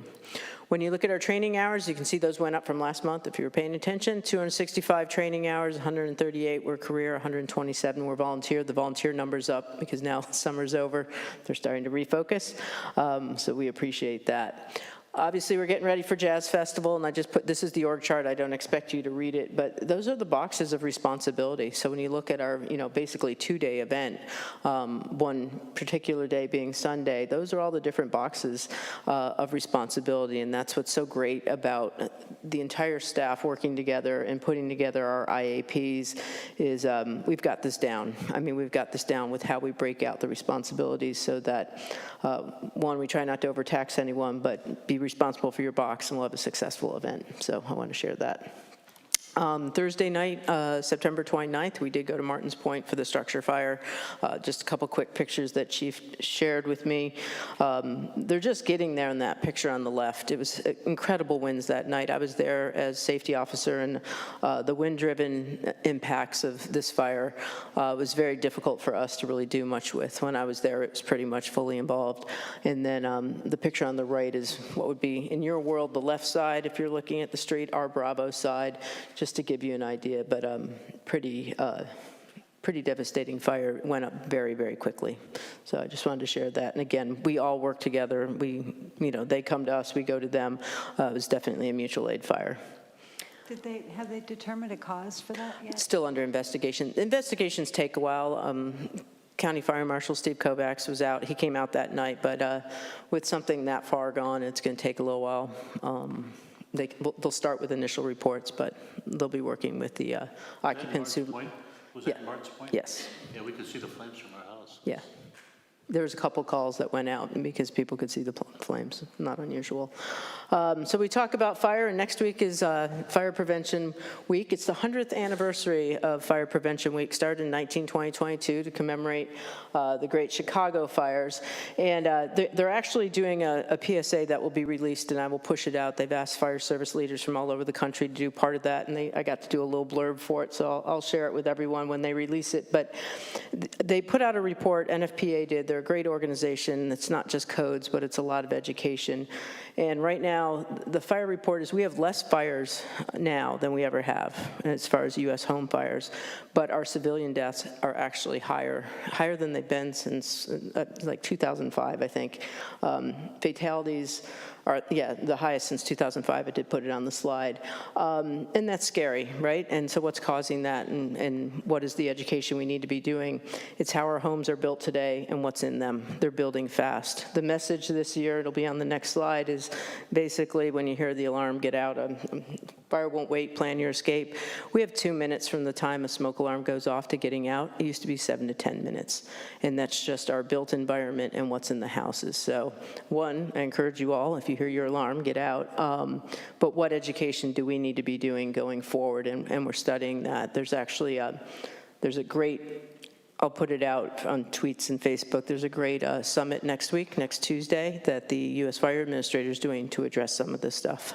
Should be a good afternoon of educating our government about just this impact here. So let me get to the next slide. So we're going to do our part. We're going to do our fire open house on October 11th from 5 to 7. There's a hot dog in the corner, so hopefully if fire prevention isn't your thing, come have a hot dog. We are going to focus on fire won't wait, plan your escape. Captain Dempsey is in charge on Tuesday night and has a great practical prop for adults and children alike to actually really drill this point home. So if you all can make it between 5 and 7, we're messaging it out. Please try to attend. I think it'll be fun and incredibly informative, so I hope you'll do that. And if you have any questions, I'll take them. I'm leaving this slide up so you all remember to come see us on Tuesday night. Thank you, Chief.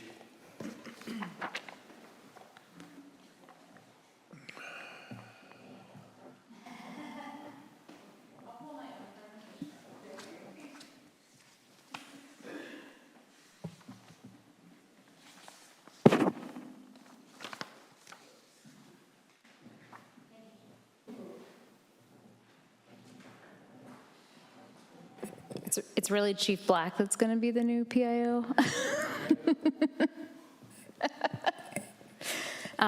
Well, good evening, Council, I guess it's the last time I'll get to say that. So thank you for hanging in there and letting me talk about Jazz Festival for just a minute tonight, just a minute. Everyone knows Jazz Festival is happening this weekend. Here's the lineup, just if people watching at home would like to see it again. It's also on our website. I did want to mention our sponsors. Of course, we could not do this without our sponsors and our grant makers. I think that you may recall during the retreat, I estimated that sponsorship levels might be down a little bit this year, and they really weren't. It was very exciting. Our community came out to support us in a big way. So we're very, very grateful for that. And sponsors at the sponsor reception and on Sunday, the full day of Jazz, we'll have sponsor lanyards. So please feel free to tell them thank you. I did just very quickly want to tell you some good news. Even though we did not get the North Carolina Arts Council grant this year because they are not offering it to programs like ours, most of their money is going to shuttered venue operations.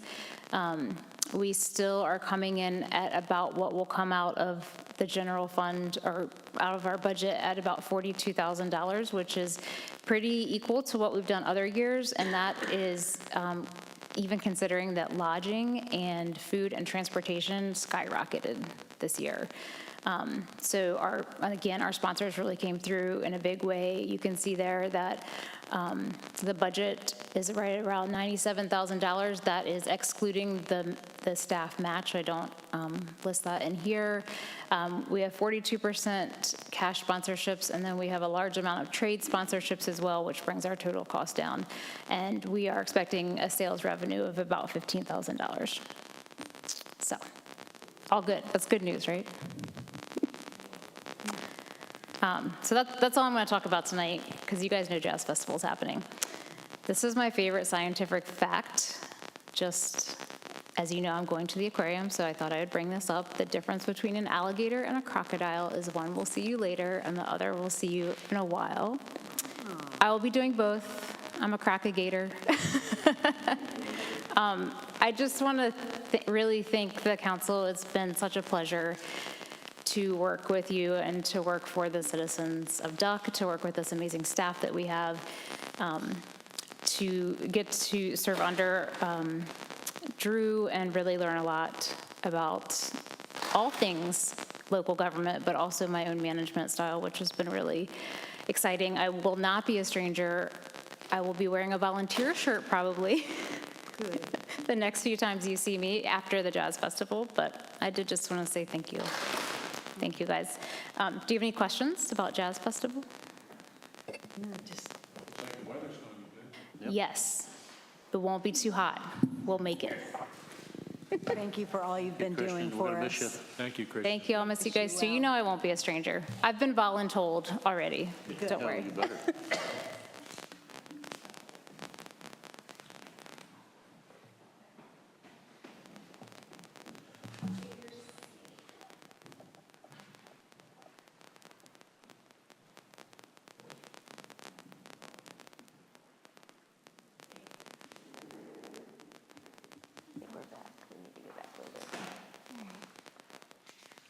Jim is wonderful when it comes to the front page. We are in pumpkin season, that's for sure. Permit activity September. I felt like it was a big drop from what we've had, which is good because I had 168 emails to read. But no, generally speaking, between September 22 and 21, not much difference. The same between July and September 2021 and 2022. Gotcha, I hear you. I just really need that up here because I can't see. Everything else, really nothing jumps out as important. There were no camera permits in September this year, and no sign permits. Trade permits were even down as well. So I don't want to shoot myself in the foot, but hopefully things are going to slow down for a little while so we can just catch a breath. And then maybe we'll just pick right back up. Building permits, you can see pretty spread out.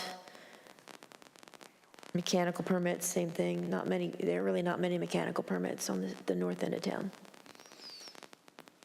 Building permits on the south end, mechanical permits pretty much spread out here as well. We did have 2 new homes, one at 101 Old Duck Road, which is going to be directly adjacent to the beach, the dune, excuse, I'm getting tired, the road raising project. So they'll get firsthand view of what's happening. We also had a demo and should be starting new construction at 124 Spyglass. In 2021 and 2020, we didn't have any new houses, so that's an improvement from then. And we have had one substantial improvement at 130 Wampum. I'm really disappointed that the crowd has left because they would be excited to hear, I think, that I have been appointed to the Coastal Resource Advisory Council, which I have also been told is known as CRAC. I didn't know that until last week.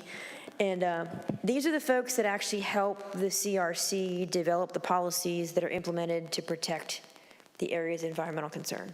So I want to thank the mayor and Drew for nominating me and for the CRC for appointing me. So I have my own little book, and I'll be going to a meeting in mid-November. It's a 2-year term.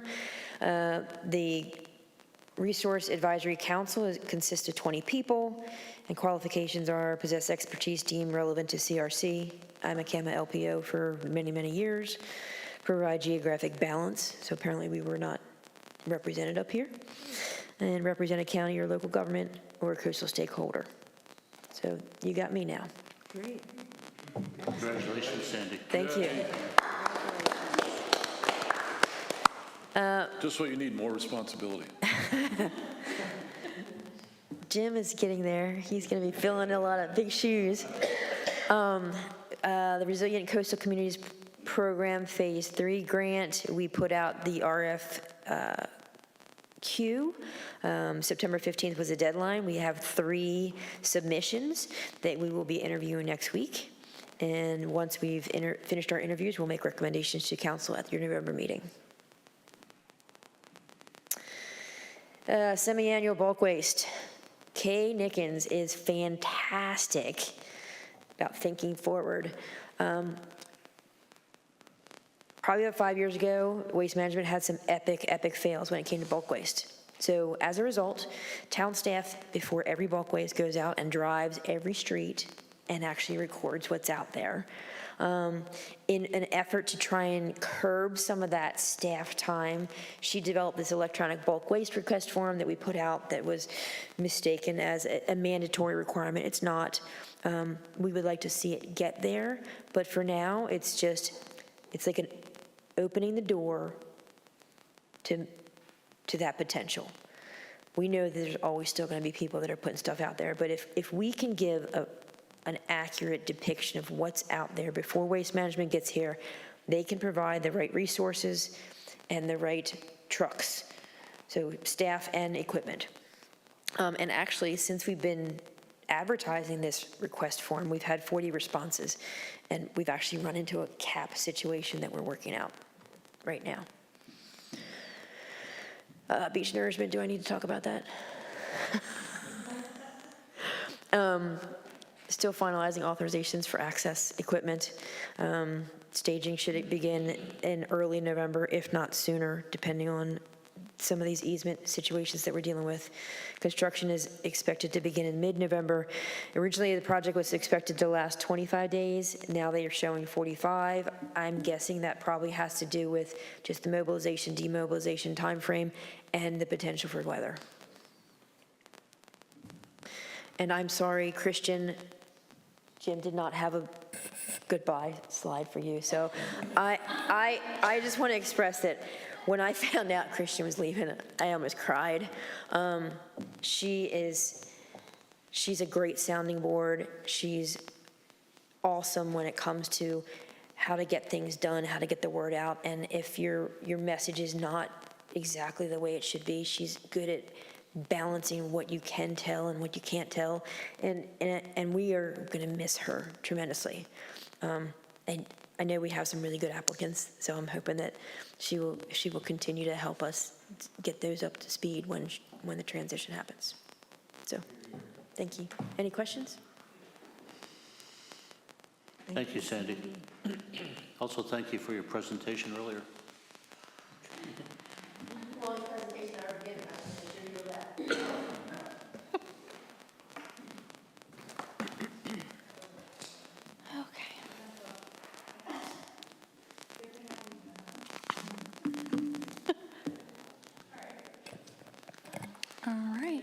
Good evening, everyone. I'm going to give you a quick monthly financial update. So jumping right in with monthly cash balance, the September balance was $16,621,830. Excluding the beach nourishment accounts, it was close to $13 million, which compared to September 2021, that was about a 22% increase. The general checking account balance was $1,180,259. This was about 9.2% of our cash balance, excluding those bonds. And that was let me see, I already said, sorry, 22% increase. Account balances for our investment accounts. As you can see there, we have just over $8 million in our North Carolina Capital Management Trust account. The rest are in our PNC money market accounts. Here you just see the revenue collections for this year compared to the budget as well as the prior fiscal year in September 2021. I'm going to go into a little bit more detail like I did last month. For the sales and use tax, we collected the June collections. It was a 15% increase compared to last September, with a total of $250,482. Property taxes were for the August collections, the amount of $1,305,170. As you can see, that was a very large increase compared to last year. Is that a timing thing, or is that a real increase? I don't know why they were so low last year, because the month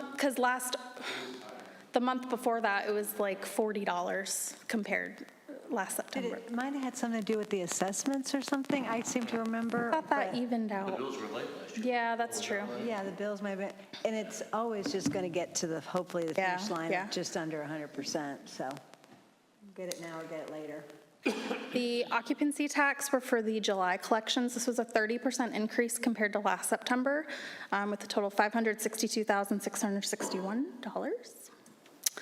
And then we received the utility franchise tax for the fourth quarter collections ending June 30th. This was just a 4% increase compared to last September. And then investment earnings, they're still on the rise. The capital management trust portfolio is at a 2.85% yield, and then the money market accounts are still at 1.16%. We brought in a little over $23,000 in September for investment earnings, compared to $74 last September. Yeah. Yeah. Expenditures, overall expenses are generally within budget. Of course, in the beginning of the year, we see the liability insurances and things like that already taken care of. So you'll see higher percentages used. Monthly revenues versus expenditures, those revenues typically vary month to month. In September, the revenues were higher by $1.4 million, which I'm sure helps with those, came from those sales tax revenues. And then quick discussion on the American Rescue Plan Act funds. We've received a total of $126,204 in ARPA funds between last fiscal year and this fiscal year. So our question is, how do you want to utilize these funds? We sent you a couple options during the report you received from Drew. Obviously, option one was the one-time bonus for staff that you guys approved a few months ago. That was a total of $142,626. Option two replaces some equipment for public safety, the mental health initiative for police officers, and some streets and highways revenue expenditures. And then option three was for stormwater management. And then also, while we were discussing the center lane extension for the brick project, we had the idea of adding that as an option 4. So if you wanted to consider that, it would definitely cover that. So our next question is, how would you like us to spend those funds? We have to create a ARPA grant ordinance at our November meeting explaining how we would like to utilize those funds so that we can follow the proper federal reporting requirements. So I guess I would raise the question, what does staff recommend? Number one. Number two is, with the reporting requirements for ARPP, whatever it's called, it seems to me the one-time bonus, which was unplanned, might be the easiest way to do it rather than all the projects that are already planned and then therefore having to do all that paperwork on all those projects. yeah, options 2 and 3 were already included in this year's budget, so. Yeah. Yeah. Yeah, I think before we sat down here and met tonight, option 1 for sure.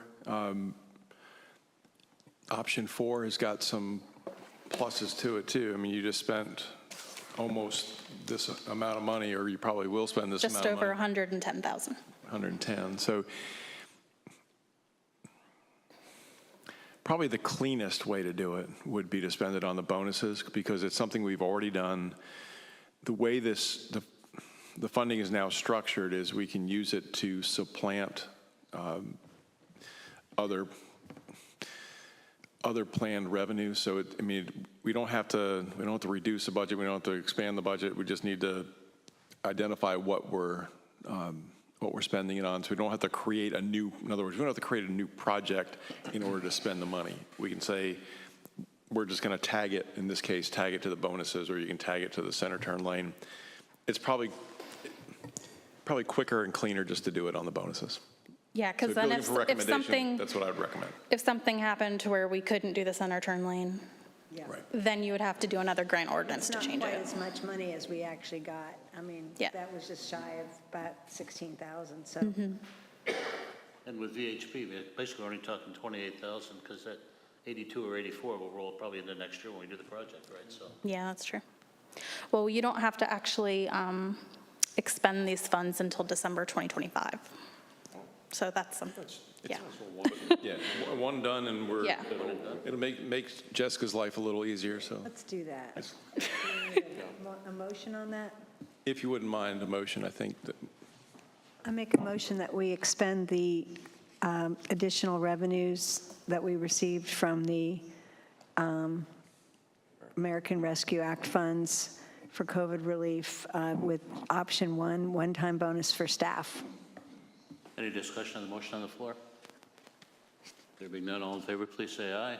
Aye. Opposed? That motion passes 5-0. All right, thank you. Thank you, Jessica. Thank you. Does anybody have any other questions before I sit down? Okay. Thank you. Keep the money rolling in. Yeah, we'll see how the rest of those months look. rolling, that's all. Okay, going on to item number 11, the mayor's agenda. I've only got a couple items. I'm entertaining the mayor's and the chairman meeting this month in Duck on the 18th, and looking forward to the Jazz Festival and then visioning 2032 as we come through into October. And with that, also wish Christian the best of luck as she departs us. We're going to miss you. And with that, we'll go on to item number 12, council members' agenda. Thank you, Mayor. Monica?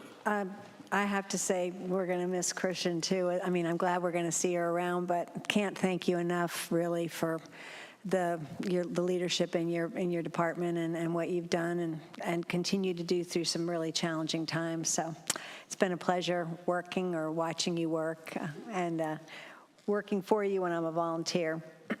Thank you so much. Other than that, I was really pleased that we were able to welcome the Visitors Bureau. Tim and Lee Nettles, I think, gave us a nice overview of something that we've been working on for quite a while, and just kind of keeping people informed. Speaking of that, I think I'm noticing that the public doesn't feel as informed sometimes about what we're doing here, and so I'll be thinking about ways to continue to do that outreach with people. It's hard in a case like what we just experienced tonight. Folks felt blindsided, perhaps, not to put words in everyone's mouth, but about the process and what was, I just really don't know how we can improve upon that, because there is a skepticism that seems to be continuing for the way we're, by some folks. And I think open communications would help a lot of that. So that's on my mind. And that's all I have tonight. Thank you. Yeah, Christian, thank you for your service. We're going to miss you. Good luck at the aquarium. Sandy? Again, thank you, Christian, for your years here. And hopefully we have a great jazz festival this weekend. And Sandy, thank you for that presentation. It was very eye-opening. After reading the letters that I got and listening to you, there were a lot of misinformation put out there. Thank you. Tony? Nothing specific, just thank you, Kristen, wish you the best. And do we get free aquarium passes now?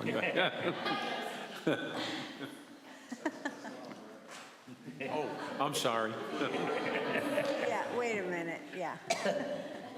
That was just a joke for the record.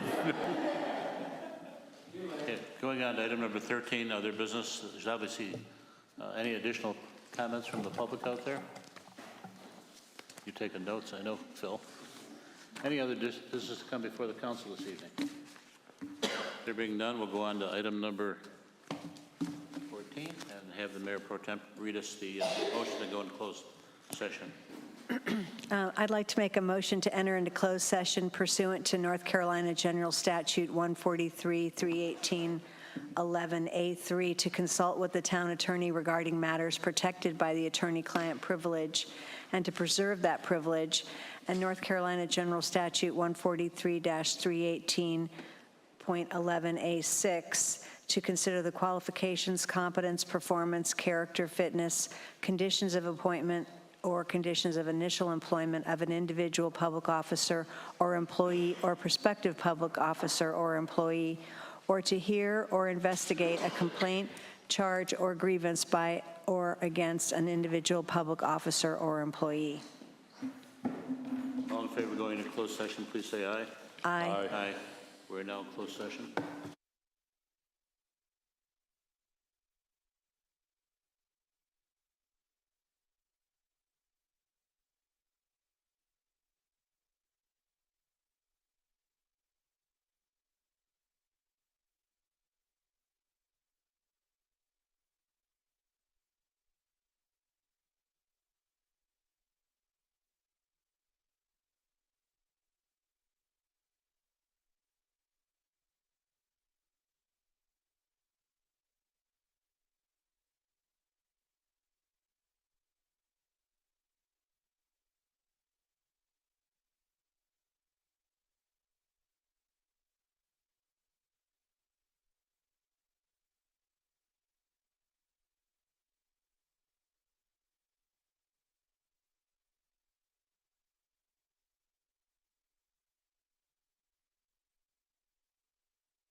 council is now out of closed session, and I'm going to ask Robert if he would read a motion for the council. This would be a motion to reaffirm the one-year extension contained in the town manager's employment contract, which will carry the contract through January 31st, 2024. Does a member of council need to affirm Yes. that motion? To make a motion. I just read your motion, whoever would like to make that. I'd like to affirm the motion that the town attorney just read. Okay, so you'll need to have you've had your motion, you'll have discussion, then Any further discussion on the motion on the floor? Nope. Hearing none, all in favor, please say aye. Aye. Opposed? Motion passes 5-0. Congratulations, Mr. Town Manager. Yeah, thank you. Thank you very much. You're stuck with this for another. Okay. Then I'm going to remind council, the next scheduled meeting will be the Vision Retreat with A. Tyler St. Clair on Wednesday, October 19th, 2022 at 11:45 a.m. and Thursday, October 20th, 2022 at 8:15 a.m. And with that, I'll entertain a motion for adjournment. So moved. All in favor, please say aye. Aye. Meeting is adjourned.